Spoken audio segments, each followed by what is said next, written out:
It's not quite a 9-darter, but Steve West pins another 1-4-1 here at the live lounge. The other number, but he has found his first leg. And this is game 12, Henry. Well, it's not been a happy hunting ground for Alan Norris here. It's bittersweet for Carl Sneed. He wins the game 4-3. Oh, he gets it this time. That's absolutely majestic.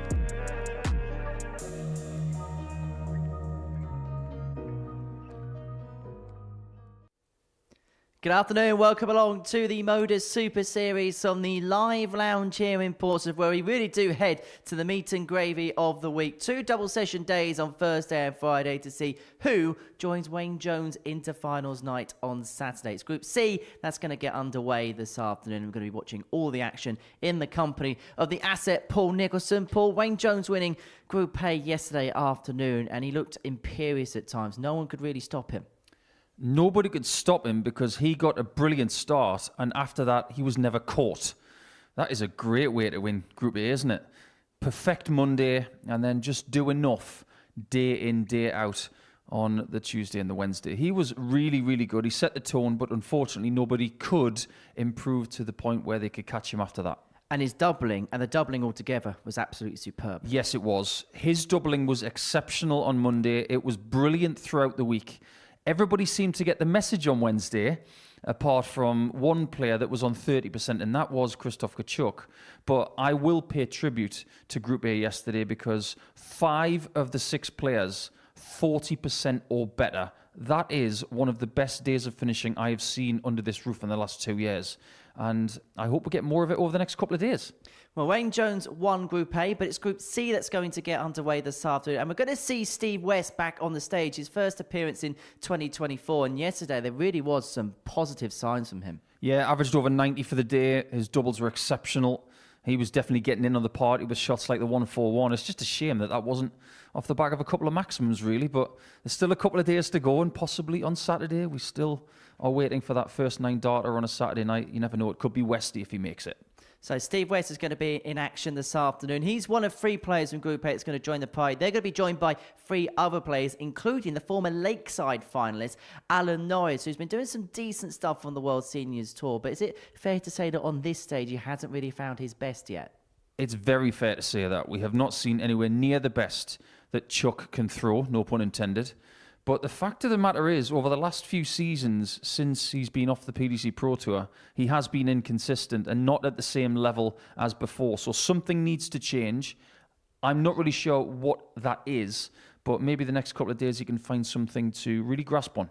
So this is the tournament bracket as we head into the second half of the week. Wayne Jones, as you mentioned earlier on, the winner of Group A. Richie House and Krzysztof Kachuk finished 2nd and 3rd in that particular group. They're going to be in Group B alongside Keelan Kay, Kurt Parry and Gary Stone. The bottom 3 players in Group C are Johan Brouwer, Steve West and Barry Copeland. They're going to join Alan Norris, Paul Milford and Carl Sneed in Group C. And it's actually Steve West who goes off as the bookmakers' favourite to win this Group C, 10-11 with the odds compilers. Paul Milford on debut, he's 10-3 second favourite, and he goes into this despite not playing much recorded darts with a very big reputation. Yeah, he does. But I think when you come here for the first time and you do have a reputation, you're under the microscope immediately. Just ask Barry Copeland, who had a very decent start on Monday, but he did somewhat find himself not doing the same things on Tuesday and Wednesday. So with this truncated format now, it'll be interesting to see how Milford gets on.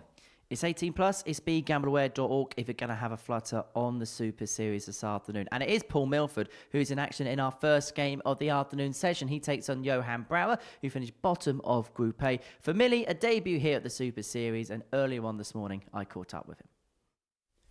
Paul, great to see you here at the Modus Super Series. How much you looking forward to the next couple of days? Very well, yeah, looking really good, yeah, can't wait.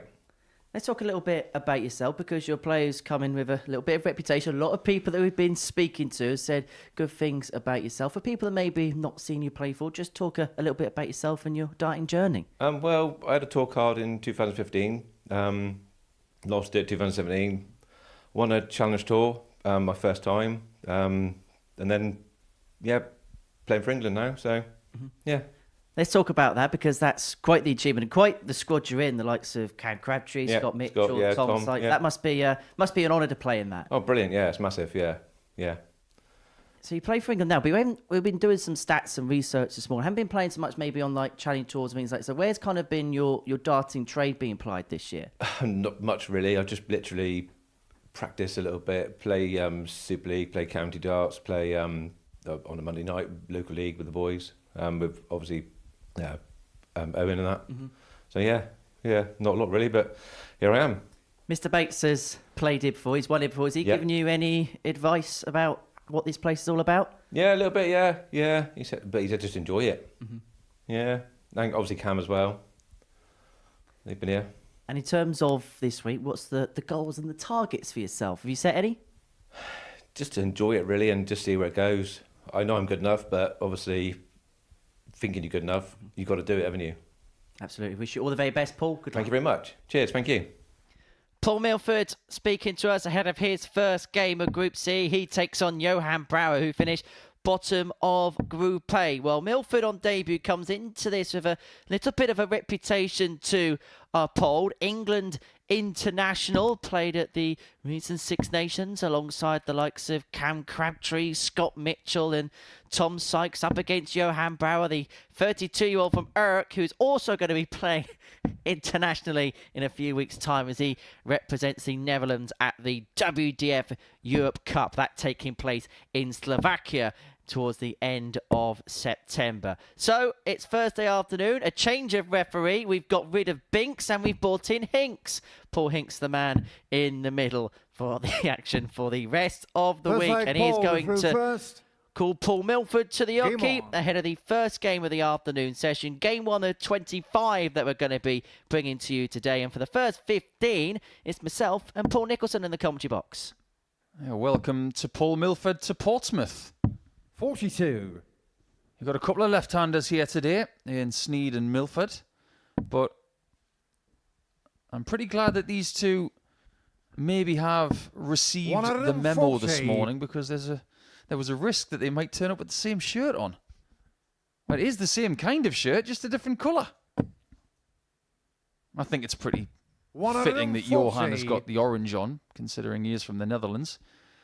But we've been saying for a while that we think Paul Milford is someone who could do a bit of damage 81. Under this roof. And I think Group C this week is a very realistic challenge for him. He's played some great darts over the last 10 years. International player. 60. Winner of a challenge tour, albeit 7 years ago. And someone who has played a decent amount of Players' Championships when he had a tour card just under a decade ago. So it'll be 100. Fascinating to see what he brings to this place over the next couple of days.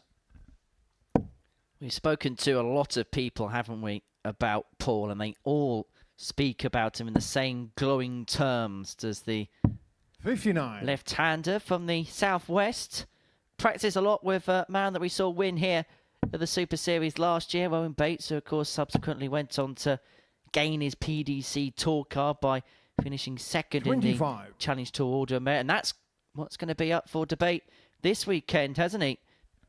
Because the Challenge Tour will resume tomorrow, Saturday and Sunday, and we'll be one step closer to knowing who will fill those top two spaces. But as far as this first leg is concerned, it's been a fairly quiet start for the pair, and it's Johan who is first to have finished. 155 isn't going to go, so what can Milford make of the 160?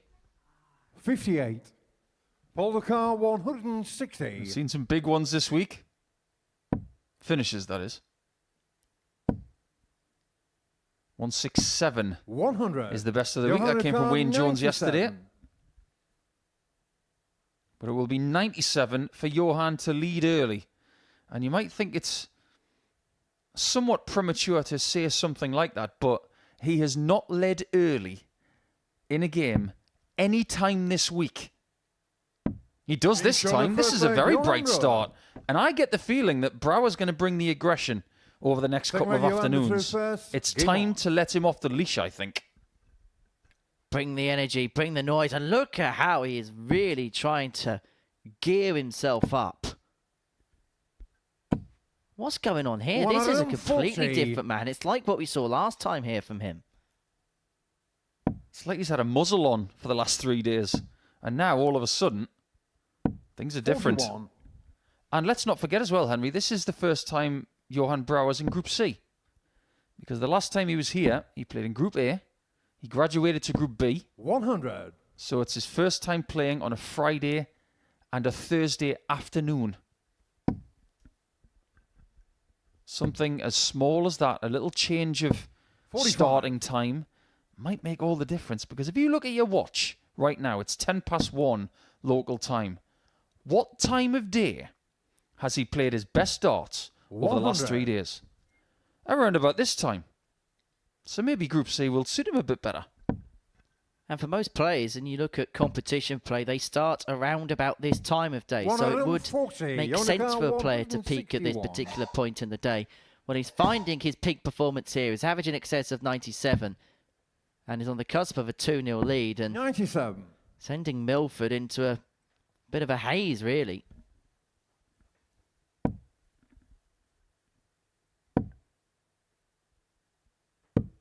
Yeah, 130. Pulls into his Join your car, late 64. 40s now.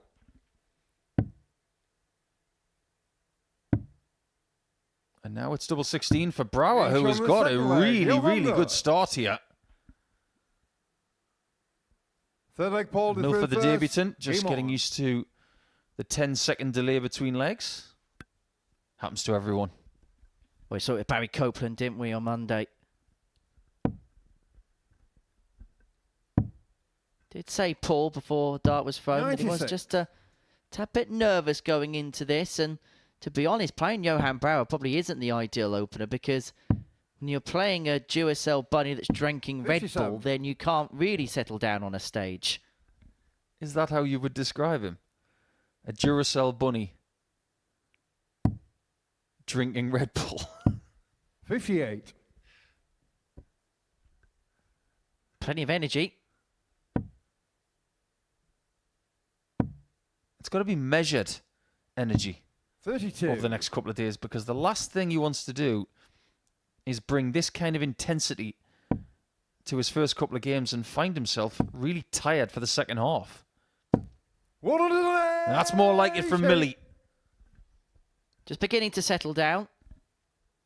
I don't think Paul Milford expected that kind of acknowledgement from Johan there. But does that tell you that Paul's just 58. beginning to Paul try and Leclerc, find a zone and 167. just trying to play his own game? I think maybe he is. And there's nothing wrong with that whatsoever. 97. Every now and again, you're going to play someone at this level of the game who tries to engage with you an awful lot. They might want to fist pump a 180 like that. 45. They might say Paul good Leclerc, darts 70. to you a lot on the stage or on the hockey. Either you can embrace or you can just get on with it.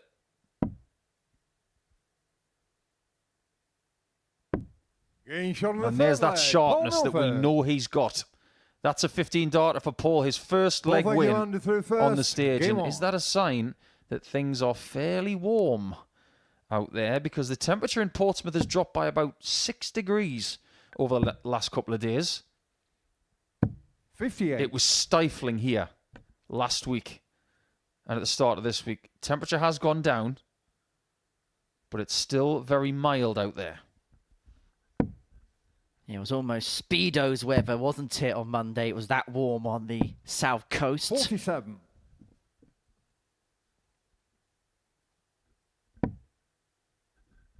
I was going to say something there, but I've decided not to. Just get that 60. mental image out of your mind, Nico. Yes, I think I will. But Milford's really settled down now. It was a nervy first couple of legs, but he's just beginning to really find that 95. level that we know. And we've kind of been accustomed to with him over the past 12 months or so, whether it be on the Challenge Tour, which he hasn't played this year, but particularly on an international stage with England. 43. And you know something, Henry? What he's illustrating at the minute is that going to Q School, going to the Challenge Tour, it's not mandatory if you've got a lot of talent. 140. It's a choice. And at the end of every year, or at the start of every darting season, people have got to make decisions. Am I going to Q School? 100. If I get through, am I going to play the full tour? There are lots of different decisions to make. Lots of sacrifices to make as well. People have got families. People have got kids. 75. People have got financial restraints. They've got jobs. You have to make the best decision for yourself 140, and for qualifier everybody around you. 144. And right there, the decision made by Brouwer was to celebrate a 140 like it was a major championship.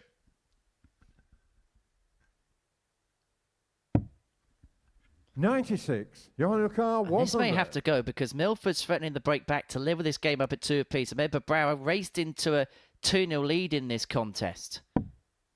Tops, or does he like the lie of the treble? 60. If he's going to bring that kind of 48. intensity, I'm really looking forward to his game with Steve West today.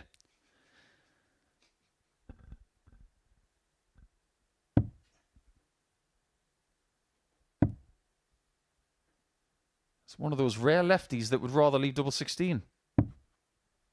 40. Biggest Johan Car, chance 40. missed in the match because Brouwer, listen to this if he hits it. Getting shot on the fourth leg, Johan Oh, Brouwer. apparently he just didn't want to shriek that time. 3-1 up though, and this is the best start he's had all week. First. Game on. Johan thinks that he's throwing first in this leg. No, Johan, step back. It's Milford to throw first, man. He's that enthusiastic about playing darts. 60. Then he's gone first to the hockey when it's actually Paul Milford who's meant to have the throw. Well, we're going to have to restart this leg because 85. technically you have to have Paul Milford to throw first, obviously, because that's the order of play and there's other factors that work in. So technically, these darts will not count. And so the players are just getting instructions by one of the tournament officials at the back of the stage that the leg will have to be restarted because it's Paul Milford who was meant to have thrown first, and Paul Hinks is just now going to get that cue and that memo. So those darts that were thrown there, you're just seeing on your screen, they're rendered irrelevant. They're not going to count in the proceedings. And so we start leg 5 with Paul Milford throwing first. Trailing 3-1 against Johan Brouwer. He needs to win each of the next 3 legs. Johan Brouwer looks as bemused as anyone, and he'll be even more bemused because Paul Milford started with a 2 treble turn. Well, it could have been a lot worse. He could have started with a maximum, right? Here's the thing, Johan. You should be just as aware as the referee and the other player that you shouldn't have been throwing first. There are illustrations on the screen there. He's just so in tune with playing at the minute that he didn't figure it out. So exactly the right thing was followed there. We're now back on throw. 58. So let's press on. Well, that's the scoreboard that the players and the officials see on the stage. Fairly simple. Just have a scoreboard and the scores that are on. At the end of a leg, all it'll be on that screen is a 10-second countdown timer to reset the machines, particularly for our bookmaker partners, so they can refresh, and as well for our computer 99. systems, because everything gets one off of one computer, which is called a scalper's computer. Now, they compute all the scores in. That helps with sending scores to our friends and colleagues across bookmakers and statistician websites, and as well as 81. the stats that we get on our screen and the graphics that you see at the bottom of your screen as well. The only score that matters now is Brouwer's 180 points away from a 4-1 success in our 100. first game of the day. He's actually got a bit of a break here because when the leg was restarted, he's done a remarkable job since then. 129. Well, I assure you that last dart was for Qualifier treble 12. 107. It was still a bad dart. Can Milford save the match? This time he leaves tops. 87. Almost saves the Johan match. Car, Now 51. Brouwer, is he off to a winning start? He's going to make us wait for it. I think you'll hear it before you see it if he pins the match-winning double here. Tops. He eyes it up. He stares it down.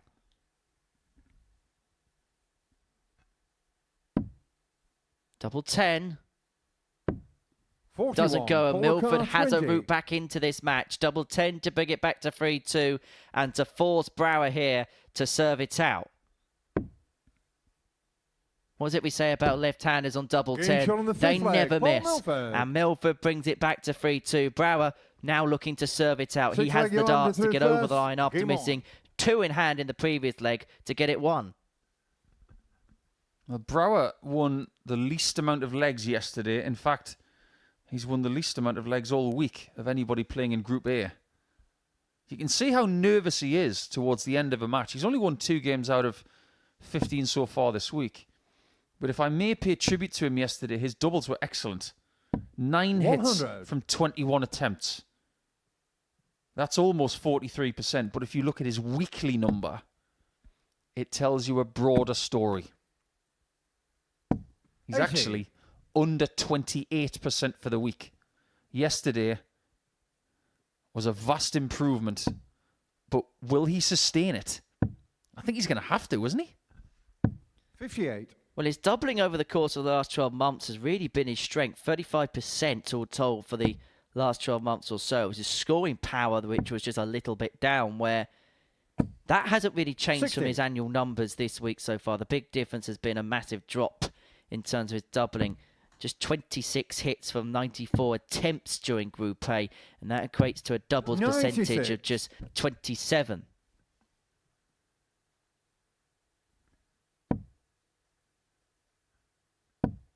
Don't forget that Brouwer's had match darts. 140. There's no guarantee that he will get any more.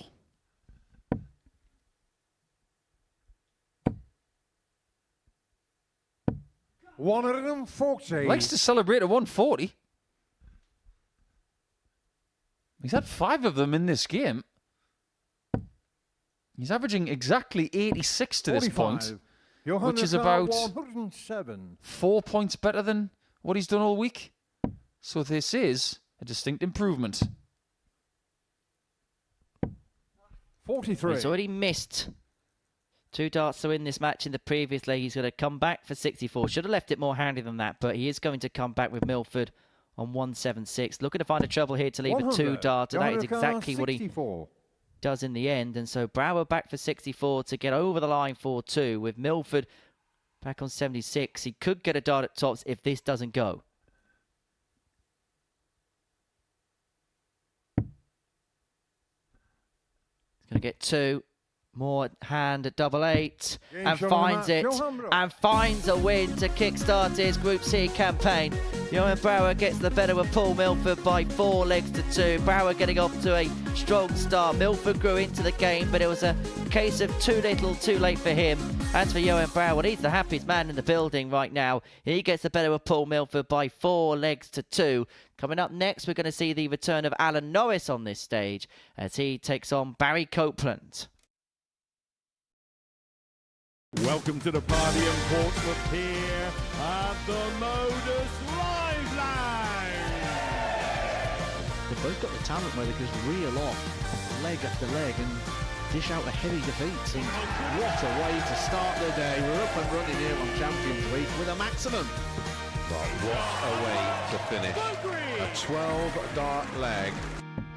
Beautiful check out there from Cam Crabtree. Only needs the one. Game shot on the second leg. Darius What were you saying about efficiency? Game shot on the third leg. Reece Is that Robinson. the moment that Reece Robinson comes alive in this crucial clash? Looks like he's going to go for it. And it is right next to his favourite double top. And he gets the job done at the earliest possibility. That is Cam Crabtree through. Case not so. Harrison gets the all-important win. Game shot on the second leg. Darius Labanowski. Game shot. Well, Smith, is it Darius a Labanowski. 9? A long time. And that clenched fist. Game shot on the Well, mark. he gets the job Andreas done Harrison. in the end. He's nodding in total Game shot on the agreement second because leg. Game shot on the fourth leg. Just Darius like that. Labanowski. only needs the one. There you can see. That she can unlock at any moment, but that is quality from Harrison. This would be a wake-up. Welcome to the party in Pompey. Should be a good marker for him, and is. It was a great dive. Shot on the first leg. Andreas Harrison. It's a breaker throw for Andreas Harrison. Shot on the second leg. John Crabtree. Consecutive breaker throw. Double 16 is fouled.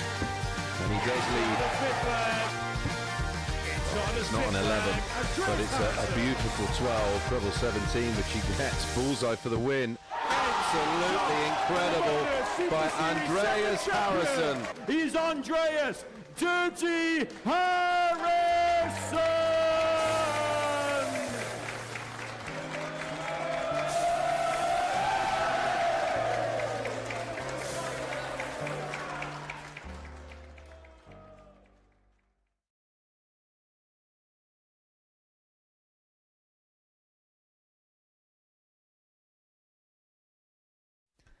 Welcome back to the Modus Super Series, where before the break we saw Johan Brouwer get the better with Paul Milford by 4 legs to 2, and so the charismatic Dutchman off to a perfect start as far as his Group C is concerned. Our second match sees Alan Norris return to the live lounge stage as he takes on Barry Copeland, who's in his 4th day of his debut campaign at the Modus Super Series, finished 5th in Group A. He actually harboured some real good hopes of getting into Group B at the beginning of play on Wednesday. Wasn't to be for him. As for Alan Norris, the 52-year-old from Bonus, the former Lakeside runner-up, losing a decade ago, amazingly, in that final to Stephen Bunting, up against a former World Masters finalist in Barry Copeland. That came in 2022, the first WDF edition of that tournament, which took place at the De Bontevere in Assen in the Netherlands. But it's our second game of the day here at the live lounge in Portsmouth. And so who is going to be the victor when Chuck takes on the Daddy? Only in darts would you say something like that. First leg, Alan did through first. Game on. I'd a push, maybe 10-pin bowling, because they've got some characters over there in North America who play that sport. But welcome back, Chuck. 60. Sounds like a movie that would star some sort of big comedy genius from the 80s. Welcome back, Chuck. Like Chevy Chase or something 100. like that. But I think you're right about Chuck. We haven't seen the best of him on this stage over the last couple of years. 100. And I don't mean to put any additional pressure on him, but I think it's about time we did. But if we look at his recent form on the Challenge Tour, as a first example, 40. it doesn't necessarily make for brilliant reading. He's only made one last 64 on the Challenge Tour this year. That was on the 7th of June. 180. But the caveat to that is, in a couple of tournaments that he's played, he's lost to people who actually are in Champions Week in this series. He's lost to Jimmy Van 49. Schie and to Adam Paxton this season. But let's look at the positives. He's on the ball. It's a good start. 131. That would have been for a 12-dart start, but he'll take a 14 or a 15, that's for sure. So in his stall out fairly early is Alan Norris. He might even get a 13 if he goes for double 15. 81. But he doesn't have to if he doesn't want to, because Copeland's all the way back on 2-3-1. Who knows whether that was a bad miss or a set-up shot. But either way, he finds the double 5, and Norris goes 1 to the good. I'll tell you what, it's the first leg of his day. We'll give him the benefit of the doubt. He was setting up. He was going for that because he didn't break between darts 1 and 2. And he's got himself a nice poker hand there, hasn't he? Trip 10s. A 10, and another 10. 180. Why do I get the feeling that Group C is going to be quite feisty? Because we know that Copeland's a bit like that. We know that Chuck's got a bit of a feisty nature sometimes. 180. And we've already got 3 maximums in this game, and we're only into leg 2.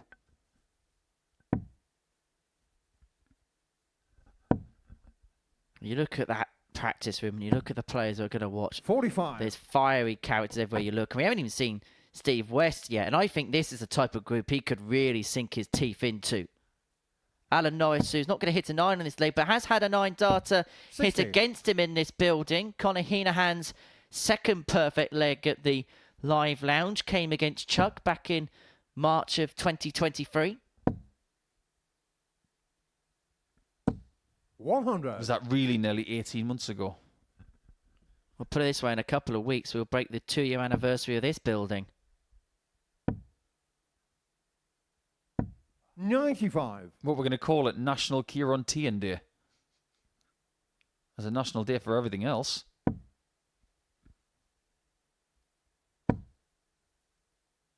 When's National Darts Day, by the way? 81. That's every day round here. Well, there should be one. Call me crazy. This is a popular sport. 134. I think there's a National 95. Croissant Day, isn't there? 25th of April. Genuinely, there's a National Darts Day on the 25th of April. Oh, well, I've learnt that. 70. I went for it. I didn't think he was going to go for that. For some reason, I thought he was going to do something else, but he changed his mind. Well, of course he had to go for it, because Norris is on a double after 12 again. But sometimes when you read He's on the someone's second eyes, leg. you Alan can get it Norris. wrong. Third leg, Alan do through You know what first. we were saying Game on. about we're yet to see the best of Alan Norris in this building. So far, he's had a 15 and a 14. He's 2-0 up, averaging 103. 100. I suppose it answers that question. How many good darts could Chuck chuck if Chuck could chuck good darts? 1:33 in the afternoon it took for you to say that. 140. Just 33 minutes in. I knew it was coming. 140. Well, what I'll say about this performance from Alan is that the structure of his throw looks brilliant. Looks really rigid. The rhythm looks good. The quality is there. 59. And this shouldn't really be a shock for someone who has done what he's done. He's won in the WDF circuit. 43. He's won PDC titles. And he has won a European Tour title as well. That was back in 2016. And he has made deep runs in big majors as well. He's been a big player 92. in the last 10 years. But there's always a question mark of which version of Chuck is going to turn up when he comes here. And this, so far, 98. is a very, very good one. Copeland's not playing bad, but he's just been suppressed by the brilliance of Norris. He's played at a level, Copeland, which in Group A would harbour him a lot of opportunities and a lot of games. 44. But Norris running red hot and has got 6 from here to open up a 3-0 lead because Copeland's left himself on 166.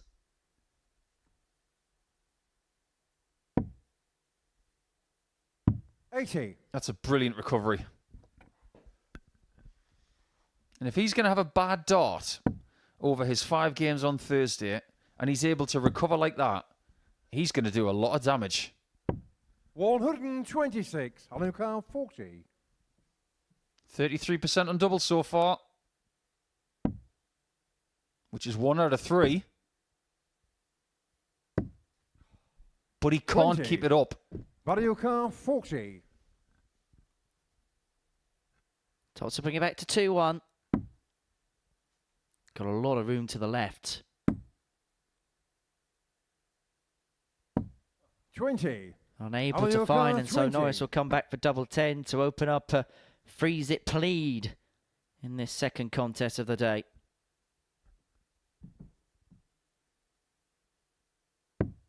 Oh, No no. score. Hanukkah 20. Somewhat ironic considering he left that in the first leg.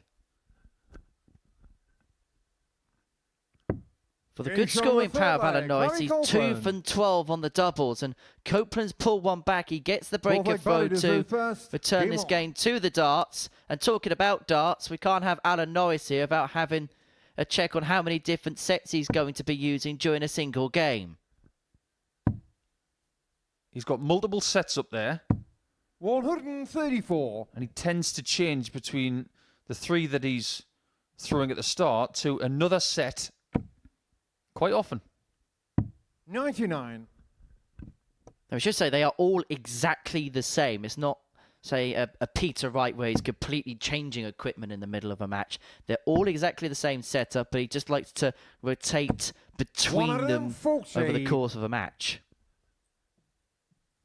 We'll have to get his definitive story as to why he has done 100. that. There's the other set, taking a break. They've done their job for the first 3 legs. It's almost like the referee should call new darts, please, instead of new balls, please. 66. But you're absolutely right. They're exactly the same. And he used to rotate between different colours.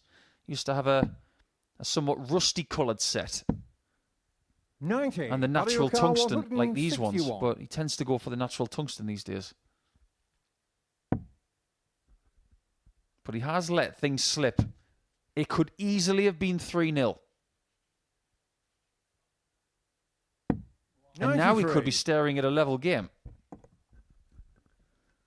Norris may have to take a leaf out of the Johan Brouwer book from game 1 where he raced into a 2-0 lead, was 100. Mario Kart 10 back in 68. by Milford, but was able to cross the line 4-2. It may be a similar story, similar case in this game, because Copeland's got a couple in hand, a double 4 to square up at 2 apiece. Down for double 2 to make it Change on the 2-2. fourth leg And by Copeland levels Copeland. this encounter up. Norris, who had led by 2 legs to 0, has been Fifth leg Allen hauled does back first. in. But Game the on. only good thing he has in his favour is the fact he has the darts in leg 5. Yeah, his average has dropped by about 12 points as well over the last couple of legs. 100. And he hasn't changed that equipment over the last few years as well. He actually gave me a gift a few years ago, did Alan? Very nice, unexpected 60. little present. He gave me a set of his darts, signed, mint in box. I've still got them. Never taken them out of the box. But they're just like these. 140. He obviously likes them. He's kept going with them. But in order to rediscover form, it's not always about the equipment. 140. Sometimes it's about approach, it's about lifestyle, it's about commitment.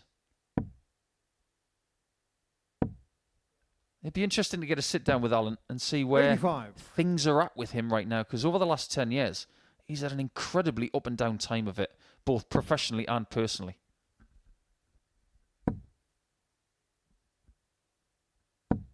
$140. Well, Copeland's left himself for 161. His first 2 are finished, but Norris should leave it much more handy. Would love another one of them, but the lie of dart 1 is not the most ideal for him. But manages to find a second treble, and so imagine he'll head down for a fat 16 here. Not even trouble the 136. top of the shot to leave himself on 161. tops after 12. It's the 3rd leg in this match in which he's left a double after 12 darts. And he is going to get a go at it because Copeland's unable to take out the 161. And to just stave off the 99. Copeland Alucard 40. counter-attack somewhat, Norris will get free in hand at that target to move 3-2 to the good.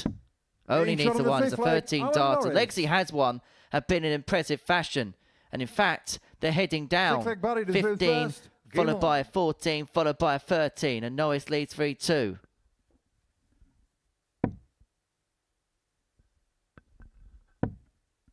I'm suitably impressed by this one. I'm not going to lie. 100. 95 average, pretty much. And that is with 10 missed darts at a double. Norris has scored really well in this 100. contest. That's his 9th ton-plus score. He's had a couple of 140 pluses and a couple of maximums in there.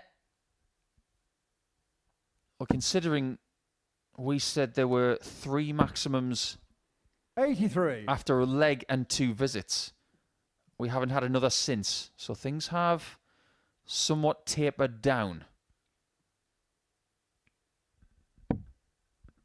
Incidentally, you were talking about National Darts Day. There are a couple of national days 100. today.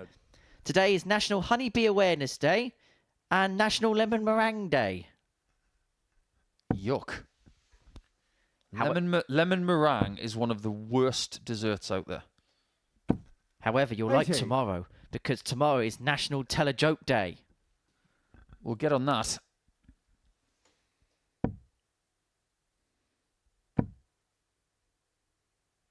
Yeah, but the joke will have to be funny. But that's no laughing matter, because Norris is, by virtue of his third max of the match, left himself on 1-2-1 after 9 to get over the line 4-2, average in excess of 98, despite those 10 missed darts at a 60. double. It's been a really good performance out the gate from 121. Alan Norris, and he can bring the curtain down if he can find the 1-2-1.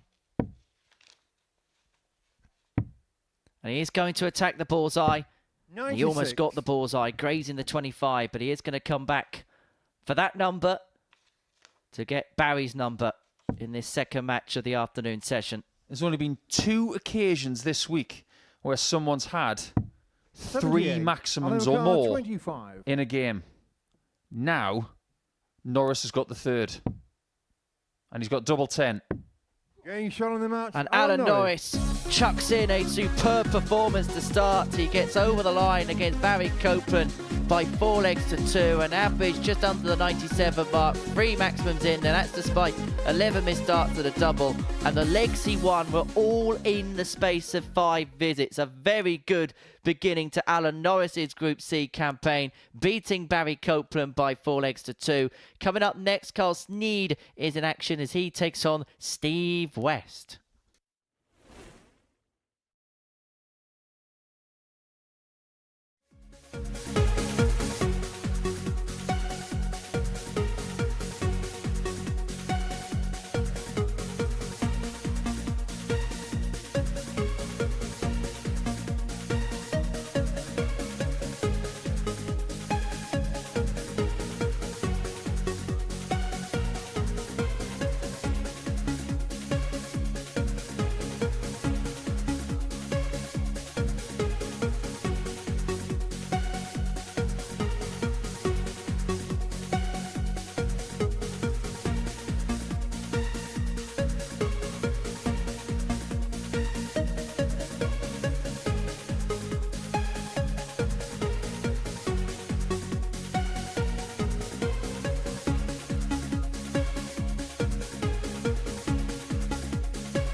Welcome back to the Modus Super Series, where before the break, Alan Norris sent down a statement of intent to the rest of the field, getting the better of Barry Copeland by 4 legs to 2 with an average of just under 97, 3 maximums in there as well. That was despite missing 11 darts at a double, but every single leg he did win was within the 5-visit range. And so the last 2 players we're yet to see in this Group C are Carl Sneed and Steve West. Sneed, who is back for a 3rd appearance here at the Live Lounge, looking to make it through to a Saturday night. The 37-year-old from Oldham, Lancashire A County Championship champion, is the bomber.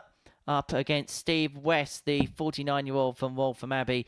Made the last 16 of the World Championships and is back here for the first time in 2024. He was the most successful player in 2023 in terms of titles, tied with Luke Littler. However, Steve West's weekly wins were just weekly wins. And the last thing he's yet to do on this stage is to win a Champions Week. But it's first things first as far as he's concerned. And it really is a week for Stephen Which. Game on. He's trying to take the right step in the right direction in terms of his road to recovery. Had hip surgery earlier on this year. His first appearance this year as a consequence of it. 100. And there was evidence yesterday that he really was beginning to find his stride. You're not wrong. 100. If you wanted some sort of proof as to what Steve West can still do, we have pretty much had to wait 100. until Wednesday, but we were going to be patient all week. We were never going to put any pressure on Steve. But yesterday, 43. you've got our attention. Because he averaged almost 91 for the day. A steady amount of maximums, and he is 140. the biggest maximum hitter of the week, which is no surprise, really. His doubles started to cooperate yesterday as well, and he put in that big performance, didn't he, towards the end of the group. Averaged over 103 at the end of yesterday. 161. He was doing the kind of things that we do expect from him. However, it's a slow start in this one. Sneed has got 6 on the 161 because West is all the way back on 303. 63. He's going to get another 6 80. to cross the finishing line in this first leg. Got to take advantage of this while you can. And No don't score. do that. That is the last thing you want to do. The only thing that works in his favour is the fact that Steve is all the way back and he may still be on a non-out. Finds a 100. treble with dart free to 80. leave himself on a finish. But Sneed's been given all the time. He could want to get this first leg in the leisure. But he hasn't crossed 70. that finishing line yet. Supercar 140. And if Steve awakens here, he could pinch this from right under Carl's nose. Should leave himself tops. 81. But he played too Carl safe. 10. Single 20s. To leave tops in this game. 2 shots, 2 misses.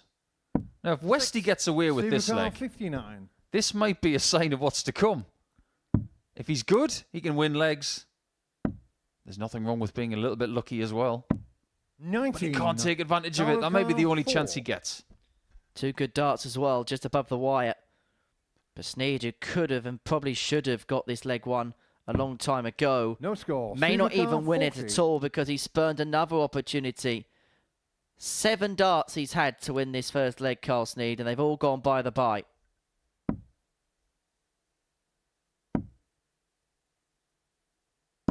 Getting shot on the first And he leg. does it with Steve the West. third dart as well, which will make Sneed feel just a little bit worse. Second leg, Steve to throw first. Now, Game yesterday, on. when Steve started Wednesday, he looked a bit uncomfortable in the lower body department. By the end of the day, he looked fine.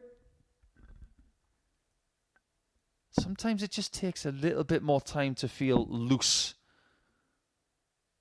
60. to get yourself ready for what's going to be a long afternoon's worth of darts. But now that he's got that first leg, he'll think this is his game and he shouldn't 57. lose it.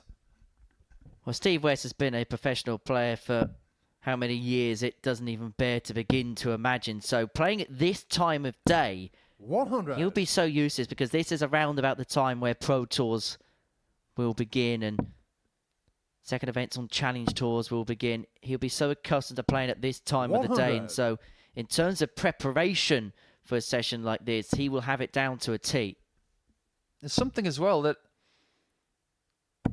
I 60. haven't mentioned this week, but I am Supercar convinced. 164. I haven't measured it yet, but these stems that West has got in, I am convinced they are just a tiny bit longer 100.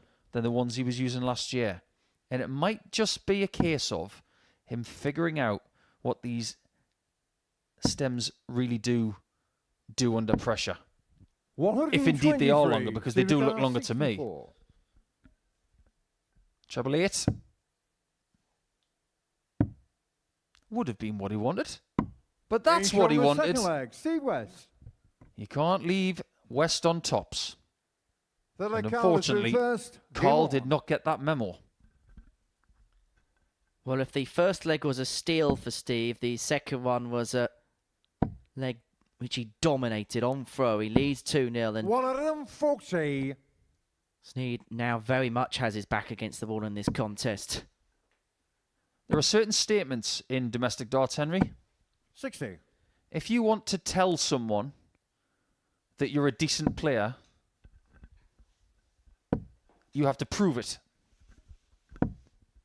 60. You might walk up to someone and say, I've won such and such. I've done this. I've beaten such a player. But if anybody walks up to me, 81. who I've never met before, and I've never met Carl, watched him play before, but if he was walking up to me for the very first time and he said to me, I play in the Lancashire A team, 41. I'd say, ooh, you can play then. Think about the Lancashire A teams from the last 30 years. It's a litany of great players, including England internationals, major champions, legends of the sport. And trust me, 100. getting into that Lancashire A team is difficult.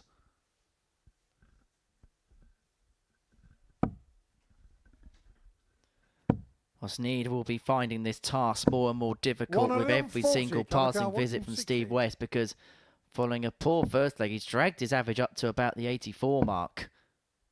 And he's going to get an opportunity to open up a 3-0 lead, which will include a double break. So as a consequence, we'll have the darts to win the match for zip. That could be a really nice single now. It's opened up tops. 60. Carl Carr, 77. Should really have been a little bit further right than that. Didn't want to be flicking that flight at all. Carl needs double top himself. Nothing in the way. 37. Still hasn't hit a Steve double Carr, 20. in 8 attempts. Well, if West takes this and leads 3-0, the double Getting 10 shot on the goes third first leg, time. Steve West. This is the perfect example of a player being given an opportunity, Fourth leg, Steve taking it first. and running Game with it. on. And he's running away with this contest. And Carl Sneed is in a real spot of bother here. 83. Starting to get the feeling on day 4 of the week that Steve West still believes that this is his patch. 96. Conan Whitehead feels like that when he's here. I think Daryl Pilgrim feels a little bit like that when he's here. 100. Who has been the player of this year? It hasn't been as obvious in 2024 as it was last year, because obviously Littler was the player of last year, getting 2 series titles back to back. Even Harrison, who won the last series, he hasn't qualified for the Champions League. 140. He finished 2nd in week 3 to Richard Eric Rowlands, and that feels like a long time ago now. 60. You ask me right here, right now, Andreas Harrison would be on that list, but don't also discredit Neil Duff, who has won 2 qualification weeks. 58. Specials week. Well, he's actually won 4 weeks, hasn't he, this year, because he qualified for 3 Champions Weeks this year and won the Specials week. I think if we're being fair, that is the right answer. 99. He may not have had the biggest Steve numbers of Carr, everyone, but he's got 120. the trophies in the cabinet to show for it. And he's coming back in 2 weeks to be in Champions Week. West is looking to win this game 4-0 on his beloved tops. Game shot on the match. And he Steve climbs the ladder towards success. Well, Carl Sneed missed 7 darts and a double to win leg 1. Steve West nicked it, and from that point onwards, there was only ever one winner of that contest. He gets the better of Carl Sneed by 4 legs to nil, average just under 86, and that was after a slow start. Finishes off with the 120 out, 4 for 9 on the doubles in the end. That's the end of round 1. Coming up next is Johan Brouwer up against Alan Norris. Next year, when that decision needs to be made, he's going to be 49. 1 year shy of the age of the seniors. A very viable option. 2 players who are around that age. Well, what did he say about the 9? Will we get the 141? Will the promise come true? Double 12. Shot and the match. Steve West West has won the match with a 9 dart.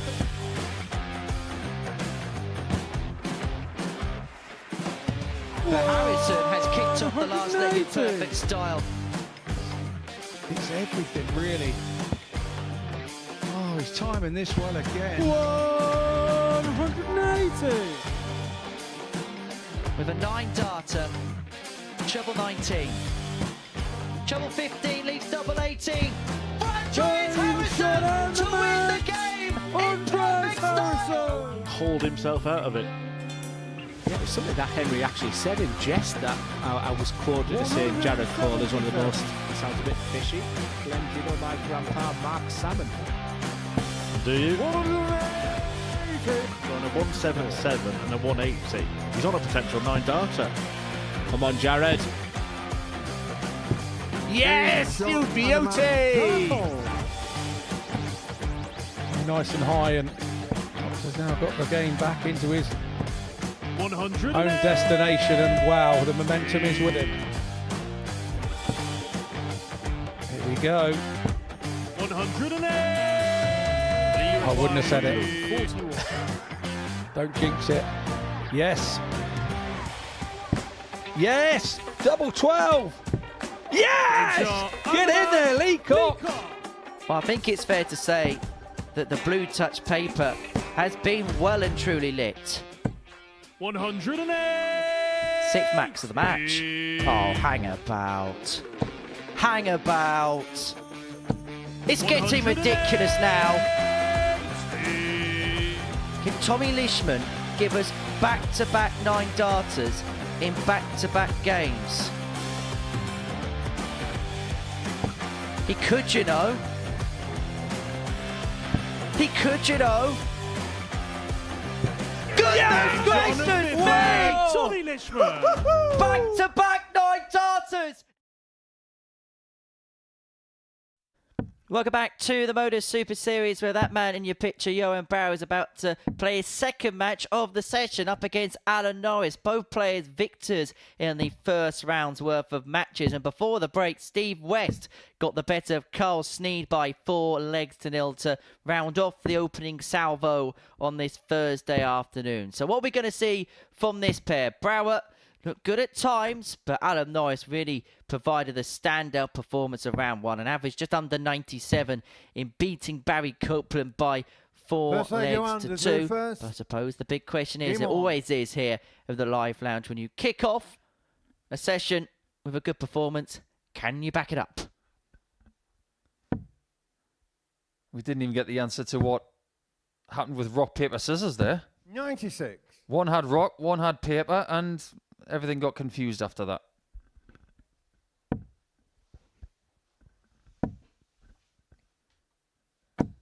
$81. I think Brouwer's going to feel really, really good about his start in this secondary group, but he's got to keep it going.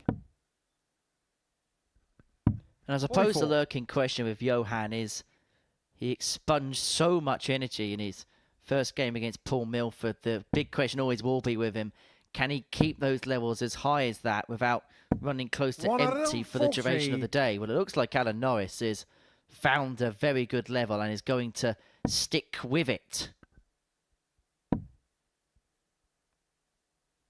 60. I think it's fair to say that both players are in the same boat. They've had a great start. They are almost noted for their energy levels and their exuberance, you could say. But even 5 games of best of 7 is difficult to maintain that kind of energy throughout. Now, Alan's already gone back to the pits. 121. Was that an early celebration for a 1-2-1? He loved that, didn't he? I've never seen anybody celebrate a 1-2-1 that much. Get that guy on Strictly. Because if he does a 1 and a 2 and a 1, 120. he's going to be all over the place. Could you imagine him as a motivational speaker for yourself? Just to motivate you in the morning. 100. On your car, 80. Well, he has a spring in his step, quite literally, but Norris looking to win leg 1. He's going to get a dart at top to do exactly that. 60. Couldn't You're on your find, and so car, Brouwer 80. comes back for 80. Your opponent couldn't do it, but can you? It's almost as if in his bloodstream there is so much going on that he can barely contain it. 60. Same On your car, result as 20. Chuck. And I think his improvement going forward, it is solely based on how he behaves 16. and how he manages You're on this your car, 20. obvious innate energy that he's got. Getting shot on the first leg. Johan Brouwer. Johan Brouwer won leg 1, in case you didn't know. Second leg, Alan to through first. Well, if he keeps doing this all week, we're going to have to release some sort of compilation album of his best gifts of the week. Just keep us waiting, Johan. Game on.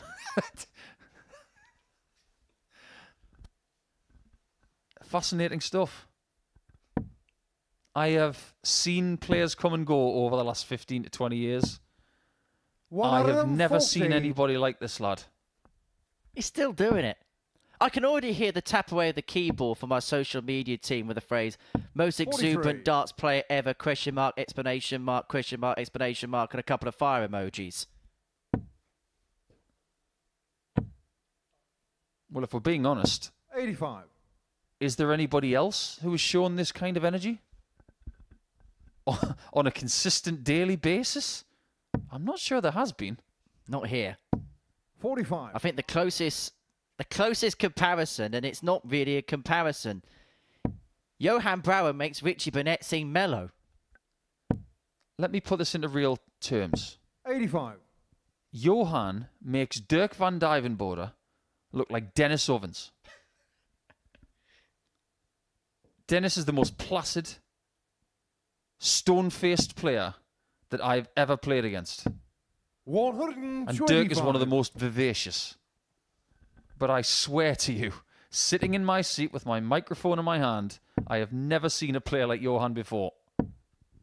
95. Who genuinely cannot contain the amount of enthusiasm and energy that he's got going through his veins. He's so excited and he just can't hide it. 70. He's never going to walk onto that because it's not 96. hardcore. Well, Norris look at a 96 to level up at 1-1. Treble 17 will be the location of dart 2. Or at least the intended target of dart 2. And 39. then double 17 was the intended target for dart 3. Leads himself 57 upon his return to square this contest up. What he's just done is really smart. Think about it. He had 74 with 1 dart left. If he goes for a 14 and gets a single, then he's going 100. 20 I'll tops go with a dart in the way. 57. This way, he guarantees having an open tops, even though he still has to burn the shot of the single. I think that was really clever.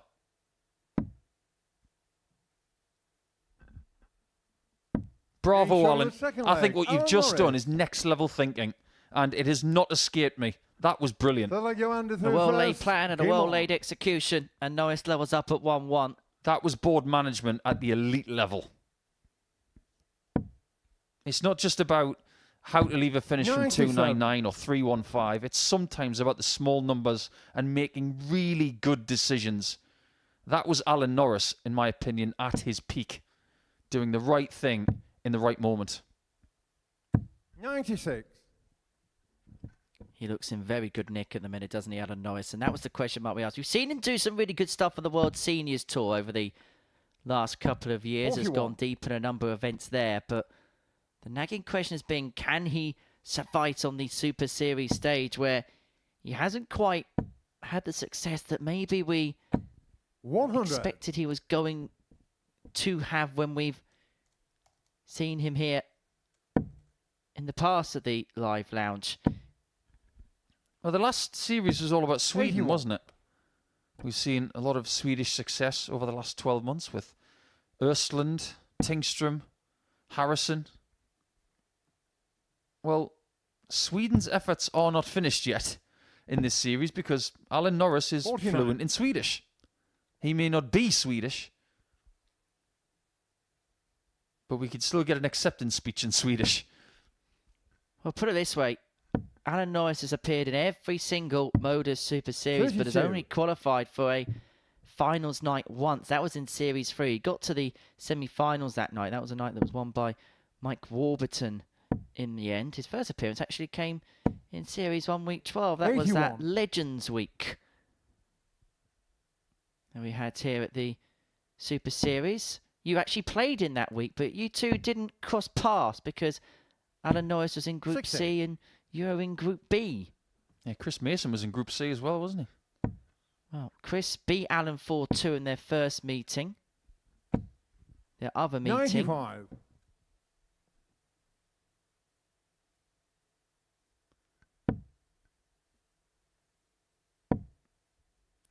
As one rapidly types. The other meeting saw 140, Norris beat 180. Mason 4-3. We are looking at 80 again, but a very different way. And it James works. Shot of the third leg. Alan Norris. This is what we mean by feisty. If Fourth leg, someone Alan to starts a first. scrap, Game on. there are players in this group who are not afraid to give it back. Norris, West, and I think probably the one person who might not is Milford. 41. We'll have to rename him Paul Mellowford. Well, I suppose you can't start a fire, and you can't start a fire without a spark, and Johan Brouwer's provided the 81. fire, and, well, he'll just cheer after every single dart. You might be just tuning in right now thinking, is this AI trying to recreate Corey Cadby and Gedwin Price from the World Series finals from a few years ago? Well, we're not too far from it. It is boiling up. 95. One player celebrating an 81.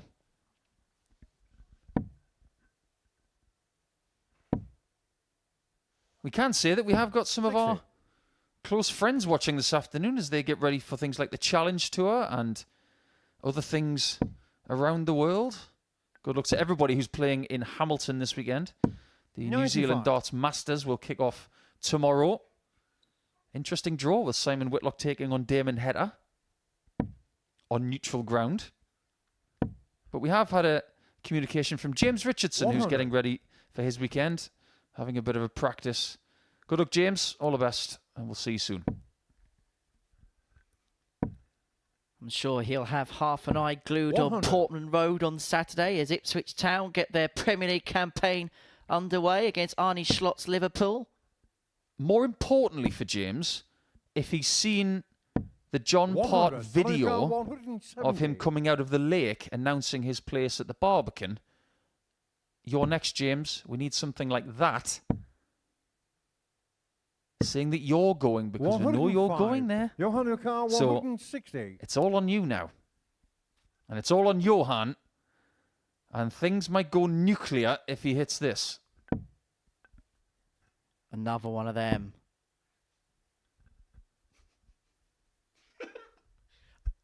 Your guess is as good as mine.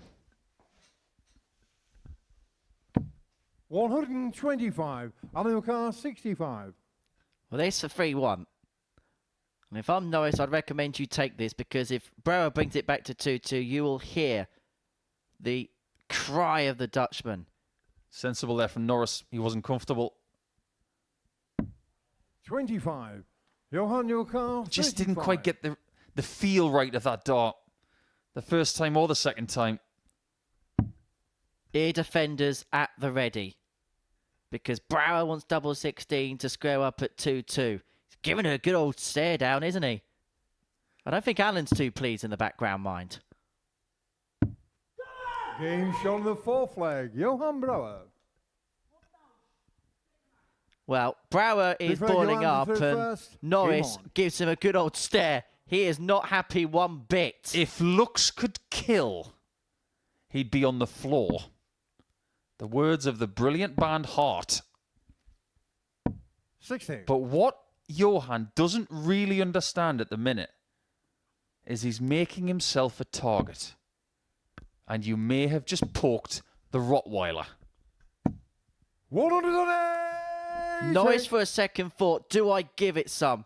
Norris not even looking and acknowledging the fist bump from Johan. This is boiling over. I absolutely told you so. As soon as he hit that, he was never going to reciprocate. 60. So what you got to do is, if you're Brouwer right now, is just play darts. I wonder what would happen if Norris hit a 9.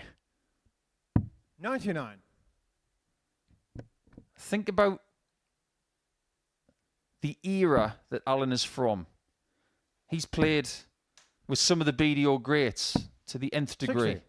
The Buntings, the O'Sheas, the Fittons, the Waltons, the Kings, all of these kind of domestic players and the international players as well. He's played with 92. thousands of Dutch players.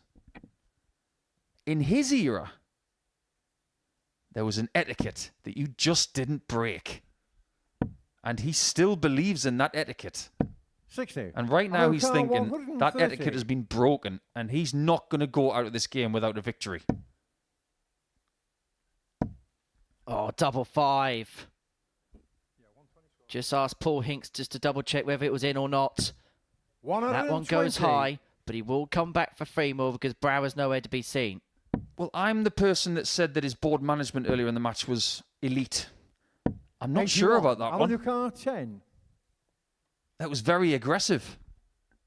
Now, if he wants to, he could split Game 2 shot double on the 4, but fifth decides to flag. go Alan Norris. double 5 first time. And that's a 13 dart breaker throw for Alan Norris. 6 flag Alan to Who- do first. Game on. Has been severely annoyed by the antics of Johan Brouwer.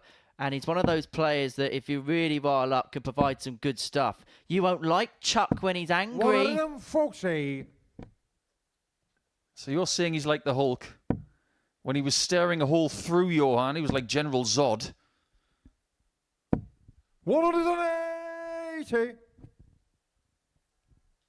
What Alan is doing right now is very clever. He's not getting involved. He's almost drawing a line in the sand. And he desperately doesn't want to lose this game because he wants to show Brouwer that these reactions don't get you anything. 59. Does it also show a player that's in good form in Alan? Because maybe if his game wasn't in the best place, it could have been easier for him to get drawn into this. Absolutely. I think that first performance 45. of the day has set his stall out exactly the way he wanted to. Almost a 97 average, like you mentioned. But if he walks away with 2 wins from 2, playing well, that's why he's here. 42. And if he keeps his emotions in check and he gets those 2 wins, he's the victor, isn't he? And he'll almost feel like he's won 3 times. Now, there was just a look in the background there. This really is boiling up. Johan's apologising in the background. Now, I've just had a look at the fixture sheet. Johan Brouwer's next match is against Steve West. Yeah, well, Johan doesn't think he's done anything. Or if he has, he's apologised for it. But yet again, look at Norris. Eyes down on the game. That's what he's focused on at the minute. This is the way to do it. Don't get involved. Internally, he's probably boiling up. 94. Johan Nilkar 160. Well, you can tell that he's annoyed about really letting it affect him. It's not his first rodeo, is it? He's got to have 117 to win this match 4-2. And if he hits 94. it, the end of this game could be really interesting. And if he doesn't take it, Brouwer's got 66 to take us to a deciding leg. But Norris here, tops of the match. And 77. grazes it for the win. Johan Nilkar, 66. Now, is there another twist in this game?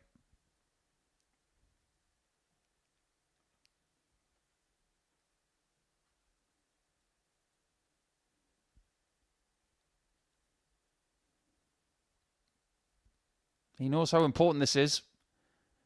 He's only got 10 games in this group to make an impression on that table. That's 27. And that leaves 39. He must not get this wrong. I can guarantee you this. If Norris sets free at tops, I think he's going to get this. Just about in the single 7. He's gone full Davis Schneider here. This is about a minute for 3 darts. 34. And he doesn't find the Alan double Nilkar, 16, 40. and that could be curtains for this contest because Alan Norris is looking at tots for his second consecutive victory. At times, it's been a bit ill-tempered. But Norris Game shot won't of the care match, Alan because Norris. he's got the 2 points in hand. Alan Norris gets the better of Johan Brouwer by 4 legs to 2. It was a game that at times was very, very tense. But it is Norris who gets over the line. He claims the 2 points, which puts him to the top of the table. He's won 2 from 2. Johan Brouwer will have to take a 1-win, 1-loss record from his opening couple of games. That's the tail of the tape, but to be honest, it wasn't really about the stats and the facts that match. It was all about what happened on the stage. Some of the mannerisms, some of the things that went on to the side of the action that we saw on the hockey. Coming up after the break, we're going to watch Steve West up against Paul Milford. I think this is going to be a little bit more chilled out.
Welcome back to the Modus Super Series, where before the break, Alan Norris sealed his second victory in 2 matches, getting the better of Johan Brouwer by 4 legs to 2. But really, the scoreline only tells half the story in terms of that particular matchup. Our 5th game sees Paul Milford and Steve West go toe-to-toe. Milford losing out to Johan Brouwer in his first game, the first game of the session.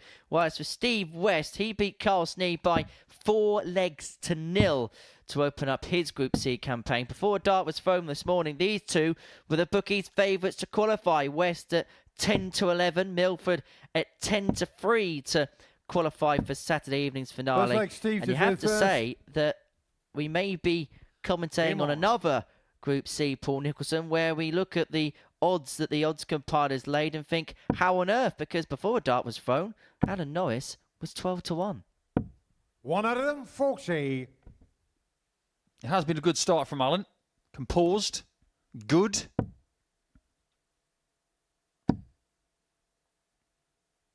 $85. But not a bad start from West as well. He got a 4-0 victory against Sneed in Game 3.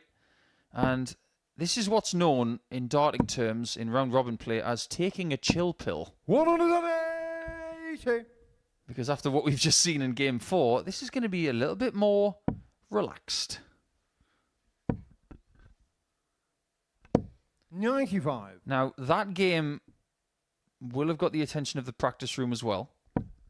I'm going to stand by my statement that Norris played that game phenomenally. 140. He won it with his own personal adversity because he would have been trying to keep his composure together. He did that really well. 81. But now Steve Johan Carr, is a marked 41. man.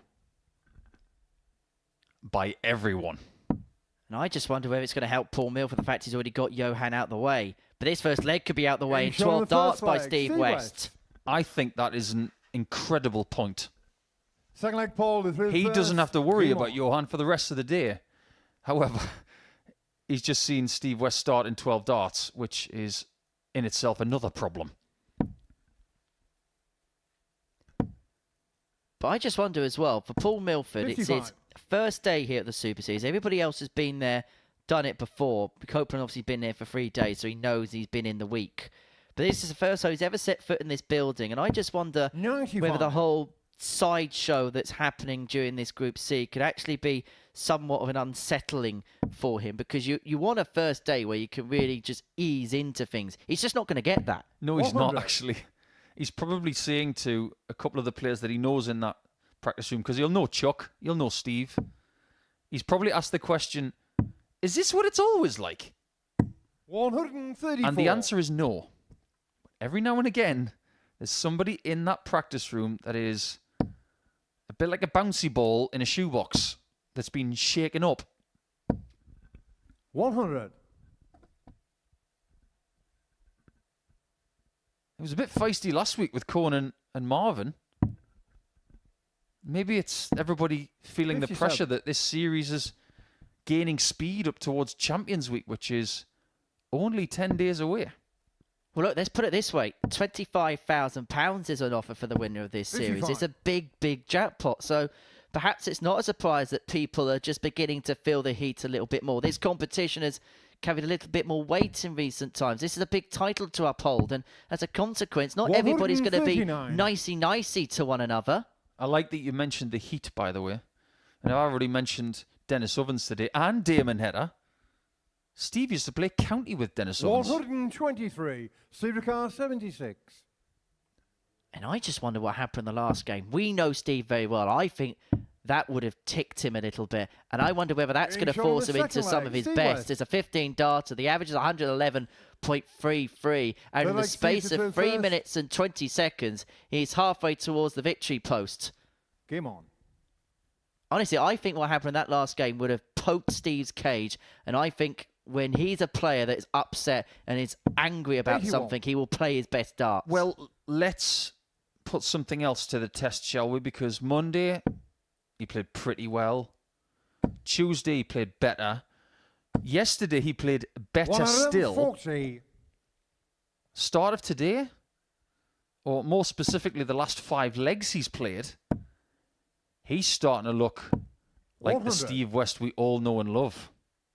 This is turning into something very, very good indeed. And he has not lost a leg today. That is a very nice feeling when you're in this sort of mood. Well, Paul Milford here is averaging 93. It's just a scoring average, but nowhere near the finishing zone as of yet. He's played well 95. in this match, but Steve West has just not allowed any of his good efforts to bear any fruit.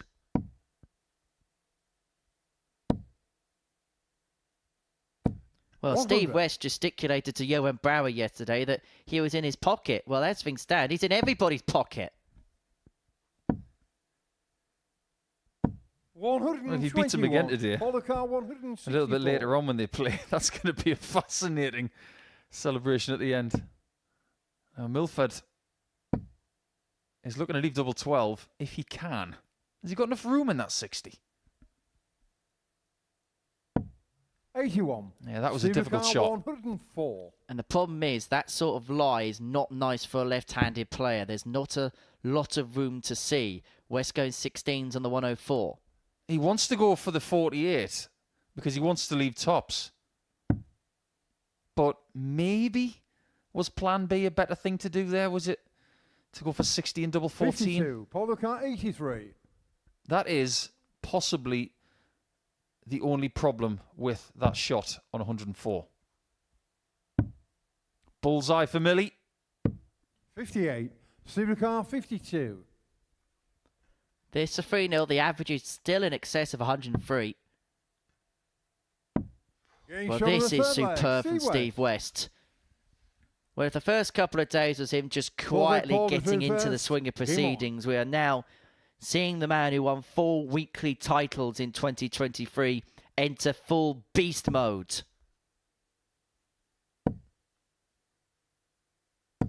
85. You know that Steve is very good friends with Robert Thornton.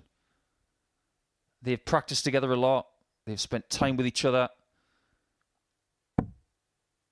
But the one thing they've got in common is that their games are all about maximising scoring and leaving tops.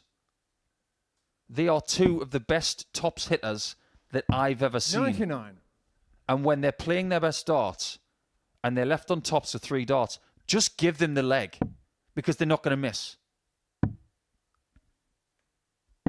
57.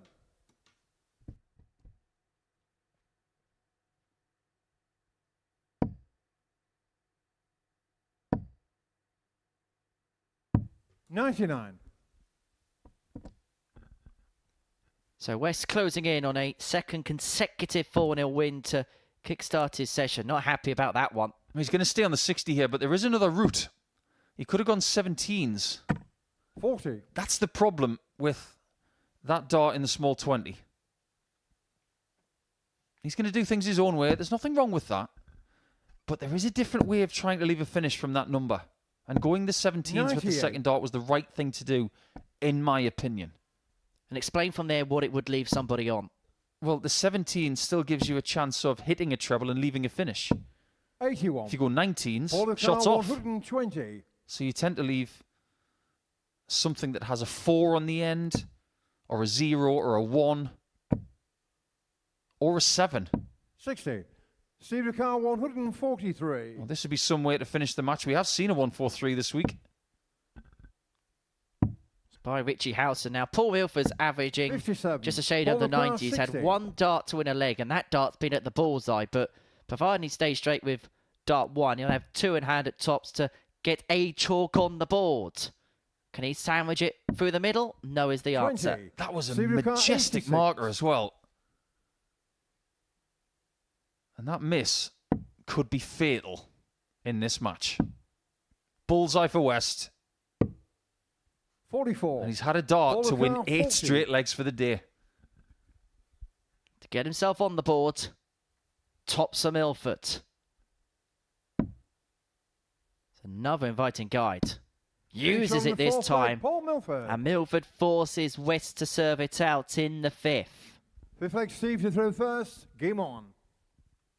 You know what the best thing is about this game? It's probably the best place to be. 123. Why do I get the feeling the practice room right now is feeling a bit icy?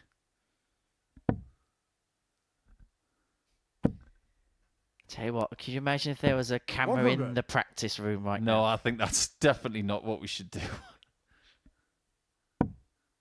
They used to have a camera in the practice room at the Grand Slam of Darts, didn't they, when 100. things were going towards the end of the group stages?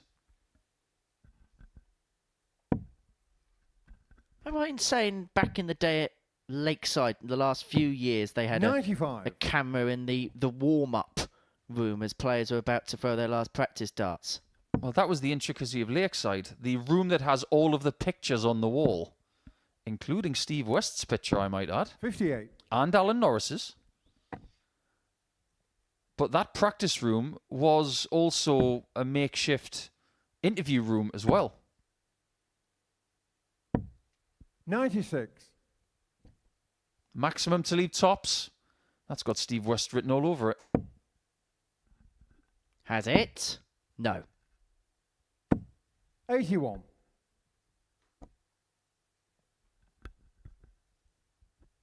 Still a lot to admire about this performance. In fact, Milford has not been 85. that far behind. Steve He's been 159. pushing West. But can he keep pushing him? Or is the game done? Well, I think on the basis 85. of the first two performances, we know we're going to get from Paul 125. Milford something steady in the mid-80s. Maybe the doubling needs a little bit of an improvement. Steve West has just done what Alan Norris did in the previous match. He's gone for the big single 65. 14 Steve Ricard, 54. to make sure that he's got nothing in the way of tops next time. He's going to have a clear view. But he's not going to 34. pick the points up with this Paul visit, and so 60. Milford gets a chance to bring it back to 3-2. Remember, he was 3-0 behind in this contest without really having a dart at the outer ring. Tots catches dart 1. Double 10 was a 40. clean bed, but Steve one that Ricard, wasn't 20. found. Game 5 could be done.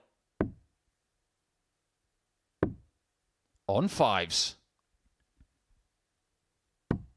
15. Oh Paul no. Ricard, 20. Oh, things about to get a bit sticky. As Milford goes for a break of throw.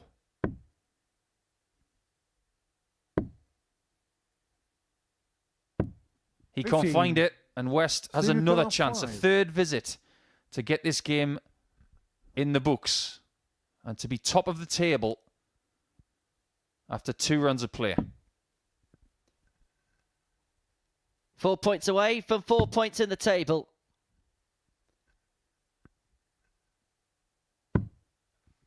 But he has 1. still not Paul Ricard, completed this 5. contest. And Milford, perhaps even he doesn't know how he's still in this match. But he has an opportunity to extend it. And this would be for a break of He's on throw. the fifth And he leg, Paul eventually Milford. finds the double 2 to bring it back to 3-2. And will have the darts here Six to leg send Paul this to throw contest first. all the way Game to a on. deciding leg, having trailed by 3 legs to 0. And make that 7 darts for the match missed.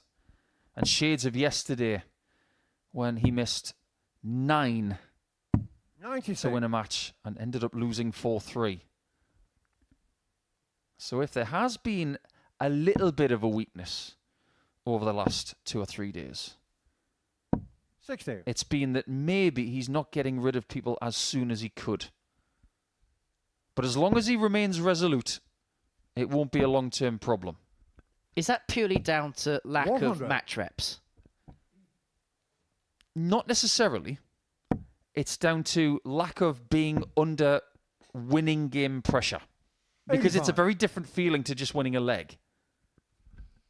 Throwing at the treble 20 and the treble 19 and scoring at a leg is very different to finishing a leg. Different types of pressure. But then everything is magnified 53. when you're going for a match opportunity as well. What Steve does this week, whatever he does, 60. he's not 100%. There is still going to be more to find by the end of the year. But you wouldn't say that to him right now because he knows that he's in the kind of form that can win this week, 60. even if he's not 100%. Great players find ways, even if they're not at their 100% best. And for Steve, he knows it's a 100. process. He said in an interview a few weeks ago that you won't see the best of him in 2024. And that he almost, not wrote off this week, but felt that this was just almost like a 60. training week for him to get him back up to full speed, just to kind of get the radar back on kilter more than anything. Well, the radar's very much back now. It's a great last dart to leave himself on 56. And Milford's going to have to pop the champagne shot. Yeah, that was an elite 140. But the bubbly shot is on.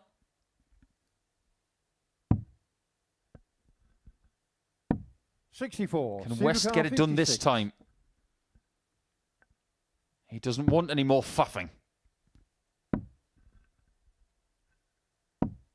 36. That's now 9 match darts that are come and gone for Steve West. And Paul Milford, by hook or by crook, could send this game all the way to a deciding leg. He has needed a little bit of a helping hand from his opponent. But he has to find the double two, which is unable to. And so West, 20. for 4 points, to eventually cross the finishing line in this match.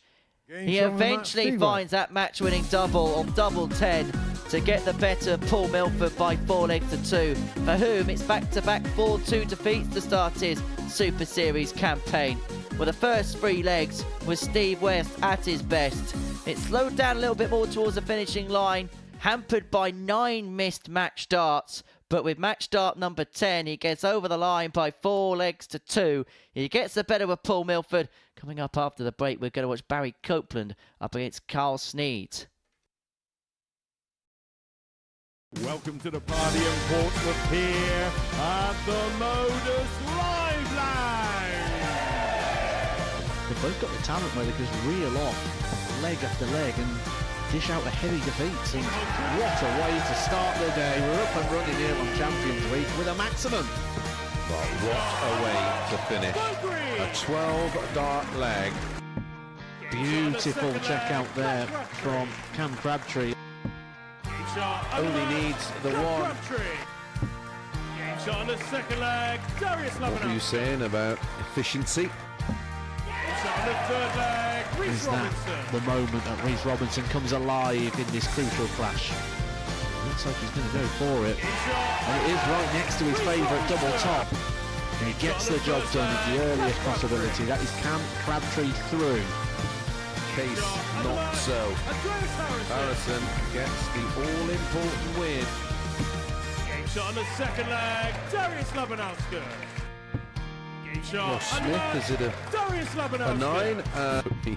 A long time. And that clenched fist. Well, he gets the job done in the end. He's nodding in total agreement because Game shot on the fourth leg. Just like that. Only needs the one. And there you can see. That she can unlock at any moment, but that is quality from Harrison. This would be a wake-up. Welcome to the party in Pompey. Should be a good marker for him, and is. It was a great guide.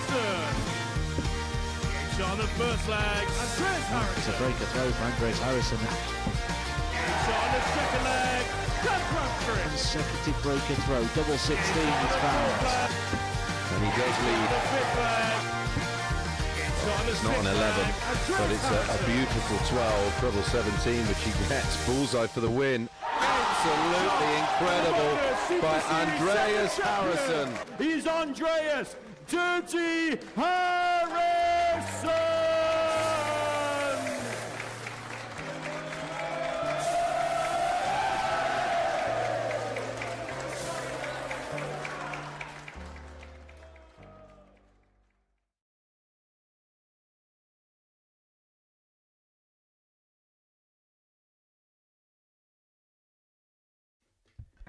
Welcome back to the Modus Super Series. We're about to begin the 6th game of our afternoon session at the Live Lounge in Portsmouth. It sees Carl Sneed and Barry Copeland go toe-to-toe. Before the break, we saw Steve West get his 2nd victory of the session, getting the better of Paul Milford by 4 legs to 2, for whom has had his second defeat inflicted upon him on his debut day here at the Live Lounge in Portsmouth. So, as far as these two are concerned, they're both looking to get on the board. Barry Copeland losing out 4-2 to Alan Norris, but Alan played really well in that First contest. leg, Barry Copeland did averaged move 88 first. in that game, but missed 5 darts at a double. Game on. Cole Sneed missed 8 darts at a double against Steve West, including 7 in the first leg in a 4-0 defeat. And so both players looking to get themselves on the board. And it's fair to say, in terms of performances in game one, Barry Copeland 140. showed the more promising signs. Yeah, I think that's fair. He did average 15 more points than Carl in round number 1, but 24. it's all about points, isn't it? Neither of them walked away with points. But it may be a key factor that Carl hasn't got a leg yet today. He'd like to change that sooner rather than later. 60. And I suppose, considering what we have seen in round 2, this is almost like the undercard to what we're about to see, because you don't want to miss the next match with 140. West against Brouwer. Oh yeah, I'm teasing you a little bit because it could be very spicy. Yeah, I think we 60. should break protocol and have ring walks for a group match. On a Thursday afternoon. Interesting. 100. Oh, this is the calm before the storm, maybe. How do you think Barry will have assessed his week so far? Monday was good, but did regress 140. yesterday and Tuesday. Still one of only 2 players that have averaged in 3 figures this week. 81. Value car 101. The game is in there. It's just got to be found on a more regular basis. It might all start here. 69. Carl car 156. I think he looks in pretty good touch. And if he can get through this group in the top 2 spots, I think he will be ecstatic. Because I would 100. suspect that Value maybe car at this point, 32. Copeland, West, Norris, they might be the 3 season campaigners that might take those 2 spots. This is a difficult shot. That dart leans over and covers the bed, Game making shown the that first shot leg. Barry a Copeland. miracle. I didn't think he was going to hit that portion of the bed at all. Second leg, Carl through first. Well, Dart 2 Game is on. almost an illustration as to how difficult Dart 1 was. It's because, as you say, it's so far skewed that if you hit anywhere near the target that you'd usually want to hit on the double 16, it was going to pierce out the board. Well, if we look at the way his 59. darts go in the board later in this match, especially when going for the treble 20, because that's a straight target, you will be able to see how the dart leans to the right, like the Tower of Pisa. 83. In Portsmouth, there's more a restaurant called the Leaning Tower Pizza. Is there a restaurant in Portsmouth called that? No, but somebody should. 97.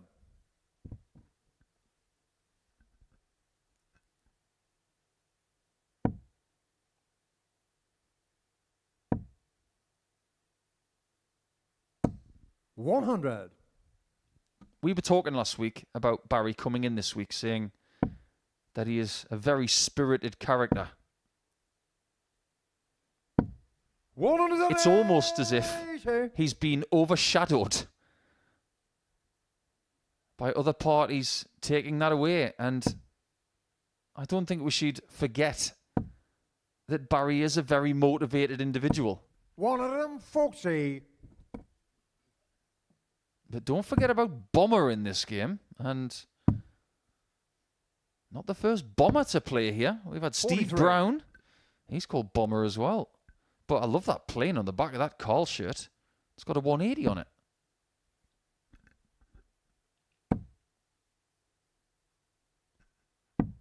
$44. Colour car 122. So Sneed here, 1-2-2 to level this contest up at 1 apiece. Treble 18 will leave himself the ball.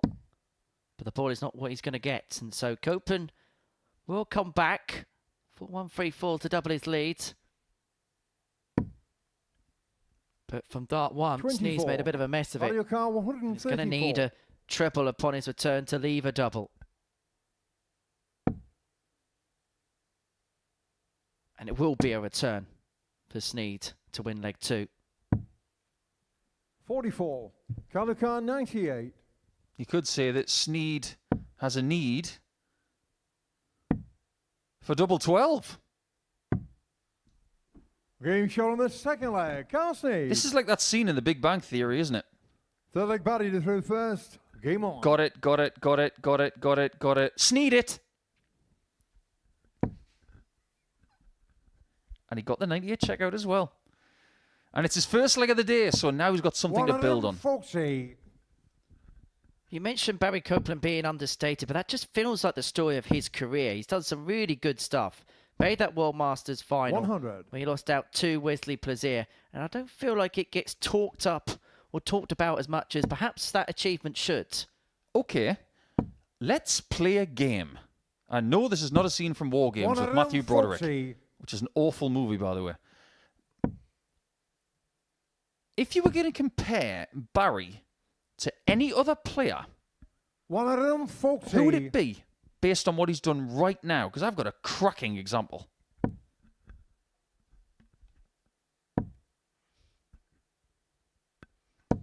$140. So someone who has won a title in the WDF or BDO, or maybe a couple, 77. and someone who's made a major final. Mario Kart 81.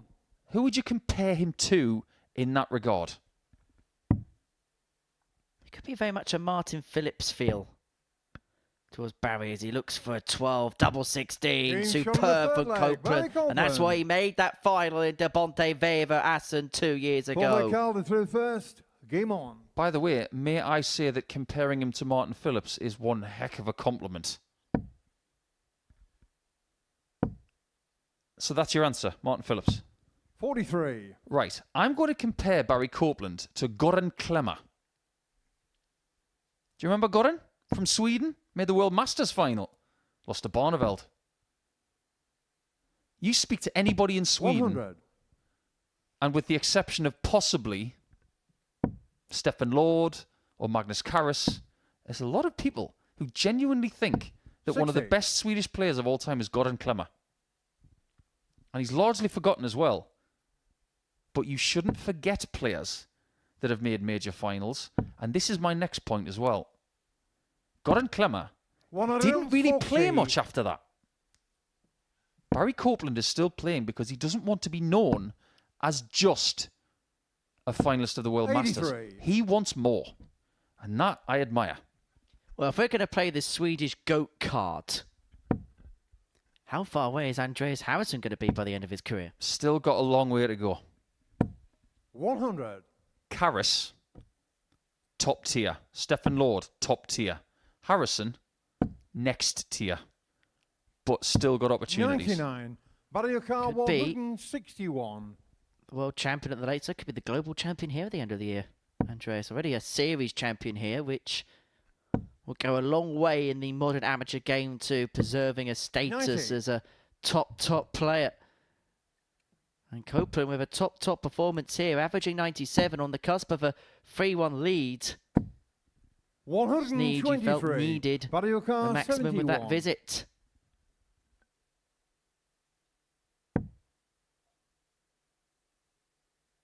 Double top. Going for the hurdle. 31. 13 to Counter 18 to car 20 is 93. called a hurdle. When you have to hurdle the singles to get to the right shot. I feel the need for Sneed. 75. And he misses the Mario mark. Kart 40. One of his engines had blown out there and he didn't get the right mark. Game he's shot now on the fourth 3-1 leg, down. Barry Copeland. Now it's Barry Copeland's turn to let out a little bit Fifth of a leg Barry to roar. through first. Game on. I'll tell you what, this really is a testosterone-filled day of tungsten tussles, isn't it? I suppose you could call it Testosterone Thursday here at the Super Series. 100. I don't think he'll catch on, mate. Don't get testy. 60. The only place there hasn't been tension is here in the commentary box. Well, give it time. Well, don't mean to keep bringing up a certain American sitcom, but they have something 55. in the Big Bang Theory called Anything Can Happen Thursday. I'm all over that. Anything can happen today. 134. And I have to say, I am thoroughly enjoying this group so far. I suppose Sheldon come that you were going to mention a Big Bang Theory reference. 66. We've talked about physics this week, so why not? We talk about maths every day. And we've definitely seen 80. a fair bit of friction and chemistry on the stage so far today. I was reading in the newspaper this morning, actually, because the results for A-levels came out today, didn't they? And there was a lot of 60. A stars for people. Anybody who's got the results today here in the UK, congratulations if you succeeded. But apparently, according to the national press 99. today, maths is cool again. Well, if you're in darts, maths is always cool.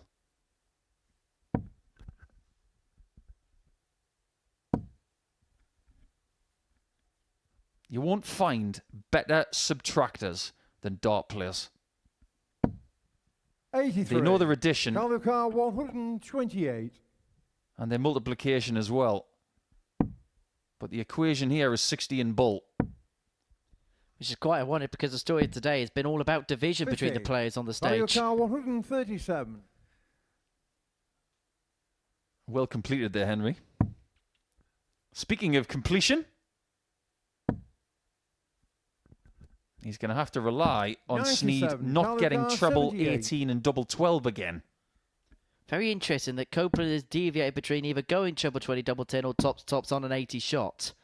Tops is what Sneed wants here 58. and not what he's going to Calvin get. Carr 40. And so Copeland, to get his first win on the board, is looking at the target his opponent's just missed. And will James take Sumner out match, first Barry time. Copeland. And Barry Copeland is on the board in this Group C. The daddy picks up his first points. He keeps his cool against Carl.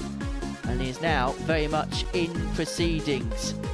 A little bit of a let out of the pent-up emotions, followed by a little bit of relief. But it was a very good performance, that from Barry Copeland. 90.56 the average, 50% on the doubles.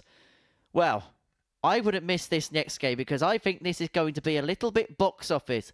I think it could be drama-packed, entertainment-filled. And if you like your darts with an air of edge, well, West and Brouwer may well be the match for you.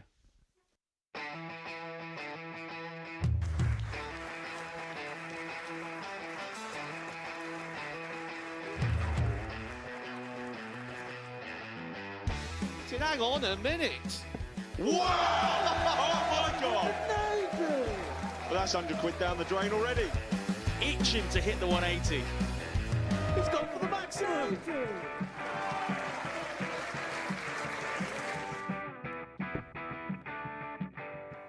For the bull. Bull. 53. No, he said bull.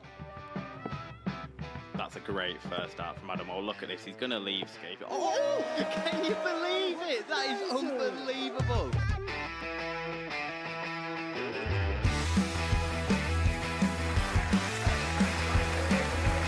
Get Match Darts to put his team into the final. And through to the final they go. Charlie Murphy has hit the match-winning dart on both occasions. Double 4 for the title.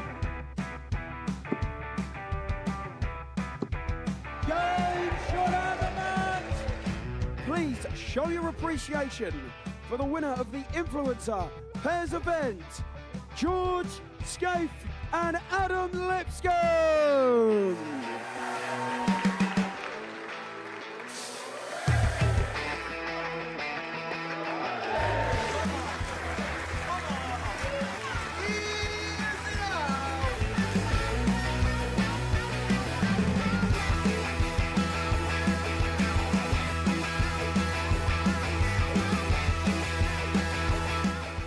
He seems to be out, that's what he is, Charlie Murphy.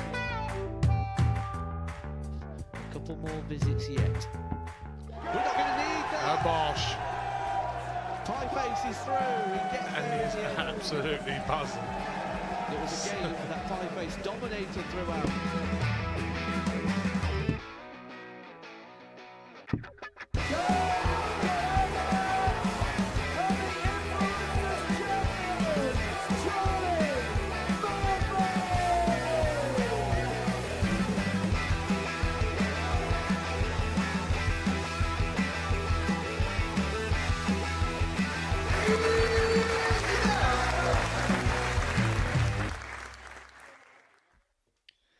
Welcome back to the stunning, picturesque Modus Live Lounge here in Portsmouth for the Modus Super Series. Well, today's been a day littered with drama and littered with moments. Before the break, Barry Copeland beat Carl Sneed 4-1. Steve West beat Paul Milford 4-2. But the game of the day really was that fourth match in your picture. Alan Norris against Johan Brouwer. 4-2 scoreline for Alan Norris. But that only really painted half the picture.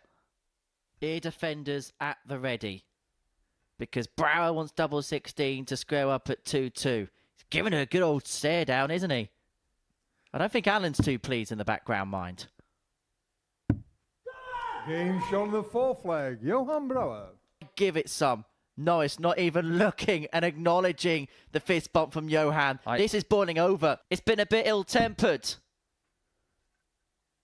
But Norris won't care because he's got the 2 points in hand. Alan Norris gets the better of Johan Brouwer by 4 legs to 2. At times, it was a little bit ill-tempered between Alan Norris and Johan Brouwer, but Norris won 4-2, and he's won both of his matches so far. Himself and Steve West, both at the top of the table on 4 points. It's a fairly uniformed Group C table so far, with Copeland and Brouwer with 1 win and 1 defeat apiece, whilst Paul Milford and Carl Sneed both looking to get on the board in the third round's worth of fixtures. And we're going to see Johan Brouwer on the stage now as he takes on Steve West. There's a potential that this game could have the same sorts of drama that we saw between Brouwer and Norris in match 4 of the session. Yeah, this is going to be fun, isn't it? For a couple of good reasons. But this is probably, if you think about it logically, the exact right time for Steve to play Johan. He's just lost. West has just won 2 games. And he has not lost to Brouwer this week. So everything points to a West win. Everything. Game on. But darts isn't that simple. How does Johan respond after losing to Chuck? 97. I don't think it's just the response to the game, but the way the game was played. How does he mentally get ready for this battle? 140. I think that's a fair statement. Think about this from a psychological point of view. I can't imagine it was 42. particularly comfortable in the practice room after that 4th match.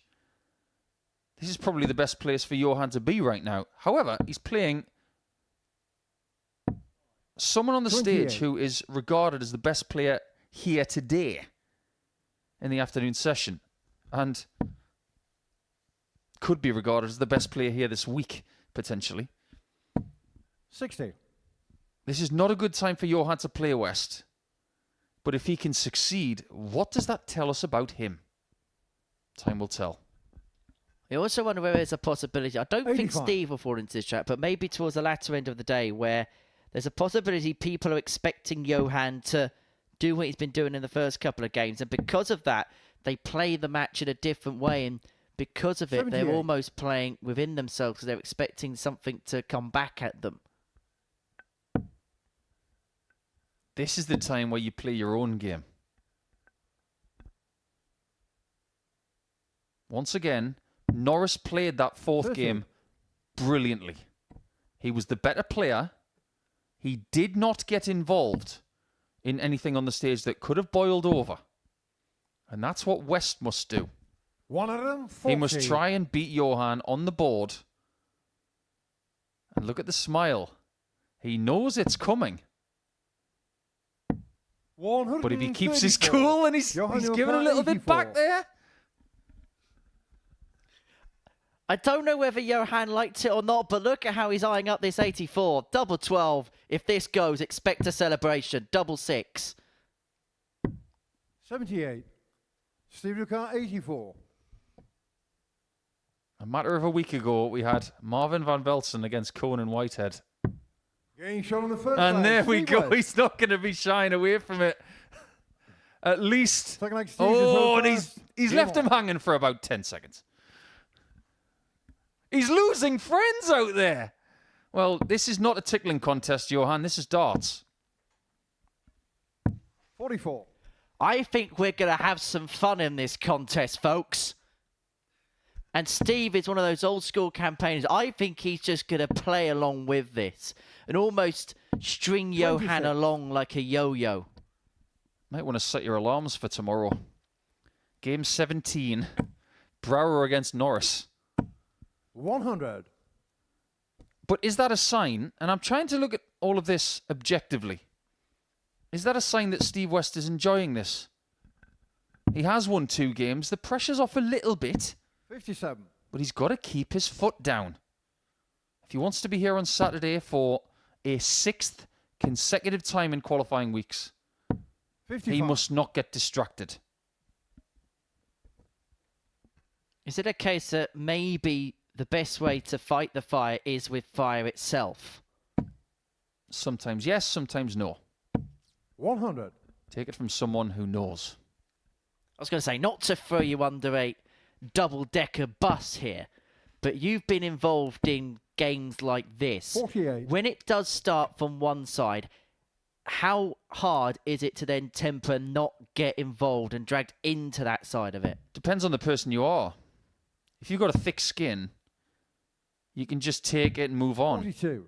But if you've got a slightly thinner skin, it's really hard not to get involved, especially against someone who it's happened with before.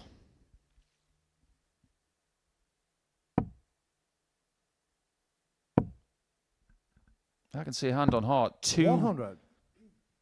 opponents of mine in the past, the level of testosterone and adrenaline pumping through my veins was a 45. definitive Steve Ducat, 10 out of 10. 154. Anderson and Highbrecht. The UK Open Trilogy, the World Cup games, the double tops for 154s. Getting shot on the Oh, second yeah. leg. Steve West. He loved that one. 2-0 West. Third And leg, that Johan deserves a to fist first. pump from Game everybody on. round here. West has just had a little glance up to the commentary box and he's just said that Johan Brouwer is in his pocket. 57. He glanced up to the commentary box window. Now we can see the side table. He's glanced up and he gesticulated towards the pocket on the 60. side of his shirt to say that is exactly where Johan Brouwer is. Goodness me, is there some mind games being played out there? Leg-wise this week, 60. he is 14-4 up on Johan this week. He's not wrong. 108. Well, But he is having fun out there. Well, when Steve West goes home tonight, he's going to have to double check. Well, he really is enjoying it. Again, he glances up and is just enjoying the heat of the battle. Well, when he comes home 55. tonight, he's going to have to check whether he's got his keys, whether he's got his mobile phone, whether he's got his wallet, and Johan Brouwer. 108. He is loving every single part of this battle now. He is loving the way he's playing. He hasn't missed a dart at double in this match. He's got a couple of maximums in his last 2 visits. Steve Ducat, 81. He is bossing this group so far. Double 10. 61. He'll be back. Well, we said this earlier on in the week. Steve plays his best in games where he really does focus down. And this was the type of match that really would have 125. Steve Ducat, 20. engaged the brain. He's not engaged with his opponent as of such, 10. but he Johan may Ducat, 64. hear the first cry of his Dutch opponent, Johan Brouwer, here if he can find the 64 to bring it back to 2-1. If I were him, I wouldn't do it. You've got to work your way back into the game and don't poke the wolf. 32. Problem is, I don't think he can help 10. himself, and he hasn't helped himself there. 2 5s. 3-0. Being shot on the third leg. Steve West. Now, he's done that in response to something that Johan did at the end of his previous visit. I heard from the commentary box a thud. I didn't know what it was at the time. I suspected that Johan had stamped on the stage. Now, 85. West has done it in response, as if to say, don't do that. I think Steve's right. The last thing you want to do is stamp on the oche. He's shaking his head, is Steve West. Now, I'm not sure how well the cameras picked it up, but I just had a look out the end of the commentary box, out of our commentary box window. Now, Steve West walked past, gave Johan a glance, and Johan 97. shook his head at Steve.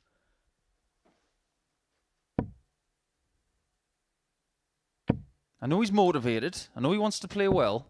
100. But there are things you just don't do. And stamping on the oche is not frowned upon. You just don't do it. Is that the first 61. point where maybe Johan has crossed the line? The rest of it's been a bit of fun, but that's off. He's been teetering on the line, but that was crossing the line. There are players that will 57. put up with stuff, and you think it's just their personality, but that is an absolute no-no. Look at Steve grinning like a Cheshire cat right now. 94. 4 words going through his brain right now. Get rid of him in the game. That's another 3 words. But that's the only thing on Steve's mind right 42. now. Steve Ricard, 164. Get rid of him as soon as possible. And then I'll focus on you again tomorrow. But ever since Brouwer won that 100. first game of the day, things have taken a 270-degree turn. The shake of the head, and that may well be Johan Brouwer's last turn of this match, 96. because Steve West Steve returns Ricard, for 64. 64 for what would be his second 4-0 win in 3 matches. He's looking as if he's the dominant force in this group. He Being shot on the pins the match, Steve double West. 8 to win the contest against Johan Brouwer. Contest which was boiling up and perhaps boiling over at times. Smiles on the faces as the game comes to a close. A smile on the face of Steve West as he exits the stage. He has a conversation with Paul Hinks about that contest, which at times brewed up, but Brouwer couldn't quite keep up with Steve West, who's becoming a bit of a runaway train at the top of this Group C. 3 wins from 3 for him. Coming up next, Alan Norris can join him on the 6-point mark. And Steve still is on the stage, and he is pointing and gesticulating to his pocket, because that's where he feels Johan Brouwer is. Well, we are going to take a break. West has pocketed the points and maybe a little bit more. And coming up next, we're going to watch Alan Norris up against Carl Sneed.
Welcome back to the Modus Super Series on what has been a testosterone-filled day here at the live lounge in Portsmouth. We had another game that swung that way before the break. Steve West got the better of Johan Brouwer by 4-0. Alan Norris was involved in another tepid affair against Johan. That game actually available on the Super Series YouTube channel. That was filled with plenty of drama, controversy, and, well, every other adjective that you would like to mention. But Norris now fully focused on the task, looking to make it 3 wins from 3 and join Steve West at the top of the table on that mark against Carl Sneed, who so far today has played 2 games and won just the solitary leg. He needs to turn around his fortunes and turn them around quickly if he's to make a last-minute dash towards Saturday night's finals. I feel, after what we saw in that last game, I think we might see a bit more passiveness on the hockey. Is that your best Ted Lowe impression? First leg, Alan to through I just want to channel my inner Game on. My inner zen after what was a very dramatic last hour or so here at the Modus Live Lounge. But Alan Norris today, you have to say, despite what happened in Game 2, that shouldn't escape from the fact that he's played some really good darts on this Thursday afternoon. Came out the gate with a 4-2 winning against Barry Copeland, averaged just under 97. Averaged 84 in that game against Brouwer. All things considered, it's been a very good start for him. Yes, very much so. And he can join Steve West on 6 points. If he was the better call in this one. Norris and West will meet in Game 10. At that point, if they're both on 6 points, it will be a battle to see who stays undefeated. But this game is not just about Alan. Carl is very much back in with a chance in this table if he can find a win against Chuck. You've got Copeland and Brouwer on 2 points. You've got Norris on 4. 45. West is in the distance on 6 at the minute. He's looking really good. Sneed's got to find a game where he can just start putting things together. Because he's only won 1 leg so far today. Is it also fair to say, despite Alan winning 2 from 2, he would have been thankful for the 3-game gap just because of the way his previous match went. He can just bring himself back down to basis. Yes, that's fair enough, but those games haven't taken long. It's probably felt more like a 2-game break. On your car, 146. Because it's been 4-2, 4-1 and 4-0 since that game with Brouwer. He's got out of the gate quicker. 106. Off the 2. And he's left himself tops to take out leg 1. And this has perhaps been Carl's problem today, is he's always seemingly been 93. A score behind his opponent in most legs. Yeah, that's fair enough to say that. Getting shot on the first He's now a leg behind Norris. at the start of this game, which will feel very familiar. Third game in a row. He's lost the first leg, and he shouldn't really have lost the first leg against West. And everything went downhill once he missed those darts at double in the first leg against Steve. 78. First and foremost, this game is about getting chances. You give yourself chances by scoring very well. 136. And once you get there, you worry about that when you get there. It's one of the reasons why Joe Cullen's practice regime is so 100. simple. He focuses on scoring about 95% of the time. He believes that if my scoring's good enough, I will be able to convert 95. the chances. But that's not the popular consensus about practice. That's just the way he does things. 137. It's one of the intriguing things about sporting mentality, because you can have 2 people that go about their business in completely contrasting ways, 140. yet still meet in the middle in terms of success. We're a bit like Tiger Woods and John Daly. 85. Very, very different when it came to preparing for the first tee. I won't go into it, but yeah, very different. Well, you can either prepare like Jake Humphrey or perform like Jack off the building site. That's where the mentalities can maybe sometimes differ. But Norris with a high performance here. 76, Carlo car 101. Needs a treble. 50. It's just not happening Alan today car for Carl. 54.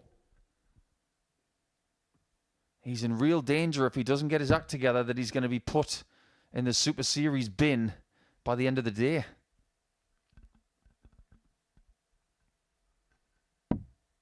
Double 10 for Chuck. 44, Carlo car 51. Wiping his hands an awful lot. Just wonder if his palms are sweating up a little bit. One dart, a double top. 31, Alan And he had to burn another approach shot because he missed that big 11. There's a lot of darts that are dropping low at this present moment in time for Carl Sneed. Norris look at a double 5. Norris cannot find the double 5, and so Carl will get another reprieve to square this game up at one apiece. Carlo car 20. For only his second leg of the day so far.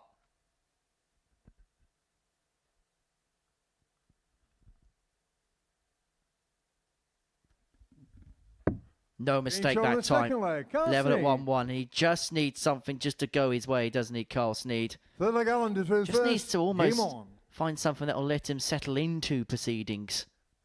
If you go up and play on that stage and you can't think of something you're working on, the likelihood is you're going to lose. 100. Everybody needs to remember at least one thing. And I think one thing is the right amount of things to remember. Think of something that is working and just focus on that. Whether it's a grip thing, it's a rhythm thing, 121. whether it's a process thing. This is what great sports people do. Do you think Tiger Woods or Jack 42. Nicklaus or Rafa Nadal or Roger Federer or someone like that went onto the first tee or the tennis court thinking, let's see how it goes? 100. No. They'd prepare, and then come that first shot, that first serve, they'd know exactly what they're doing. They'd remember one key thing to carry throughout an entire contest or a round.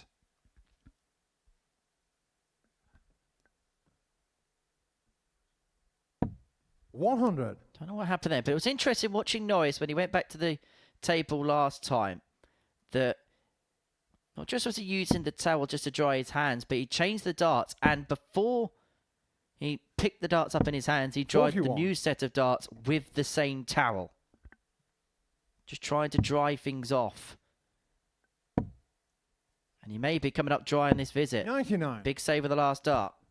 It must be something to do with the tiniest bit of perspiration on the tungsten. So I can imagine every 99. darts Alan company Carl, right now is 160. thinking, well, there's a good idea. Some sort of moisture retraction device to leave on the table. Doesn't need one. Tops. Game shot Didn't on the need third one at leg. all. Alan Norris. Wonderful checkout from Chuck. Third leg Carl Just deserves keep blowing first. on those Game fingers. Is it quite ironic when you consider his walk-on track is Sweat by Snoop Dogg? Is it really? Yep. Which was also for a useless 140. factoid, the advert break music used by ESPN when they covered the BDO World Championship for a couple of years. I'll take your word for that. 45. We've had some interesting break tracks. Swedish House Mafia. Don't you worry, Charles. That rang around for a few years. I like that one. That was a good one. 140. How about the 2010 European Championship? It was on a channel called Brouwer. And someone who was in Saturday this week made the final that week. 30. A certain Wayne Jones. The break music that week was Ring of Fire.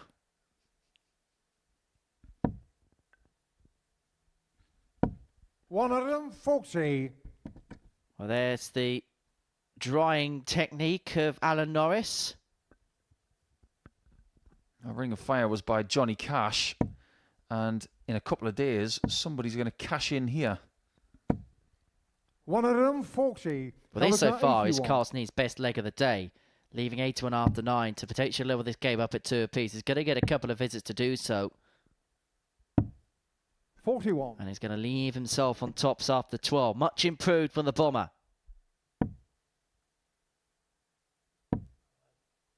Bomber was a character in a very famous 140, comedy series back in the 70s and 80s called Auf Wiedersehen Pet. Bomber was from the southwest of England. But this man from the northwest has equalised with his best leg of the day, 14 darter. That's more like it. Fifth leg calendar through first. Game on.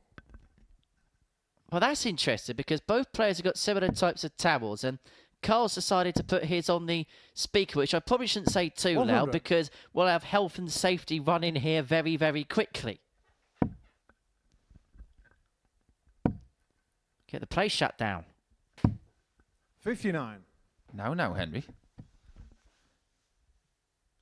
That wouldn't have passed a pack test. Well, have we approached the time where... 85. Because I've spoken about this before. The PDC now employ a 2-table system, don't they? One per player, because it's like 100. business class, getting your own table. Maybe we should employ a 2-table system. Everybody gets their own table. 45. Make the players feel a little bit more premium economy. I think the big problem is the size of the stage, where on PDC stage, they're much bigger than what we've got here, where 80. particularly like with Lakeside, they still operate a 1-table system because that's all the space allows. That is not the biggest stage you'll see in World Darts. Come on. I'm sure there's somebody Swedish out there that can invent a flat pack table that'll fit into that gap. I have no 95. idea.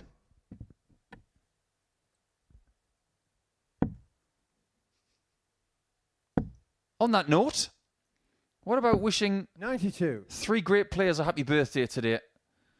Gary Spedding from Cumbria. You might not have heard of Gary, but lots of us have. Fine lad from Cumbria. Jamie Harvey, brave dart, is celebrating his birthday today, as is Mike Veach, the former Scotland captain. 25.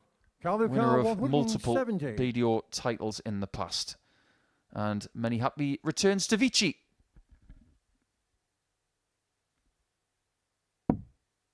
Someone that Alan knows very well, I'm sure, because Alan lives in Scotland. 25. Alan, your car 151. A beautiful town called Bo'ness that has a really interesting town hall that hosts exhibitions and has an uphill hockey. If you think I'm kidding, I'm not. 91. Calendar car I'll tell you a little story in the next leg. Well, it can only go downhill from there. Nice. 65. With a couple of darts at tops, providing he hits a single with dart 1 to put himself a leg away for winning his 3rd consecutive match. Double 10. He's got an open bed, though, to aim at. 40. And able to find. 80. He's just not as sharp on the doubles as he has been in the last couple of matches. And Carl's got to expose this. He's doing so. He's now in front. 6-leg Calder through first. Game on. Yes, Bo'ness in Scotland. Not that far from big cities in the south of the country. 60. It's actually got a wonderful view from that town. But when exhibitions take place in that part of the world, especially in that town hall, I went there for the very first time and I was marvelling at the view of this beautiful building. 121. As soon as I got in the practice room, Daryl Fitton said to me, "You've never been here before, have you?" And I said, "No, I haven't." "Why do you ask?" 140. And he said, "It's a very strange stage. Tell me how your thighs feel at the end of the night." And I thought, that's a strange thing to say. 135. Anyway, Gary Anderson was there, Daryl was there, a few other people were there. We had a lovely night. And I walked up to Daryl Fitton at the end of the night and I said, "I really do feel like my thighs are aching." And he said, "Yeah, because the hockey's uphill. Because it's on the stage, they can't change it."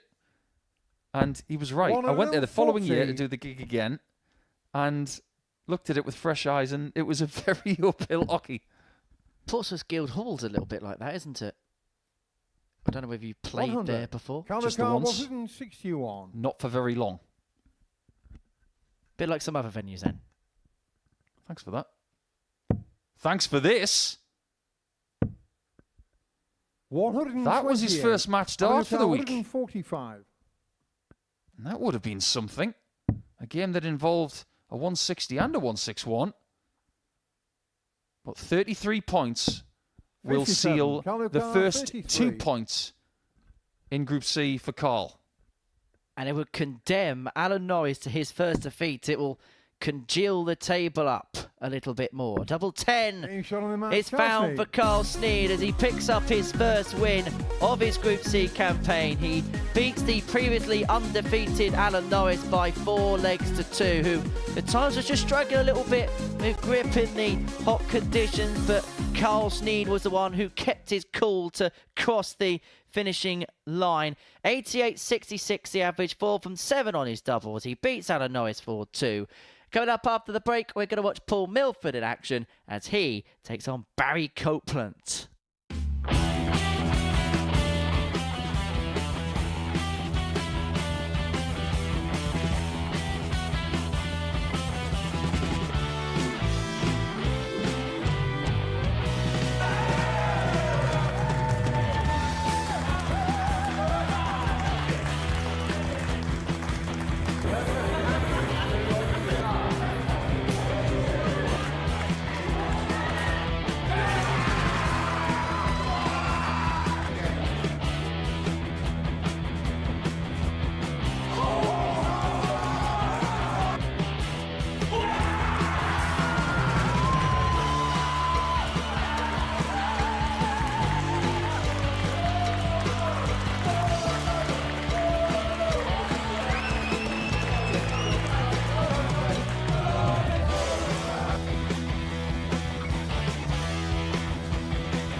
Welcome back to the Modus Super Series, where before the break, Carl Sneed got the better of Alan Norris by 4 legs to 2. Really good performance from Carl, who's improving as the day goes along. 88.66 the average, 4 from 7 on the doubles, and inflicting a first defeat upon Alan Norris in this Group C campaign.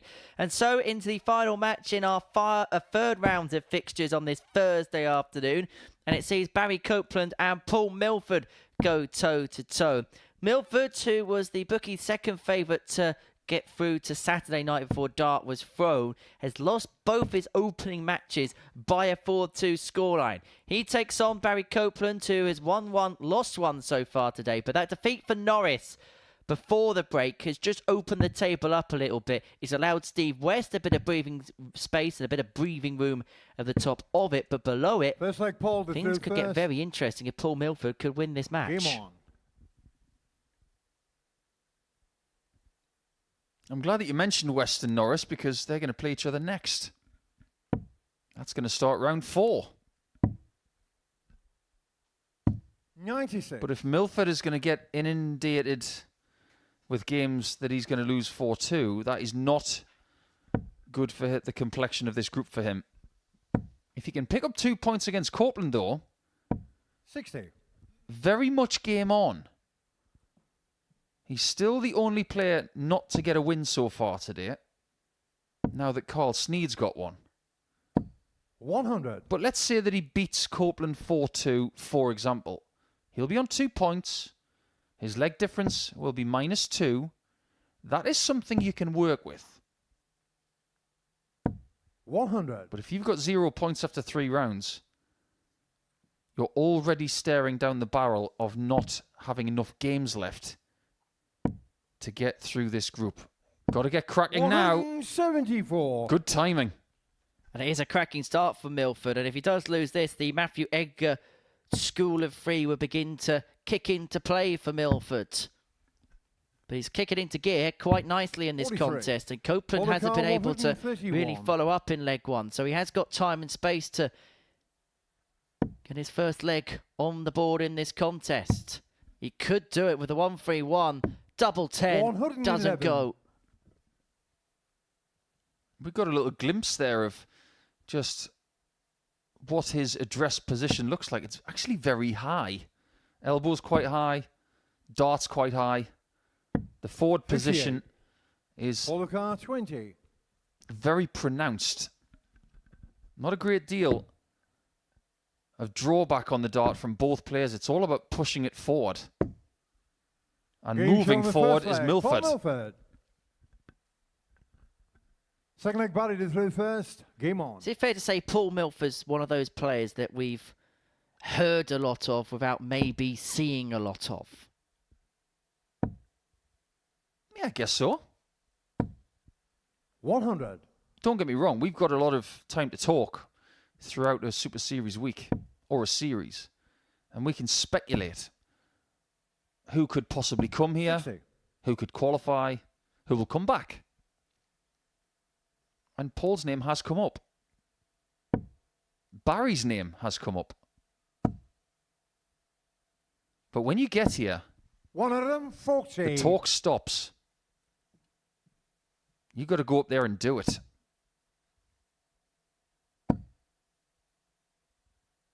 Think about players who have done really good things here, and we haven't seen them for a while. People like West, we haven't seen him all year. He comes back, he starts to prove over the course of 4 days that he's still 49. got it.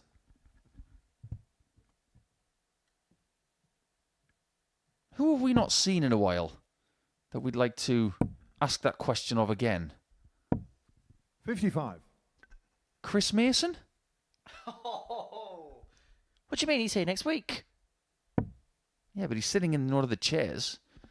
He has got a brilliant record when it comes to qualifying weeks. Played one, won one. Alexander Murrox we haven't seen for a while. You added another R to that, didn't you? That's one letter I shouldn't be adding in the alphabet. Copeland 98. leaving double 16 after 12 to level up at 1 apiece. And a bit like Milford in leg one, he's got time and space to take it out. 2 8s. 14 darter. The legs that have been won in this contest have been very good. The only problem has been when they've not won the leg, they've been a little bit off, this pair. If that continues, Milford will win this game. 40. I'll say one thing. I haven't seen Paul in a while. He's looking very tanned. But then again, he does live in a part of the country that gets a lot of the best weather in the UK. 100. Just proof that dart players don't spend all of their time indoors. Work hard, play hard. You know the drill, Nico. 100. And he has been working hard on his game. Part of the reason why he was a part of the England squad, and what valuable experience it must have been for him to have spent time in the company of the likes of Scott Mitchell, 60. Tom Sykes, even the young scallywag Cam Crabtree he spent some time with in the England setup. Yeah, Jamie Atkins, he was here very recently. He failed to get through a Group C scenario 100. So even though we have bigged Paul up a little bit, it just goes to show that even players like Jamie, who have got good form in the bank recently, he couldn't get through his group. 100. There are no guarantees. Well, the rumour mill on the street was Paul Milford's been spending a lot of time practicing with Owen Bates, and by the time Bates has finished 41. those practice sessions, he's realised how good Paul Milford is. The rumour mill on the streets. Henry doing his best impression of Columbo with his cream anorak, 140. trying to get all the dish for us. One more thing. Don't tell me you used to watch Columbo as you were a 80. kid. Well, Mario put it this way, Kart it was a 101. staple in the... Well, I didn't watch it. My parents watched it. so Next thing you know, you're going to see you used to watch Murder, She Wrote. my mum used to watch Oh, that as there well. you go. 49. Paul the car 140. Oh, this would be something. It's not going to be so. However, now 60. Copeland has a chance Mario Kart to break. 52. And if he wins this match, he'll go to 4 points alongside Norris. It's tops for Copeland. It's Into the 2-1 third leg, Copeland. Barry Copeland. And this is officially the point where we say that Paul Milford's in a bit of trouble. Fourth leg Barry did through first. That was such a Game on. lovely camera angle, wasn't it, on that tops? To see how fast Copeland's darts do travel. They are flung with vigour. And they spin in the air 100. faster than Simone Biles off a vault.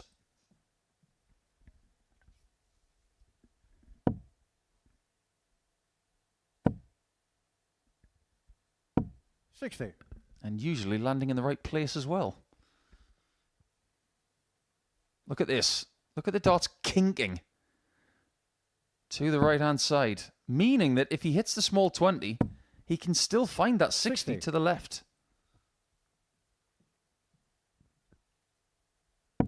There you can see that pure straight angle for Milford, who throws 100. from slightly right of centre.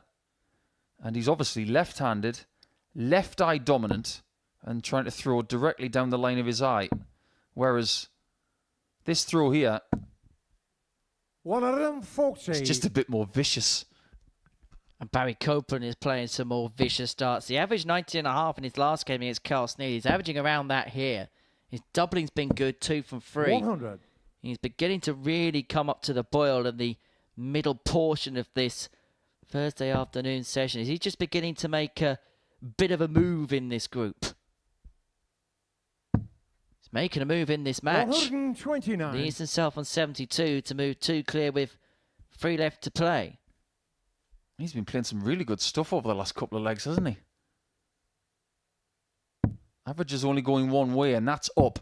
58. Barry car 72. On the double so far, 2 hits from 3, which means this is real trouble for Milford once again.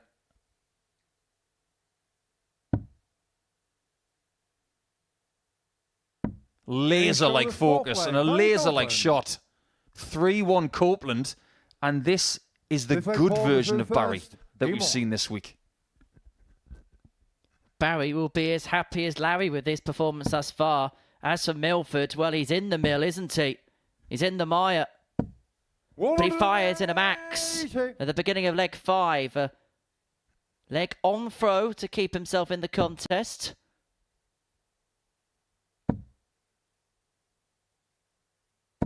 $100. But Copeland just keeps chipping away.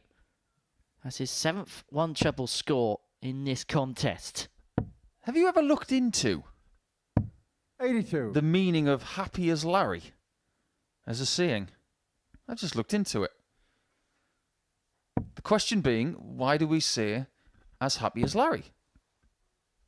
Apparently, Larry Foley 100. was an Australian boxer who never lost a fight. His last fight was in the 1870s. They definitely didn't have 16-ounce gloves back then. He was paid the vast sum of £1,000 and won a fight Hence, the phrase "happy as Larry" came around. That was 150 years ago. 91. Paul the car, 140. It's amazing how things transpire into modern culture, isn't it?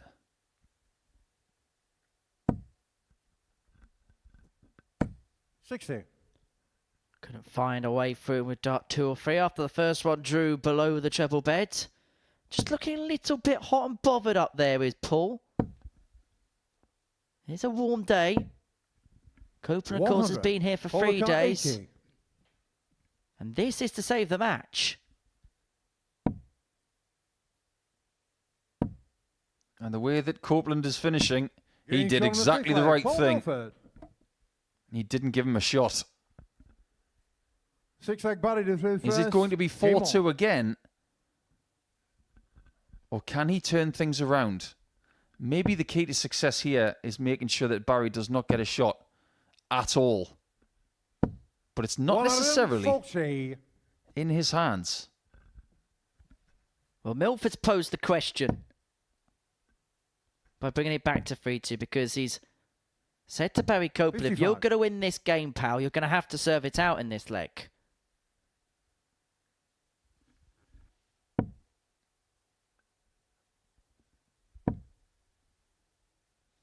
But if you have a look at the scoring 100. power pack, Barry has just been hitting more haymakers than his opponent.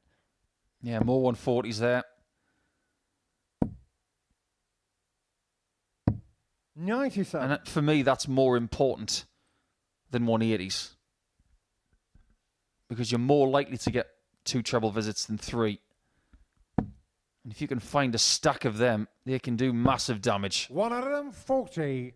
And considering he's got 2 of them in this leg, he's looking at 1-2-1 to finish the match off in 6 legs. This has been a really, really good, solid Thursday for Copeland so far. 121. However, Milford is just a little bit further behind. However, he's left a bogey number. He couldn't have done anything about it. And this is a match start all of a sudden.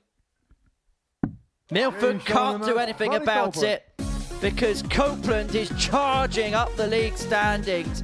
Brilliant once again. And the daddy is showing who is the daddy in this Group C. He gets the better of Paul Milford by 4 legs to 2. Well, that game was an illustration as to how scoring power can really help you in a contest.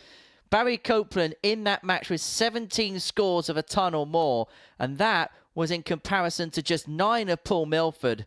It afforded him the first opportunities at a double in the match, and he took 4 out of 5 of them, including that 1-2-1 to finish off. And that was a 12-dart leg on throw. Coming up after the break, we're going to watch Steve West and Alan Norris go toe-to. You could say this is Steve up against Alan.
Welcome back to the Modus Super Series, where we have completed 3 rounds worth of fixtures on this Thursday afternoon. Before the break, Barry Copeland got the better of Paul Milford by 4 legs to 2. It means that Milford is the only player yet to pick up a win in this Group C. Meanwhile, Steve West has been perfect up to press, and he leads the Group C standings with 6 points to his name. Barry Copeland and Alan Norris both on 4. Johan Brouwer and Carl Sneed will win to their name, but Paul Milford, the only player without a success so far on this Thursday afternoon. And we're going to see West and Norris go toe-to-toe. Well, these two have already met once here at the Live Lounge in Portsmouth, and they were an interesting set of affairs.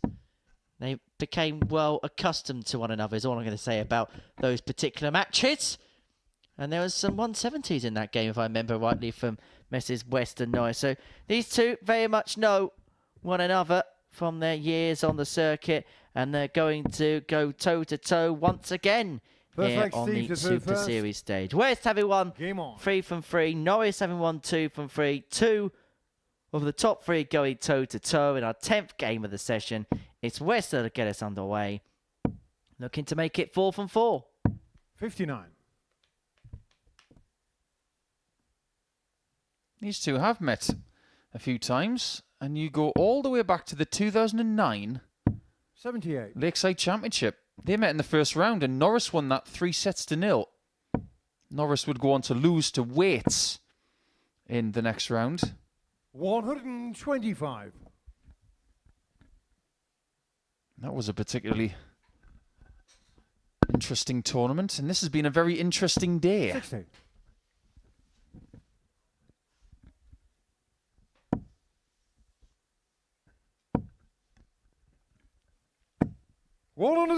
All red. Bit like a strawberry field, isn't it? Strawberry fields forever. 100. Pseudocar 137. 137 for West to take out leg 1, looking for treble 16 with dart 2.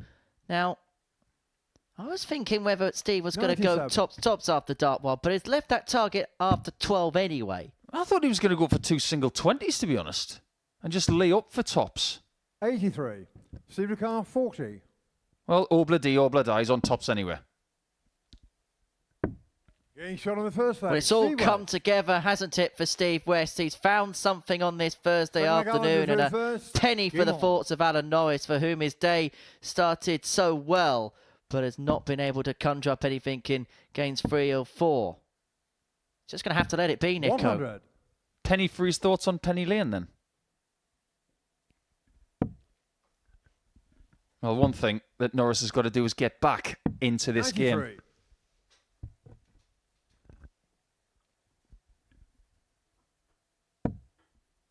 Well, that's the perfect dart if he doesn't hit the treble 20. 100. Because he can try and sneak the next 2 into the lipstick off that first flight. 68. Steve West's game plan in darts is a bit more simple than that of Norris. He's a bit more flexible, you would say. You think he's going to lead tops or 16s or 18s or 12s. 140. Steve's going to spend more time trying to leave tops.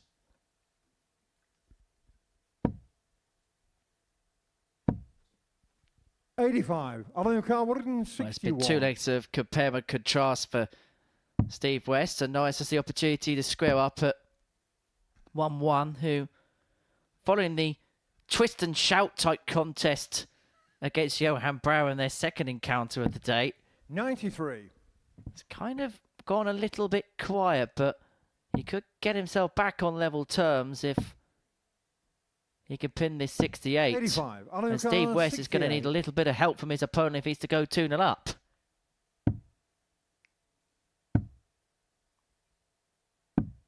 Well, there is a bit of evidence as to what Chuck Pseudocar does. 170. I didn't think he was going to leave double 18 there. And at the minute, Steve's just fallen off his best stuff. Needs to rediscover a bit more of the stuff he was doing yesterday.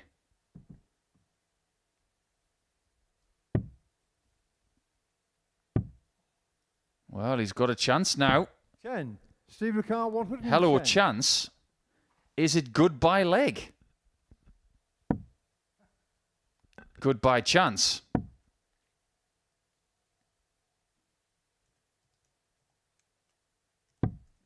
$70. Well, that was a bit Final here, car there, and 8. everywhere.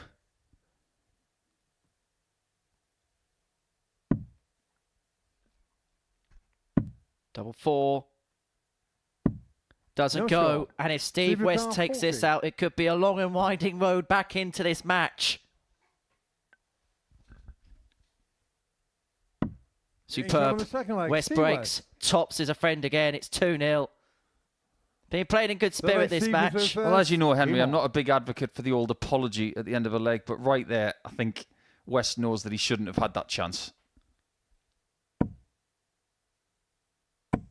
And when he looks at Tops, 140. he just looks at it and says, don't let me down. And it very rarely does. 100. Let's face it, if it had let him down over the years, he wouldn't continue to go back to it. He would have changed his game plan by now.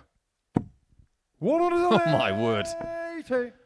Well, he really is starting to turn this game around now after that gift of a second leg. Well, West must be feeling, I feel fine right 95. now. He's averaging in excess of 101.5.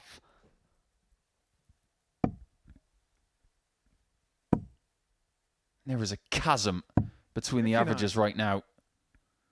West around 99. Norris almost 20 points adrift. His game is going downhill at the minute. West is 81. starting to maintain a very high level of 22. play. He's got 6 starts here for 1-2-2. He may only need the 3. Because he's here, shot on the there, third and leg. Steve everywhere West. right now is Steve West. The 1-2-2 joins the 120 Norfolk and Islanders 154 in his Game ton on. plus checkout club, and he leads 3-0. If a double would be dancing right now, 81. that Tops is just welcoming the darts of West at the minute, singing Love Me Do.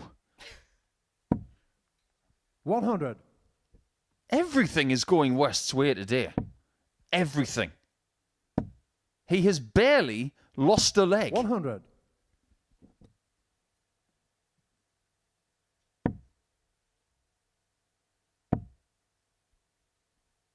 Now and then, 37. things don't go your way and you have to scrap for legs, for wins, for titles. But there are days, 140. and in the midst of them as well, you think, nobody's going to beat me when this is happening. I'm just feeling too good, and they 100. don't have what it takes to beat me in this kind of mood. And that's probably how Steve feels. He's already thinking, I'm going to get 10 100. points today. He's one leg away from having 8 points in the table ahead of playing Barry Copeland 60. for the 4th time this week. And if he wins that one as well, as this, he will have 10 points. 60. But that was an interesting play from Norris, wasn't it? Trying 2 tops, ended up on double 10, and now is going to be under pressure. Well, Steve West has dropped 140, just I'm gonna 2 go legs 20. so far today. Double 5. Doesn't go. And this would be for a third 4-0 win in 4 matches. No score. He's not Steve just Car 64. going through the card. He's going about it in dominant fashion. 1 dart in his hand at Tops. To seal a He's showing 4-0 that Steve West. success. And Steve West continues his domination of this Group C. He has dropped just 2 legs for the day in 4 matches. He moves on to 8 points at the top of the table, and he looks in fine fettle now as he looks ever so closer, or edges ever so closer possibly, to Saturday night qualification. 95.43 the end average, 4 from 5 on the checkouts. That 1-2-2, well, that was the moment that really set the wheels in motion. Right, we're going to head for a short break. When we return, we're going to watch Barry Copeland up against Johan Brouwer. This Well, this could be another game where the tungsten testosterone levels could reach another peak. Next year, when that decision needs to be made, he's going to be 49. 1 year shy of the age of the seniors. A very viable option. Two players who are around that age. Well, what did he say about the 9? Will we get the 141? Will the promise come true? Double 12. Shot and the match. Steve West has won the match with a 9 dart.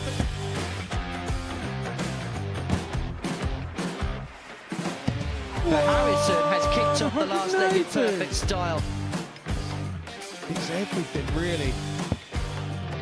Oh, he's timing this well again. 180.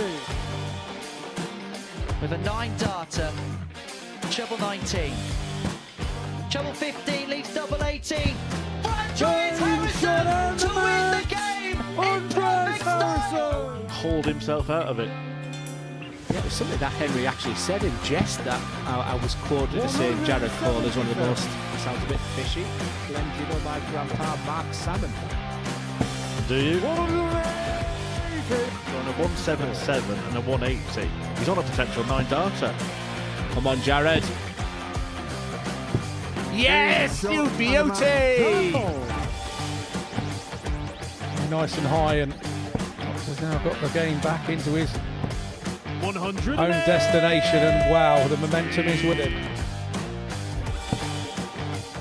Here we go. 108. I wouldn't have said it. Don't jinx it. Yes. Yes! Double 12! Yes! Get in there, Lee Cox! Well, I think it's fair to say that the blue touch paper has been well and truly lit. 108. 6th max of the match. Oh, hang about. Hang about. It's getting ridiculous now. Can Tommy Leishman give us back-to-back 9 darters in back-to-back games? He could, you know. He could, you know. Goodness gracious! Wait! Tommy Leishman. Back-to-back 9 darters! Hello again, everyone, and welcome back to the Modus Super Series, where we're seeing some fast, furious, fun, and sometimes quite tense tungsten tussles on this Thursday afternoon. However, it was a bit of a breeze for Steve West. There has been a bit of a westerly breeze, hasn't there, on this Thursday afternoon, because he's dropped just 2 legs so far. His latest 4-0 win against Alan Norris before the break. 95.43 the average, 4 from 5 on his doubles, including a 1-2-2 checkout to put him 3-0 to the good. So our 11th game sees Barry Copeland and Johan Brouwer go toe-to-toe on the hockey. Johan, despite not being top of the table, has kind of been the story of this Thursday afternoon. He's been involved in a couple of contests between himself and Alan Norris and Steve West, which at times has been a little bit frosty, a little bit flaky, a little bit icy at points. And he takes on Barry Copeland, who already this week has played Johan 3 times, and once or twice has also been engaged with the helter-skelter of emotions that this Dutchman brings to the hockey. 60.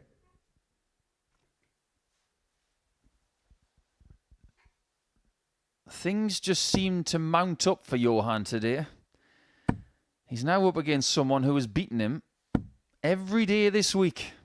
140. So the only person who's getting satisfaction is Barry.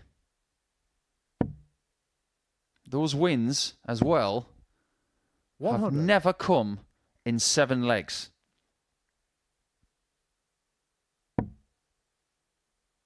4-1 on Monday, 4-2 the last couple of days. And considering that Barry has not been off the hockey for very long, after that 4-2 win against Milford, this is maybe the worst time to play Copeland this week, because he's going to be feeling pretty good about his chances of being well placed at the end of the day. Looking good, feeling good, playing good. And again, it seems like the story of Barry Copeland, where 41. at the beginning of the day, the talk was all about West. It was all about Milford. Barry wasn't really somebody that was getting spoken about too much in circles. Even Alan Norris had 5. one or two conversation notes about him, as Mario Kart 80. Johan has a bit of a slip with that previous visit. Should be academic. Is academic. It's a 14 dart of Barry Copeland here, just continuing to play at a precocious level and sticking there. Game on. Absolutely cool as ice. And his finishing in the last couple of games he's played has been remarkable. 48. 4 from 5 against Milford. He starts this game perfectly. Well, Copeland looking to make it through to Saturday night on debut. You could be there as well by 100. scanning the QR code, which is on your screen now, www.dartshop.tv. The place to be to get your tickets for that. Just a couple of quid, the booking charge, and it's a nice little deal on drinks as well. It's a really good Saturday night out. It's a party in Pompey on a Saturday evening here at the Super Series. Yes, it's a party. And just make sure 60. you've got your invitation by reserving your seat.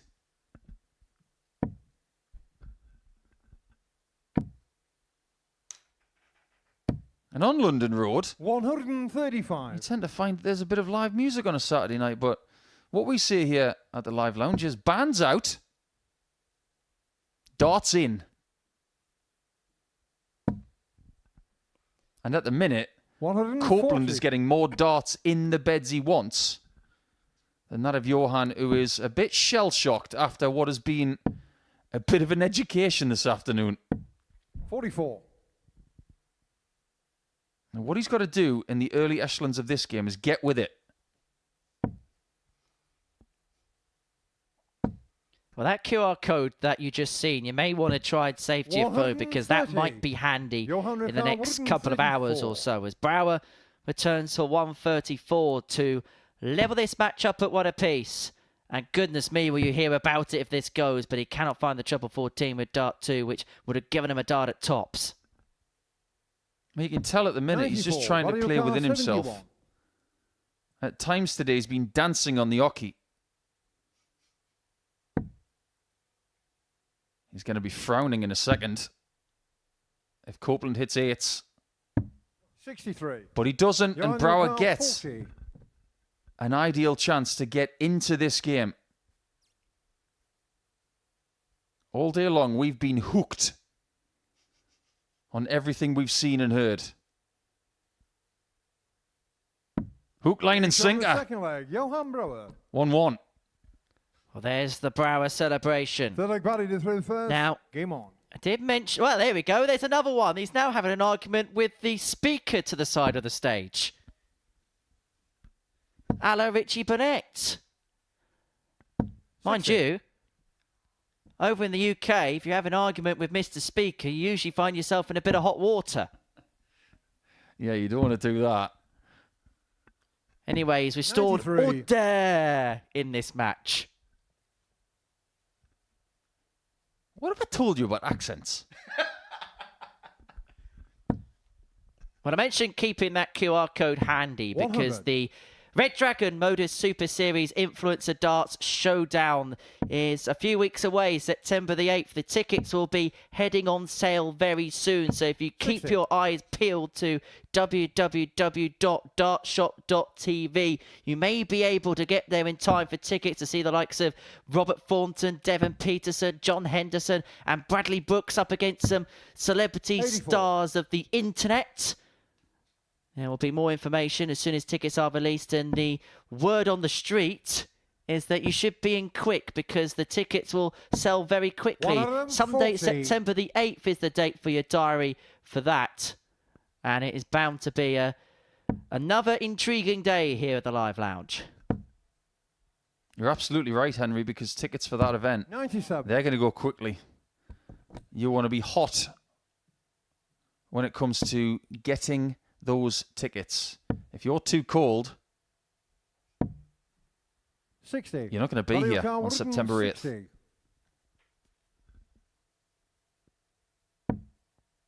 not going to see another 160 check out. We did get one from Norris a little bit earlier today. 60. Johan Newcar 148.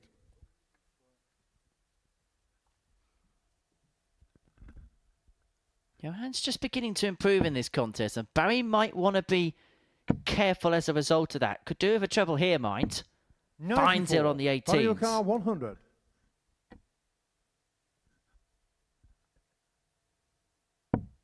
Wow.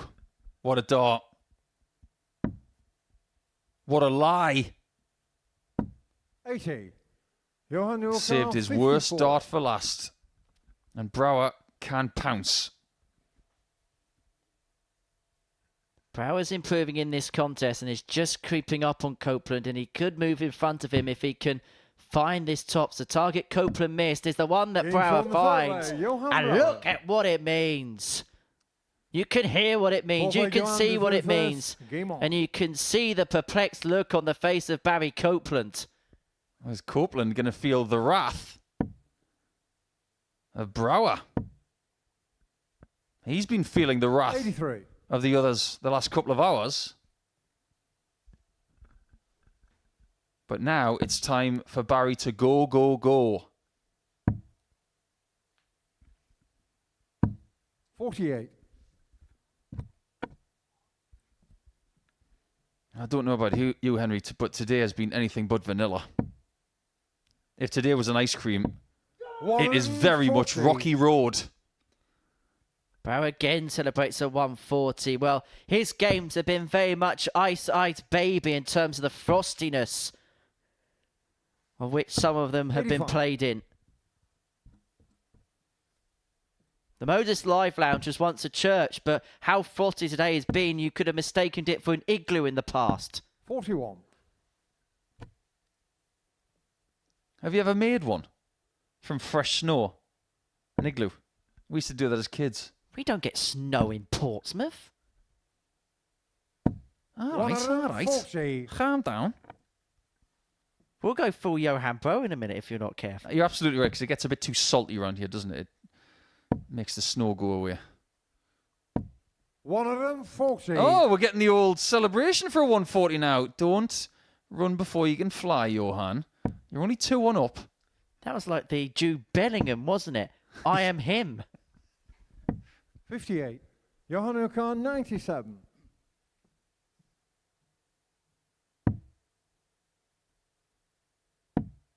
I'm going to say this right now while I remember it. This guy's 39. in the Dutch squad. Barioka That Europe Cup is going to 170. be watchable. Oh, another. Doesn't go, and so Brouwer comes back for 3-1. 80. Johan Newcar 58. Now, somehow, Barry's got to stop that train that is Johan Brouwer. However, he can't stop the train at the minute. Johan Brouwer. Really working hard to get to 4 points. And if he does win this match, Brouwer, Game on. he will join Norris and Copeland on 4 points. 4 points adrift of West, who is currently dominating proceedings. 140. Well, you mentioned the Europe Cup. This could well be a fixture at the Europe Cup in Slovakia later on this year in September. 100. Can you imagine Johan Brouwer against John Michael at that Europe Cup? Against John Michael?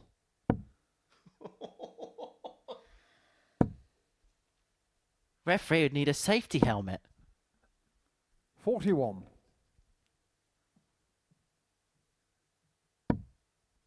That would be more like gladiators, that game, instead of darts. 100. I'm casting my memory back over many years to remember if there's any other players that I remember having this much intensity. 100. I'm just coming up empty.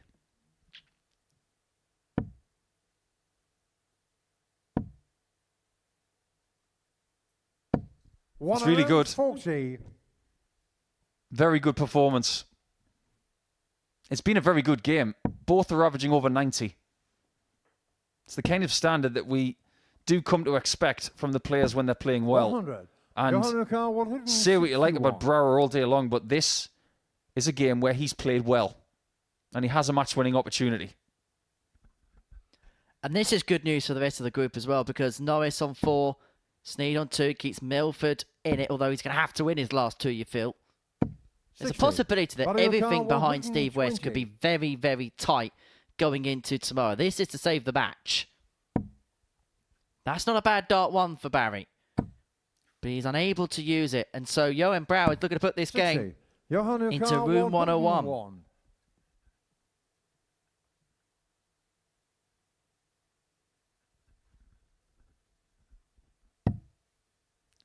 That leaves 95. So for a brief second, 45. Body your car, 60. He was on a shot to win the match. Copeland comes back to keep us going into leg number 6. Double 10. 40. Now this is a very realistic opportunity, and Copeland is livid at the fact that he could be beaten. It's double 10. It's Brouwer who gets the points. Yes, it's in, Johan. And yes, you've won your second match of the day. Him and Barry Copeland will have to stay on 4 points. But look at what it means to Johan Brouwer. He's even having a celebration straight at Paul Hinks. He's still enjoying himself on that stage. He's still celebrating. We've gone to the stats. And I can tell you now, he's walking down the hockey and he's literally dancing up and down it as he's walked back off the stage. Incredible scenes, incredible match. Brouwer wins 4-1 against Copeland. And actually, there's a little bit of a flashpoint off the stage between the pair as they've departed it. But Brouwer has beaten Barry Copeland by 4 legs to 1. And coming up next, Carl Sneed will take on Paul Milford.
Welcome back to the Modus Super Series, where we're having a very, very fun and entertaining Thursday afternoon at the Live Lounge in Portsmouth. And before the break, Johan Brouwer got the better of Barry Copeland by 4 legs to 1. And so we go into our final game from the 4th round of fixtures. And it sees Carl Sneed and Paul Milford go toe-to-toe. Now, Milford hasn't won a game so far today, desperately in search of that first win. Carl Sneed picked his up in the previous match. Played really well against Alan Norris. Average 88.66 and a 4-2 success against Chuck. Was also 5-7 on his doubles. For Paul Milford, it feels like the surmisation of his day has been the scoring has been all right. There's not been an issue there, but missed doubles have come back to cost him. 2 from 7 in his first game, 2 from 13 in game 2, 2 from 5 against Barry Copeland. He keeps picking up 2 legs, but nothing more as Sneed kicks off with a maximum in this contest. I think Sneed is starting to play properly now, and he is possibly the epitome of going under the radar now. He beats Milford. He doesn't just keep Paul on 0 points, but he joins the party on 4, which now currently is occupied by Brouwer, Norris and Copeland. West is in a different postcode.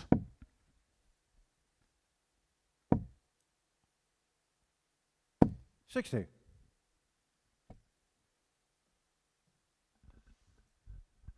Carl is getting better with every game it's felt today. The numbers have been reflective of that. For Milford, he's been there or thereabouts about really troubling a match win. Just been having a little look into Paul's PDC career when he had a tour card in 2015 and 2016. He made the last 32 on only 2 occasions. But in both tournaments where he did that, Gary Anderson was in the final. 85. He won a tournament. 57. The other one, the only Players' Championship that Paul Milford was part of, we'll come back to it. 37. Because Milford could win this first leg.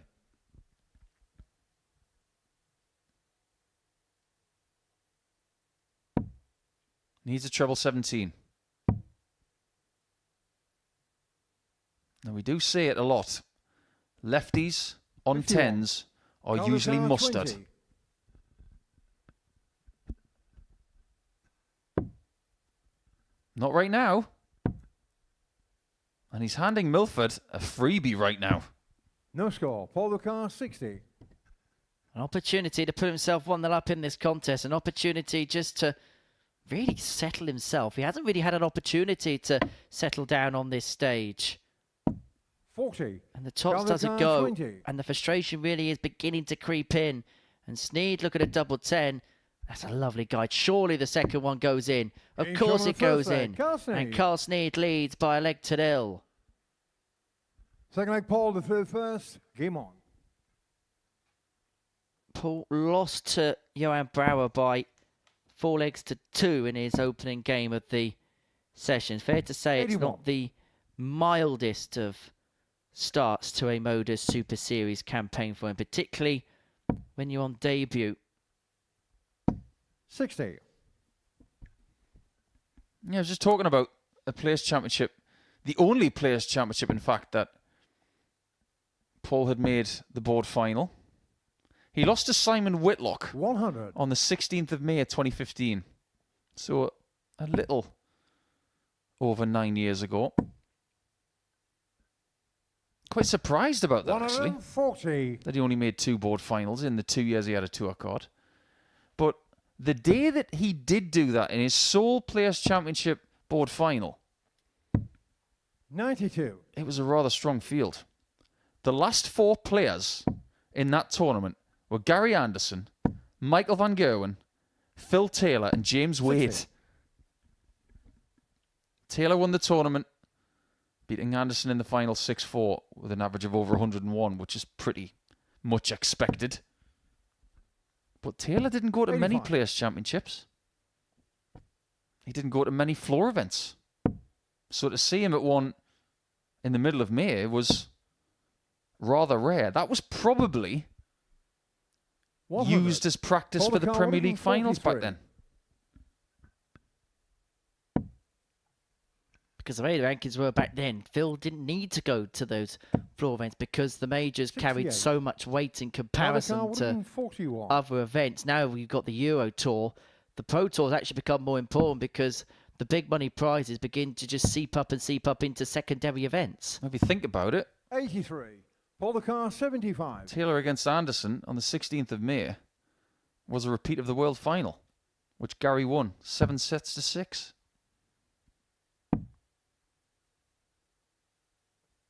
Double top. 55. And he's handing Paul the car, Sneed 58. the opportunity of 2-0. Too many times today, Paul has found himself, well, needing to come from behind. However, Sneed right now needs double 11. And that's the jeopardy of the odd number doubles. Now, can you see 50. Milford in the background? He's shortening the sleeve. Paul the car, 20. That has got to be because if conditions are slightly warm, you don't want your sleeve to catch your bicep. Shot on the second leg. It's worked a Milford. treat. And he's level at 1 apiece in this Third leg contest. Carter through first. Game on. One of those lesser spotted things, isn't it? Two left-handers going toe-to-toe. In matter of fact, I don't know whether it's changed since the last census, but they reckon in the United Kingdom 90% of people are right-handed, that 99. less than 10% of people are left-hand or left-footed or whatever. They're left indexed or whatever you call it. I think the England football team are hoping that 59. more people are left-footed because they seem to have a problem in that part of the pitch, don't they? Not enough left-sided players, but that's always been a bit of a problem for England, even back 60. 25 years ago when they just didn't have anybody in that department. But we do have a lot of great left-handers. 95. Great left-handers in golf, great left-handers in cricket, both bowlers and batters. 60. Great left-handed snooker player, of course, Judd Trump is left-handed. I suppose Woody O'Sullivan's technically left-handed, but he's also right-handed at the same time. Mark Williams is lefty, isn't he? 97. What a player he was. Well, it still is. I dare you to walk up to Wills and say, what a great player you were. 60. He would have a comeback for you. He's a character. Spend 5 minutes in Mark's company and 58. I guarantee you're going to be laughing.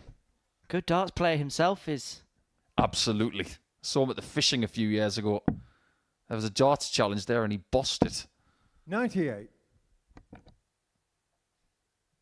Well, Sneed's just getting his nose in front in this leg. It's been a fairly scrappy contest. I think that's fair to say. There's been a few missed doubles between the pair. The 58. scoring hasn't quite been 124. up to the sort of scratch that we've come to expect of these two. But it's Sneed who's got first opportunity to take out leg 3. 18 for the ball for the 1-2-4. Bullseye. 91. Oh, Paul Milford Carr, here 134. needs to find something. Just needs a moment, you feel. And anything that could have gone wrong has gone wrong there. 80. Imagine if I'm in the Carr, trouble with dart 33. 3. Needs himself on 54 if there is a miss for Sneed.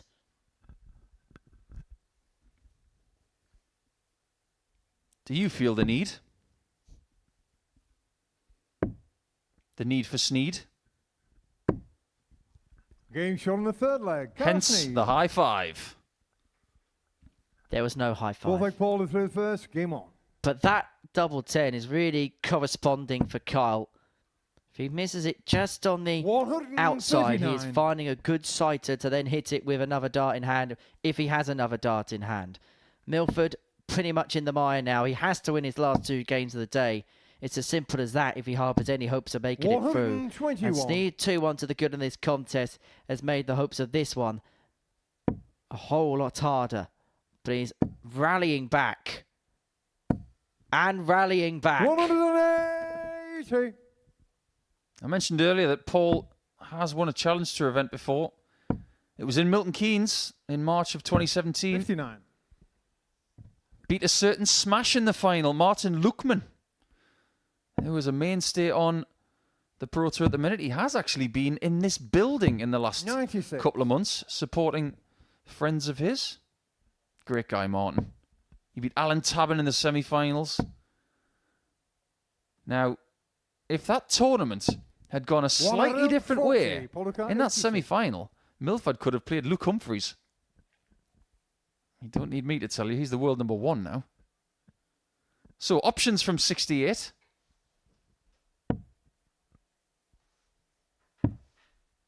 Simple layup, and Sneed will hope that Milford has more trouble on the doubles. He's led tops after 12 to bring it back to 2-2. 40.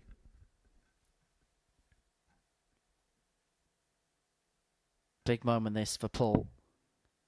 Double 10. I think that's more ideal than Tots for him, because what's been happening a lot today is Paul Milford's been dragging darts low, and so Tots hasn't been a happy hunting ground for him. But double 10 has given him more joy, but he looks very hot and bothered on that stage. You'd rather be hot than cold. 60. All right, Katy Perry. I wish. Well, we have had fireworks today, haven't we? There's been plenty of wars from Johann Brouwer. 96.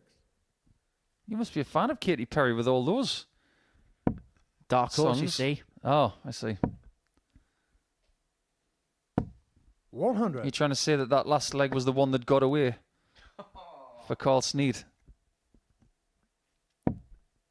Well, what I wanted to say about those low darts, like that one for 59. Paul, and that one especially, that's always going to be his miss because he has minimal drawback of the dart. And when he releases it or pushes it, his tendency is to let it go just a little late. And with that lack of penetration in the air, if he doesn't get the timing right, it is going to go low. 95. Effectively, everything's got to be timed perfectly, hasn't it? Same could be said for every player. 59. Why does Paul Milford remind me a little bit of, from behind, well, when he's at the back of the hockey, of Ian Botham, the cricketer? 99. Doesn't he have a little bit of a resemblance, the face of Milford, of the former England cricketer Sir Ian Botham? Or Lord Botham now. Is he a lord? Yeah. Must have been for services 100. to wine. Paul Lucar, 152. Friends in high places? I can see what you're saying.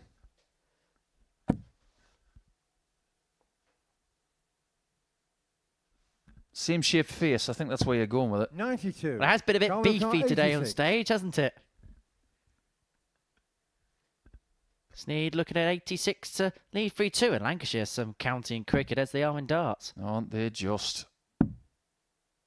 Bullseye for Gravy.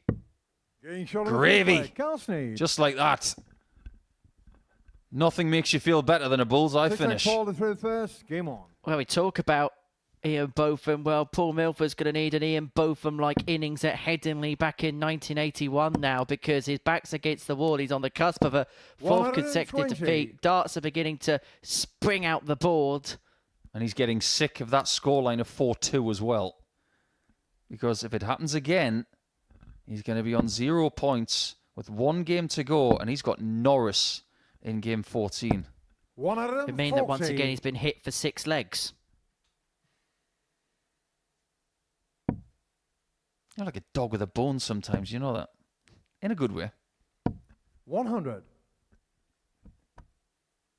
the man whose tail is wagging at the moment is Steve West, and he takes on Barry Copeland in the next game, the first match from the final round of fixtures. It may not be too far away now, because Sneed has hit a 140 to take a half-dart lead in this 6th leg. There's nothing between them average-wise. But the fact remains 97. that Sneed is winning this game because he's had more chances. He's had almost double the amount of chances than that of Milford. 81. He didn't want to leave 140. He was thinking 1-2-1 or better.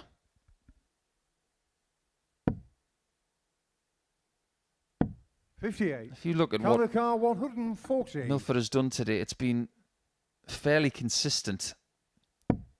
But he's been getting the players at the wrong time. If he'd played Sneed in round 1, 100. I think he beats him. 126. Round 4, it's a lot less likely. Has to go. Has to find the treble 19 here. Doesn't find the treble 19. 58. Sneed is back for tops. Counter car The 40. 4-2 for his second win in 2. And it would consign Paul Milford to the bottom of the table. Another decent performance from Carl Sneed. And it's that happy hunting ground of double 10 again. And how many times has he found that last dart in hand? And Carl Sneed finds his second win in 2. As for Paul Milford, well, that's his 4th defeat today. He hasn't played bad, but he hasn't been able to catch a break. And he's going to have to win his last game. And then probably have to run through the card tomorrow if he's going to stand a chance. Sneed 4, Milford 2. And so into the final round we go. We see Copeland, we see West, and we're going to see them up next. Welcome to the party in Portsmouth here at the Modus Live Lounge. They've both got the talent where they just reel off leg after leg and dish out a heavy defeat. What a way to start the day. We're up and running here on Champions Week with a maximum. But what a way to finish. A 12-dart leg. Beautiful check out there from Cam Crabtree. Only needs the one. Shot on the second leg. Darius What were you saying about efficiency? Shot on the third leg. Is that the moment that Reece Robinson comes alive in this crucial clash? Looks like he's going to go for it. And it is right next to his favourite double top. And he gets the job done at the earliest possibility. That is Cam Crabtree through. Case not so. Harrison gets the all-important win. Game shot on the second leg. Darius Labanowski. Game shot. Ross Smith, is it Darius a Labanowski. 9? A long time. And that clenched fist. Game shot. He gets the job done in the end. He's nodding in total agreement because Game shot on the fourth flag. Just like Darius that. Labanowski. only needs the one. And there you can see that she can unlock at any moment, but that is quality from Harrison. This would be a wake-up. welcome to the party in Pompey. Should be a good marker for him, and is. It was a great dive. Shot on the first leg. Andreas Harrison. It's a breaker throw for Andreas Harrison. Shot on the second leg. Consecutive breaker throw. Double 16 is found. And he does lead. It's not an 11, but it's a beautiful 12, treble 17, which he gets. Bullseye for the win. Absolutely incredible by Andreas Harrison. He's Andreas Dirty Harrison!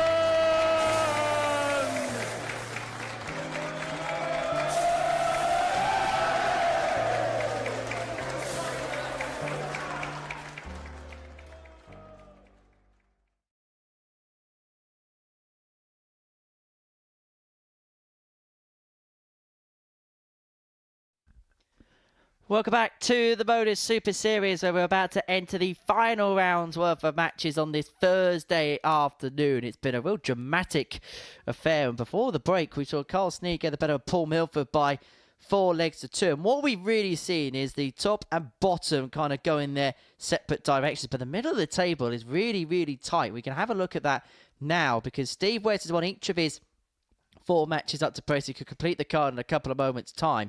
Copeland, Brouwer, Norris, Sneed, all on 4. Paul Milford, who hasn't played bad at all today, but has not been able to pick up a win. He is on 0 points in the group. And so we now head into the first game for the final round of fixtures, where Barry Copeland, who had a real purple patch towards the middle of the day, takes on Steve West, who really is going through the gears. He's 4 wins from 4, but not just that.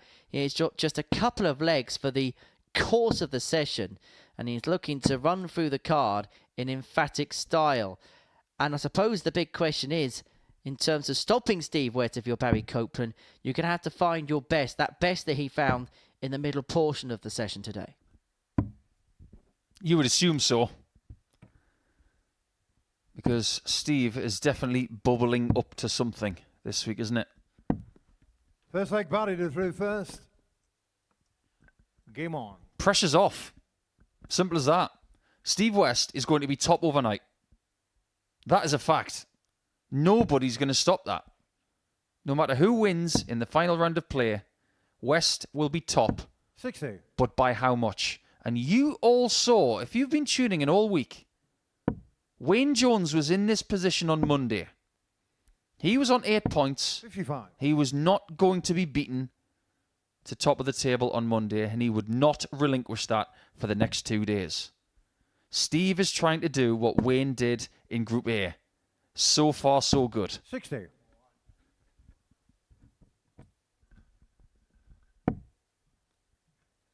We wondered how Steve was going to deal with the full week. 57. Well, the truth be told, he's getting better as the week has gone along. With every single passing day, more and more improvements in terms of performance. And he could be the type of player that may well be brewing up to Saturday night quite nicely. If he wins this game, you'd sense that he maybe has 1 foot into the finals on Saturday evening. There is a possibility here that if you look at the table, West wins this one, Milford beats Norris. One of Brouwer and Sneed to be guaranteed 6 points overnight. This could be a really tight, tense affair going into tomorrow's tungsten action. I don't know whether you've looked at this, Henry, but have you seen West's daily score? 59. 16-2. That's ridiculous. His score against Brouwer this week is 16-4. Yeah, but that's because he's got him in his back pocket. 59. Sorry, which pocket? Any pocket he wants, really. But just to give you an indication of what he's been doing, average-wise today, 88.58, roughly. It's not been massive. He actually played better yesterday. 140. But he's been playing well for a couple of days now.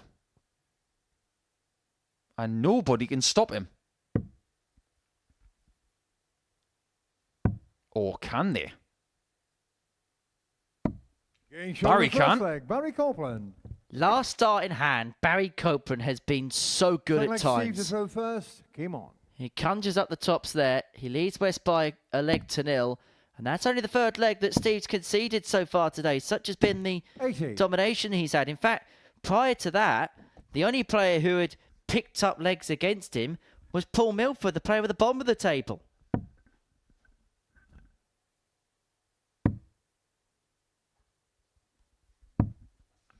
$100. Last couple of days, West has been doubling so well. He is starting to put 100. that right, which is something that wasn't that sharp on Monday and maybe the first half of Tuesday. Today, 43% on the doubles. Yesterday, it was 40%. 100. Are people starting to understand that he is still a world-class player?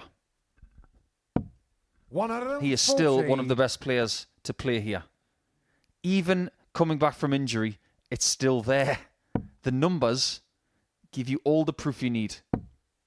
And I think at the beginning of the week, we were very modest about Steve West's 100. expectations because, if the truth be told, we didn't quite know how he was going to react to playing for the first time. We know that the numbers he's been punching in places have been good, but as how it would stand this course, this time, well, the proof is in the pudding. He very much is. And now we get to the point where, for the first time this week, we have to discuss his chances on Saturday night, because if he wins this game, he'll be on 10 points. He'll be in a great position to make it through. And the four-time weekly winner will be hoping to make it 5. If he wins this game, I think he makes Saturday. 21. Barry O'Connor, However, 96. There's a chance he might be 2-0 down. Because these have been the types of finishes that Copeland's been picking off all day. Goes double-double. but cannot find the tops. It's felt for the first time today. He hasn't found tops last dart in hand on the back of a combo. Double 5. Game shot on the second leg. Third dart is very welcomed.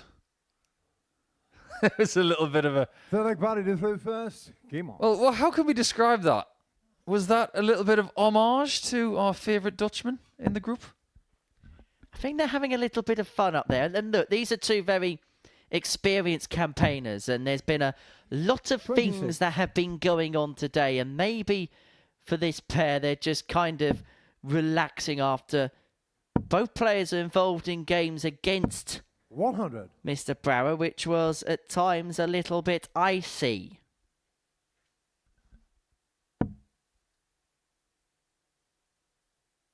Well, these guys are having their 4th meeting of the week. So far, 121. Barry's had the better of it, winning the first 2. West responding yesterday with his first win by 4 legs to 2. But they've had some good tussles this week. A very fair matchup. But as the week goes on, they've gone in slightly different directions. Copeland has somewhat regressed from Monday. 140. West has improved.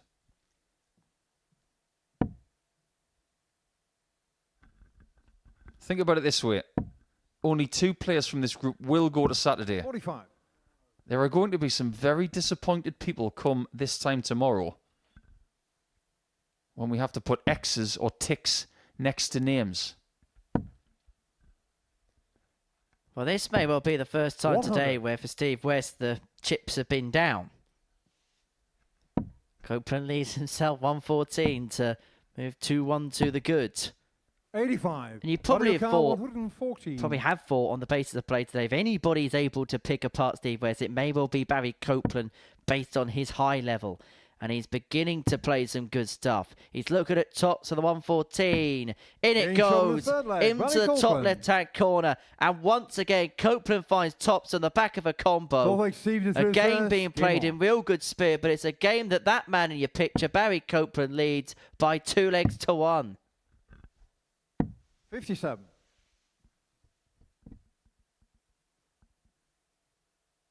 I do get the feeling that Copeland has been a bit of a hit in the practice room.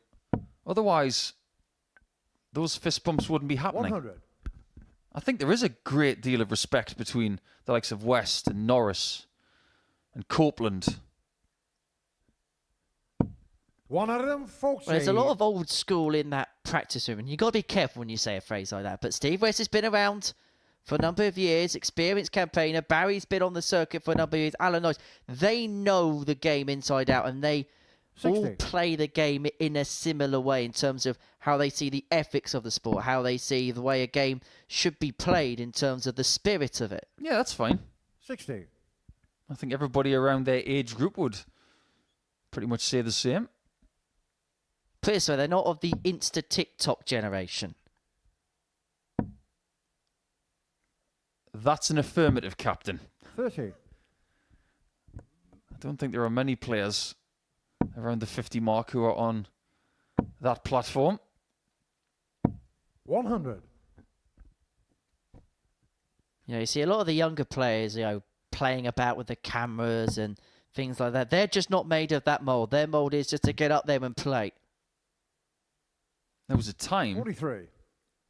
around 20 years ago when you were playing in front of the cameras, people would get nervous because they didn't have much of an opportunity to do so. No nerves here. 132. But he's on double 6 when he comes back to equalise. But I think you might be onto something there. Think about it this way. Young players seeing cameras, lenses, lights, attention. Maybe they're just more in tune with it than the older generation were because they get more exposure to it. Now, I'm not on TikTok. However, I've seen a number of players, or heard about a number of players that will spend their spare time, their spare evenings doing TikTok live practice sessions. I don't think we'll see a Steve West Q&A anytime soon on that platform. However, he's asked the question of Barry Copeland here. Game on. If I may disagree, a Steve West Q&A on TikTok? Sign me up. I'm all over that. 140. That's a bit like Chris Mason saying, I'm going to release a book in about 6 months. I would sleep through the night to get the first copy. I'd be at the head of that queue. 91. Some stories you just want to know. Well, you might be able to get one or two stories out of Mace next week because he's going to be in the commentary box. So if you are a part of the YouTube chat room, do send your questions in because he 100. will endeavour to respond.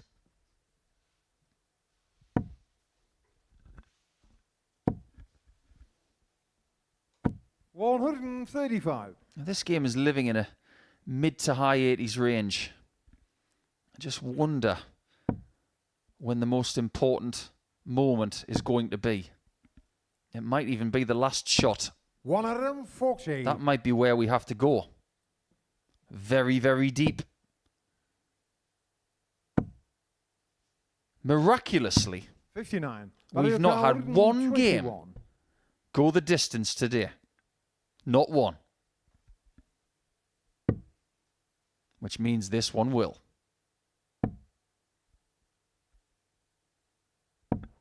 At the beginning of the day, if Steve West was offered 8 points, he would say, thank you very much. I'm very much in proceedings moving into day 2. But if you'd offered it after 4 games, he may be slightly disappointed. But he's working a route back into this leg and forcing Copeland to take out this 56. The air of comfortability he had in this leg has come and gone. He has to find tops. Has to be his friend at this crucial point.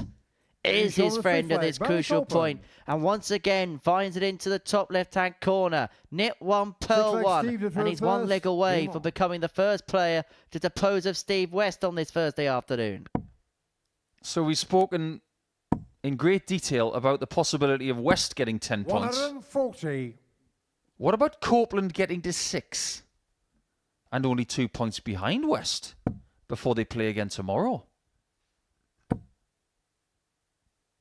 I think the rest of the practice room would have been happy for a Steve West win. Just keep it all tight going into tomorrow. Because there's a possibility that Copeland, Norris, and then whoever wins a Brouwer and Sneed will be on 6 points. 100. You would see 2 players cut adrift, and particularly Paul Milford, who'd probably at that point be out of it. Oh, get out of it. Get in there. But it's only 5 perfect darts for Copeland.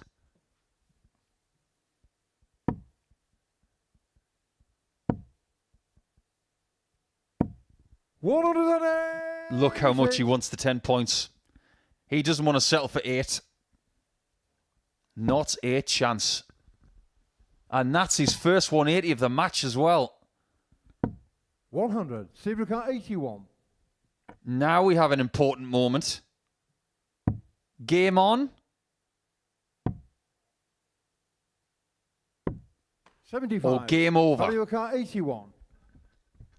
Milford looking at 81 to see the match through. He'll be the first player to depose of Steve West today. He'll put him on 6 points. He's got 2 in hand at double 12. He finds double 12 and finishes off with an 11 darter. Barry Copeland gets the better of Steve West by 4 legs to 2. And it means that he ends the day on 6 points in the group. For Steve West, well, it was a very good day. He won his first 4 matches with a concession of just 2 legs. But he could only win 2 legs in that match. And so it's Copeland who'll pick the points up as we go into our last couple of matches. And we are, after the break, going to watch Paul Milford in action. He has to win. Simple as that, as he takes on Alan Norris.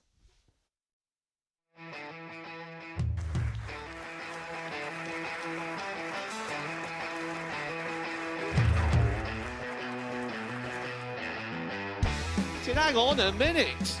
Wow! Oh my God! Well, that's £100 down the drain already. Itching to hit the 180. He's gone for the maximum.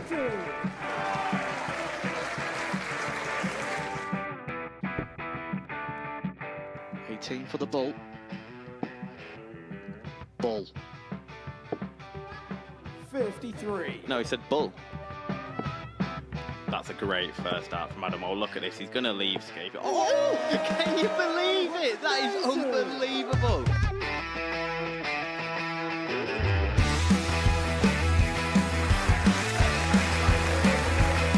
Match darts to put his team into the final. And through to the final they go. Charlie Murphy has hit the match-winning dart on both occasions. Double 4 for the title.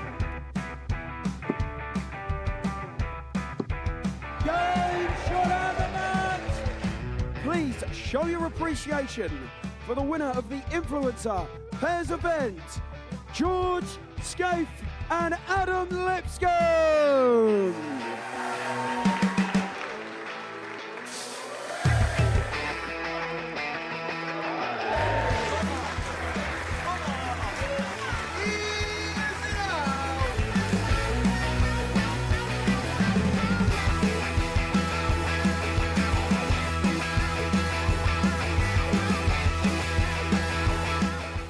He seems to be out, that's what he is, Charlie Murphy. A couple more visits yet. We're not going to need that. Oh, Bosch. Pie Face is through And he's absolutely buzzing. It was a game that Pie Face dominated throughout.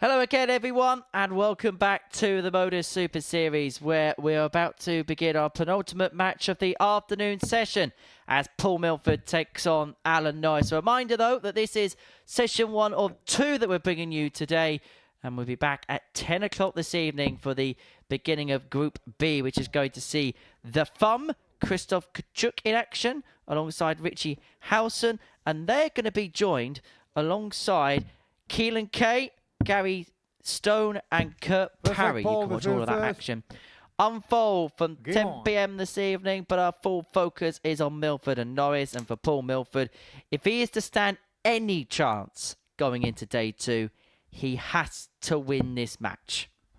Unquestionably. 82. Because even if he was to win every game tomorrow and not this one, 10 points? Not going to be good 60. enough. West is going to get to 12 at least. And I can see somebody else getting there too. 100. He's going to have to draw upon the spirit of Moreno Blom. Do you remember after 5 matches he was on 0 points and then won 6 in a row to make it through? The Super Series Grease Piglet. 100. How can we forget that very famous Group C campaign? And he did it again a couple of weeks ago. And we called 100. it. But you can't continue to put yourself under that kind of pressure. And Milford doesn't know anything about that kind of intricacy. He's never been here before. Well, it's fair to say that today everything's not come out Milford. I see what you did there. 97. It's been a bit grimy, hasn't it, for the man from the southwest?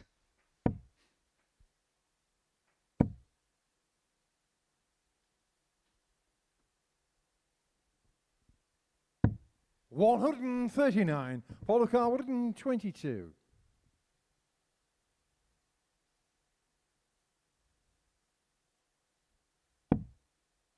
$18 for the bullseye. We'll give him the first leg. 74. And Norris has got a chance. Now, his day has started to taper off after a really promising beginning. 48 left. What does he want to leave? 16s or tops? There's your answer. 22. Paul Car 48. seems to have lost a little bit of his vigour. But this has been where things have gone wrong for Milford today. It's another low one on tops. It's another low one on 10s. On your car, 40. Hot under the collar. Well, there you go. That's what it is. And when you've been here before and you've sampled warm conditions on the stage, you are more prepared. But today, obviously, Paul Milford is suffering a little bit up there. In a sticky situation in more ways than one. 122. Do stick with us on the Super Series YouTube channel, because if you missed that game between Adam Norris and Johan Brouwer a little bit earlier on today, that's actually 59. available to view on the YouTube channel. And on top of that, do keep abreast on dartshop.tv, because you'll find out more about the Influence event, which is 100. taking place on September the 8th. And we're being told that you want to get there quick, because tickets will sell out rather quickly. I suppose you'd want 41. to when you're in the building with John Henderson.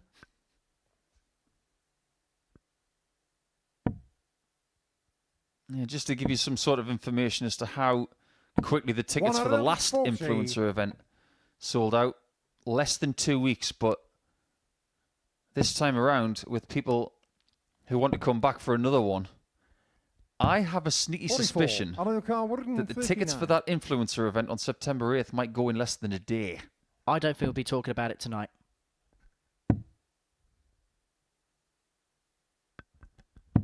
Well, Norris is just beginning 53. to refine the radar that he had in the first couple of games for Milford. I just wonder whether today is just taking its toll now. He hasn't played bad. He had one little 59. glitchy performance against Steve West, but on the other side, where he's lost every game 4-2, he's been in every single match, but the key times have gone against him, and Norris is just beginning to rampage away. He's 2-0 up as a 15 darter. He's averaging 93-94. Third leg, Paul through first. Game on. I think rampage is a really good word.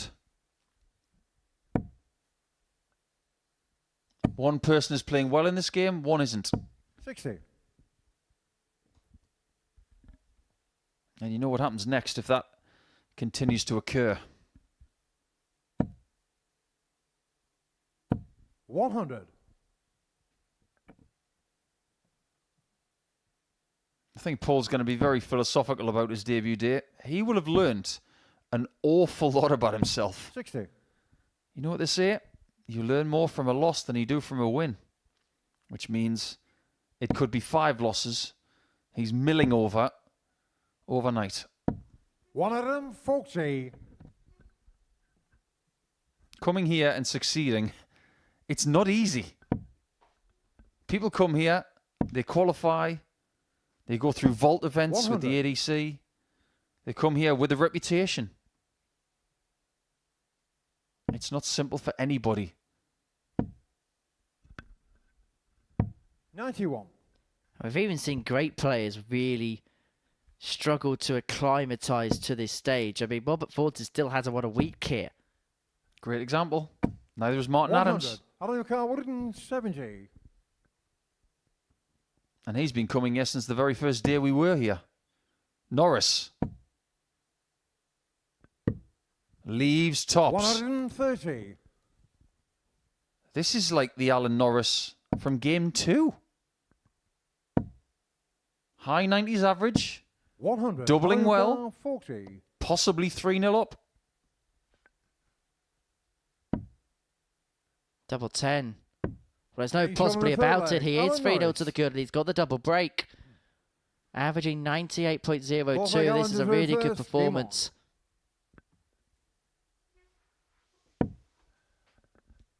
I honestly cannot remember the last time I saw a player on the 100. stage struggling with the heat so much. And I'm almost pleased that Milford is not playing here earlier in the week, because it was a good 20% 97. hotter than this. It's getting hot in here, but hopefully Milford keeps on the close.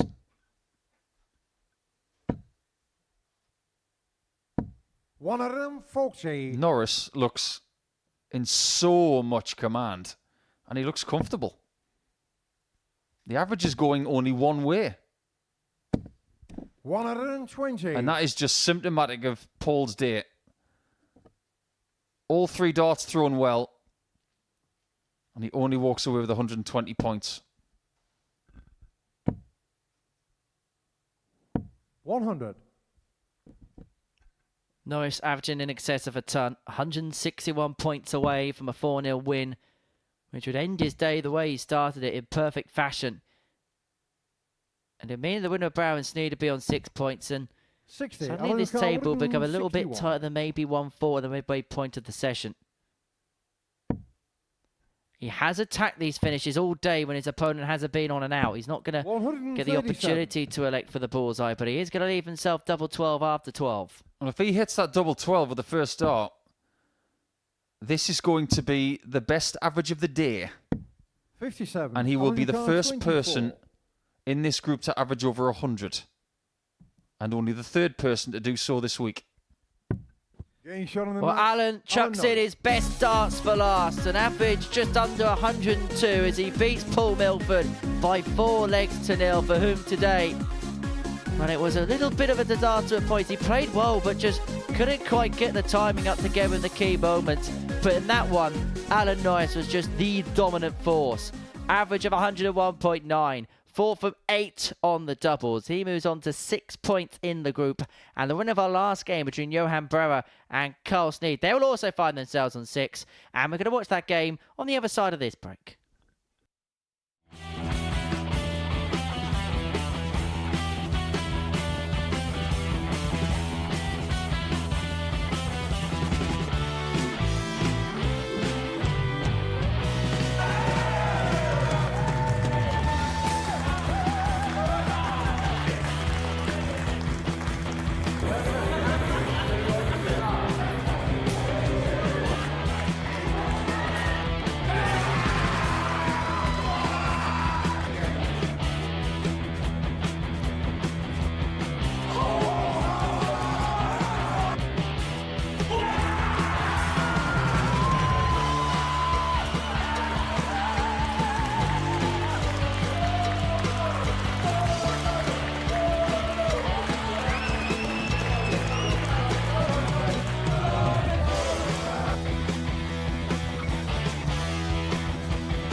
And so into our final game we go on this Thursday afternoon of the Modus Super Series. It sees Johan Brouwer and Carl Sneed go toe-to-toe. The winner of this match will move on to 6 points in the group level with Alan Norris, who got the better of Paul Milford 4-0 before the break, and Barry Copeland, who beat Steve Wett in the first game from the final round's worth of fixtures. So it looks like Milford's cut adrift. The loser of this game will have work to do on day 2, but the winner of it is bang in the mix. Very much so. setting up what's going to be a fascinating Friday afternoon. I hate to say it, and no recency bias whatsoever. First But leg, this has been the most first. exciting session of the week. Game on. For a few reasons. Drama, excitement, tension, quality. We had quality yesterday afternoon without the 57. tension because Wayne Jones had already won the group after 13 rounds of play. But we've just seen Norris average nearly 102. 140. We've got the quality as well as the drama today. And we've still got this game to go. 25. Now, if you do believe in the fact that still being part of the conversation will bring even more drama tomorrow, Brouwer being on 6 points, 100. just 2 points behind West, and equalised on 6 with Norris, does that make for a more exciting predicament than if Sneed is on 91. 6? Well, I just wonder what will then happen in terms of particular matches, because if the games follow a similar pattern in play, then they could be even more icy tomorrow because there'll be more at 100. stake tomorrow. Exactly my point.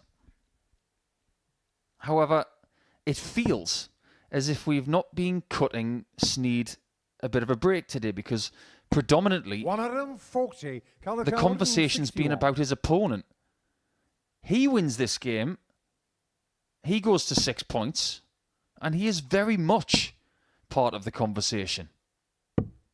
65. It did take him a little bit of time to get warmed up today, but when he did, he started to play some proper darts. Well, usually this week we've said that Johan has saved his best 44. darts for the last Calican, game, but it's 96. been a slow start to this encounter for him. And Sneed looking at 96 to take a 1-0 lead. Beautiful first dart. 2 at double 18. Getting shot on the Beautiful first leg. take. Carl Beautiful Sneed. leg. Beautiful start for Carl Sneed. Second leg, Calder through first. Game on. He throws those darts with serious authority. You do not want to get in the way of these things when they're thrown. They stay thrown. 99. I think he's got a lot of power in that left arm. There's a lot of Benito van der Pas about it. 41. From the perspective of the way the dart's going and the throwing angle. Now I see what you mean. Technique-wise, absolutely not. But the way the dart's going, I see what you're saying. 60. They're a little bit more stable than Benny's. There were times towards the end of, say, a couple of years ago where they were struggling to go into the board. Don't really see 41. anything of Benito anymore, do we? Saw him here for a week last year, but we haven't really seen anything since. Would be nice to see Benito once again, have a little bit of a trip down memory lane with him. Maybe that could be another one of our themed weeks, maybe, between 92. series. Lost Friends week. Let's have a trip down memory lane week. Well, we could. You know, players that we haven't seen on 100. screens as much that people maybe would want to watch. Are you okay, Henry? I'm absolutely fine. You're getting sentimental at 5:10 in the afternoon. 60. Well, we could, you know, think about players we haven't seen a lot recently.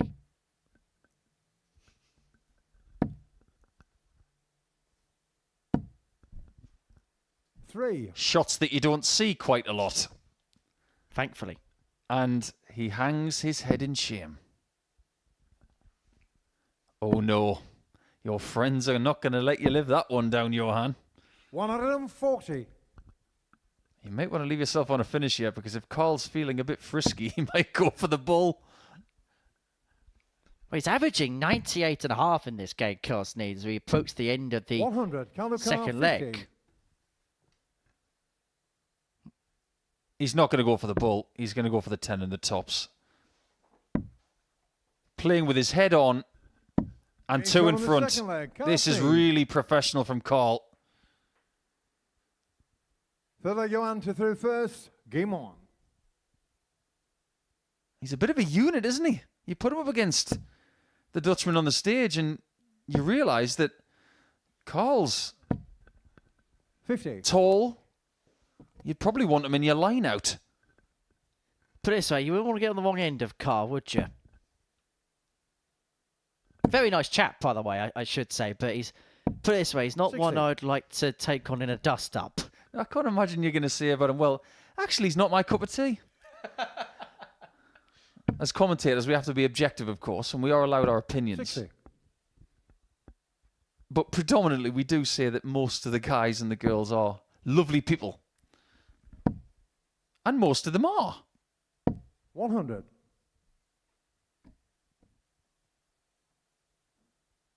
But he is just smartly meandering through this game with really proficient 45. stuff, and he's taking full advantage of the fact that Brouwer hasn't hit the wall in this game. It's like he's walked into a building. Well, think about 100. the day that Johann's had. And boy, has he had a day today. I don't think there's a surprise that maybe mentally and physically that there was going to be a breaking point. 96. Well, considering what the day has done to him, I think the most predictable statement that he's going to be making tonight is table for one. 140. Story of my life, that. Somebody get the Stradivarius out.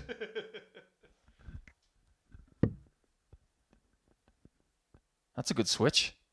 That's really intelligent. Had he hit the 25, he would have left 170. So, he's not playing well in this game, but he's still thinking right. The mind's still on the job, even if the darts aren't corresponding. Sneed a couple of hits to take out the 101. He's going to leave himself 48 upon his return for the double break at a 3-0 lead.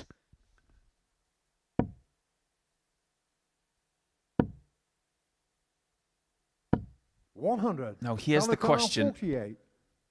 That is the most important question right now. Has Johann left himself too much to do?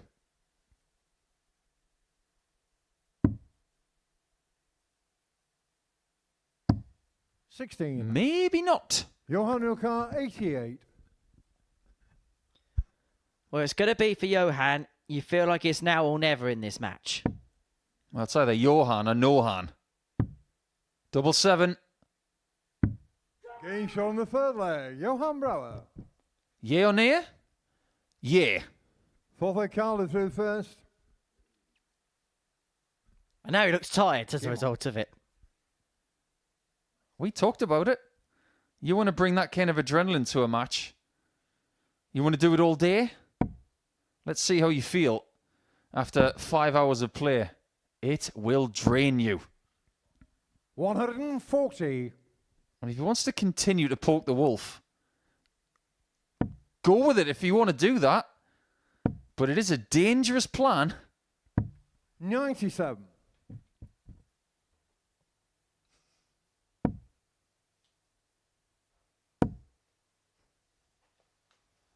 $60.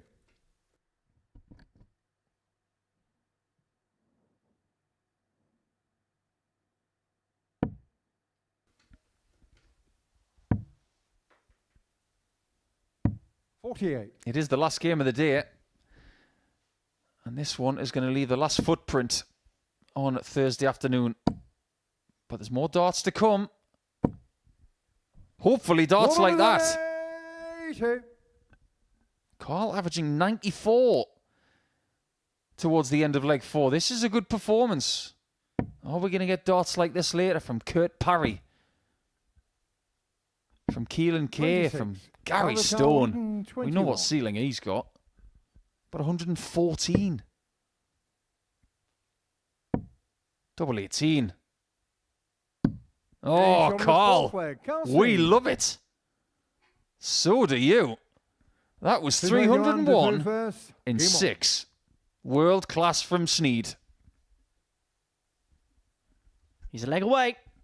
He began the session with 2 defeats to his name. He won just a solitary leg in those matches, but since then, he has been picture perfect. You don't need to be a sports historian to understand who is the world's most famous Sneed. It is, of course, the great Sam Sneed, one of the greatest golfers ever. 60. And I do believe the winningest player on the PGA Tour's history. More than Tiger Woods. 60.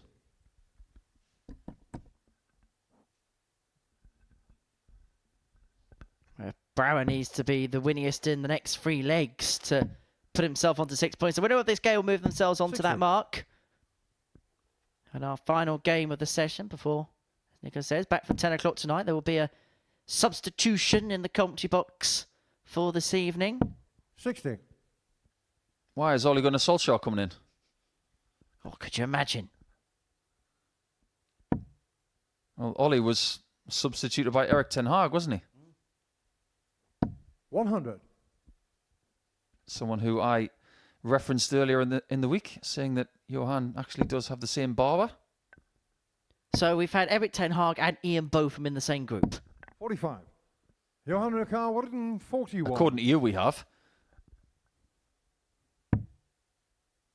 84 left. Well, that could work out pretty well. Single 20, leave yourself tops. He's having a brain freeze. If you're not sure, ask the referee. That's what they're there for. 101. That worked out really well. You'd much rather get treble 8 than a single 16 in that spot. Don't worry. Johan, you've left yourself tops. All is good. 60. Johan Ricard, 40. Tops are 3-2. Double 10 for 3-2. 20. Sneed for a couple of trebles, though. Could just sneak up on Johan a little bit. There could be a bit of moonlight and music coming because there could be trouble ahead. 40. If he misses again. 20. This time there's an air of has to go. Can he just clip it across? Shuffles across. Fires across and in. This time no celebration. This time all business. But Sneed's here, has the darts to see it out. Flag Carl to throw first. Game on. One thing Sneed can't do now is erase his negative leg difference for the day. The best he can do is 6 points. 43. And -1.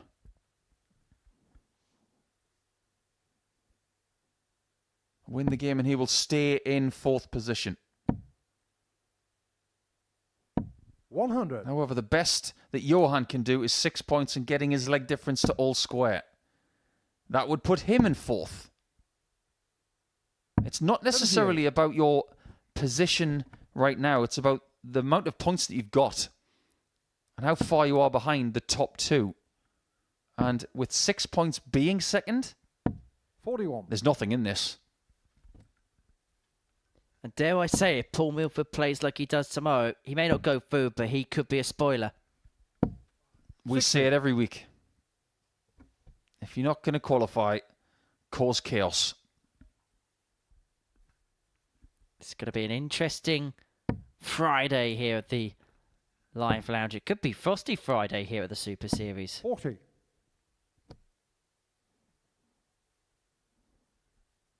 So I tell you what, there was points today where on that stage there were chills and they were multiplying. 140.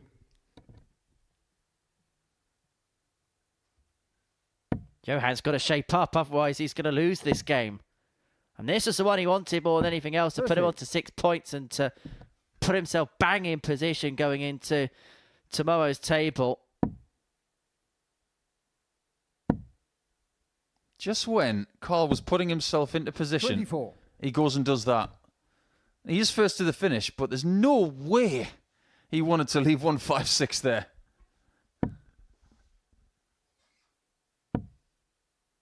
Johan's not going to leave a finish. 60. So Carl will take a ton here to leave 56. But can he finish with a bang? He keeps drifting. 41. 24 followed by 41. He's getting towards the finishing line. but at a very, very slow pace. 100. Count the car, 115. The engine's close to empty, but he can see his final destination in front of him.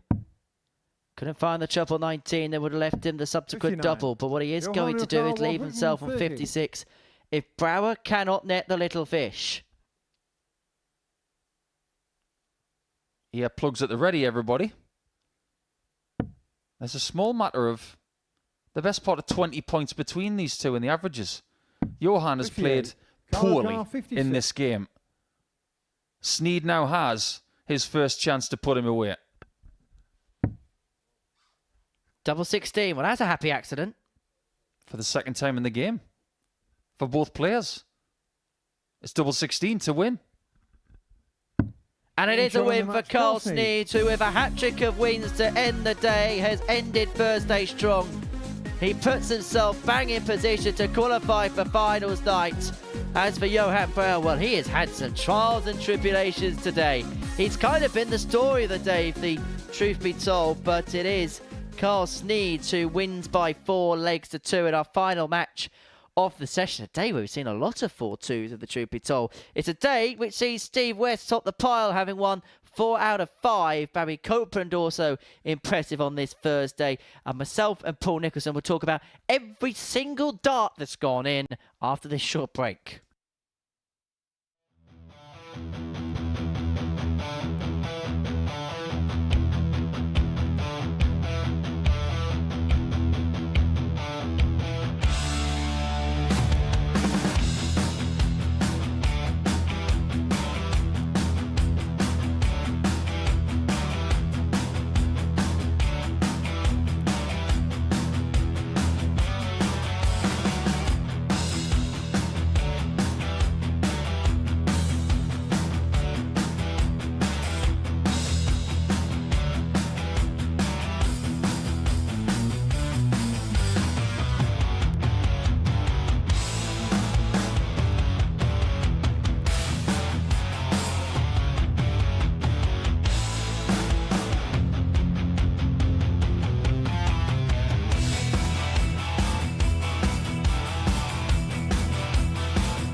Welcome back to the Modus Super Series. We've had one heck of an afternoon session here in the live lounge in Portsmouth. Myself and Paul Nicholson have been watching every single dart in the commentary box. This is what we've seen. Well, Steve West was the player of the day, winning 4 out of 5. He takes command of the group, but there's a plethora of players on 6 points. It's all to play for. Everybody is still in it. Paul Milford will probably have to go through the card to stand a chance about a win on day one. But Paul Nicholson alongside me here to reflect upon what we have seen. There's only one place really we can start, and that is Steve West, who day upon day is just continuing to improve. Yeah, I think reps are what he needed this week. Monday was okay. Tuesday was better. Wednesday was very good. Today, it was almost dominant. But when you look at the table, things aren't looking as dominant as he could have hoped. He did lose his last match, and because he's got people just behind him by 2 points, he's going to sleep well tonight knowing he's top of the table, but he's going to come back tomorrow with real motivation. But he's played some great stuff today, and he's taken full advantage of people when they didn't play well against him.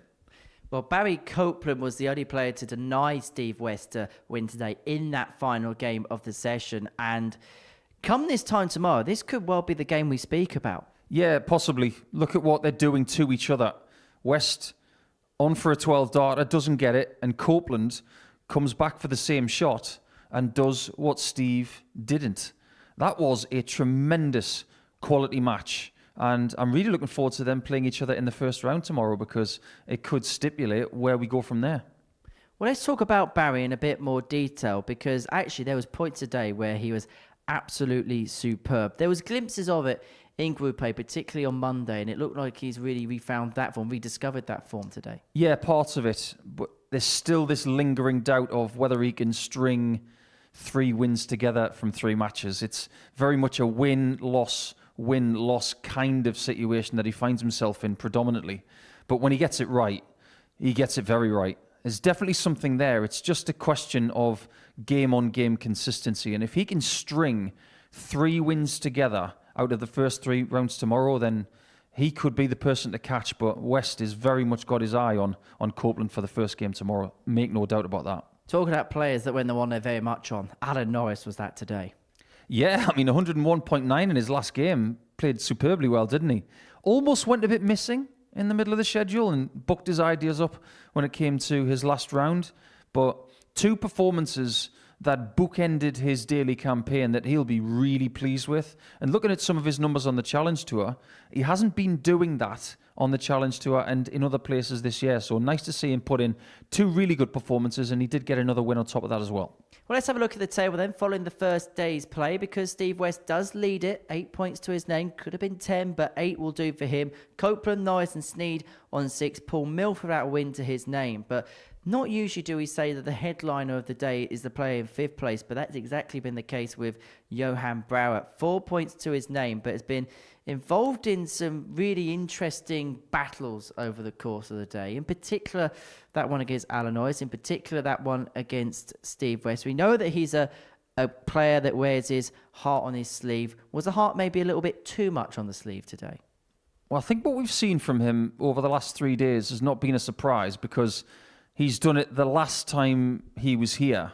And unfortunately, when he was in Group B, it was to his detriment because he just ran out of steam. The amount of intensity that he brings to the Modus Live Lounge is very watchable, but when you're playing against it, it can be distracting. I think there was only maybe a couple of occasions today where he went across the line, stamping on the oche. Don't do that again. If you do, you will get a warning from the referee. And he was quite lucky that at that point in time, Steve West was ready to just get rid of him, because if that was against some other opponents that shall remain nameless, that wouldn't have gone without a little bit more action on the hockey, that's for sure. But yeah, tomorrow, when the pressure is at its highest of trying to make Saturday, he's just got to temper it right. But if he can win his first game tomorrow, there's going to be 4 players 2 points behind Steve West. Fascinating stuff. And I suppose that's the key, isn't it? Because you don't want players to be robots. You don't want them to be in their shells. You want them to play the game in a fashion that they feel comfortable with. Is it about fine-tuning that? So, look, there's nothing wrong with every now and then allowing those celebrations to creep in, and we don't want players to not be themselves. But is it making sure that it's that fine line between doing it at the right times and then just maybe when he needs to calming it down a little bit? He's got to find happy medium. Think about some players who have had the same sort of exuberance, energy. Michael van Gerwen used to be like that. Think about the Grand Prix final in 2012 when people were looking at him saying, he's celebrating too much, he's too vibrant. Over the course of time, it became the norm. And I think with Brouwer, it's a case of finding that happy medium of what energy he needs to play his best darts. He's not playing his best darts this week, but he's still in contention. If he can find that happy medium or get closer to it tomorrow, he could be a factor. But there are players playing better than him in this group at this point in time. Just quickly, a few thoughts and few reflections ahead of tonight's Group B session. Really happy for Steve. Great to see him playing well with minimal pain. Really happy for Norris. I wasn't sure what we were going to get from him today.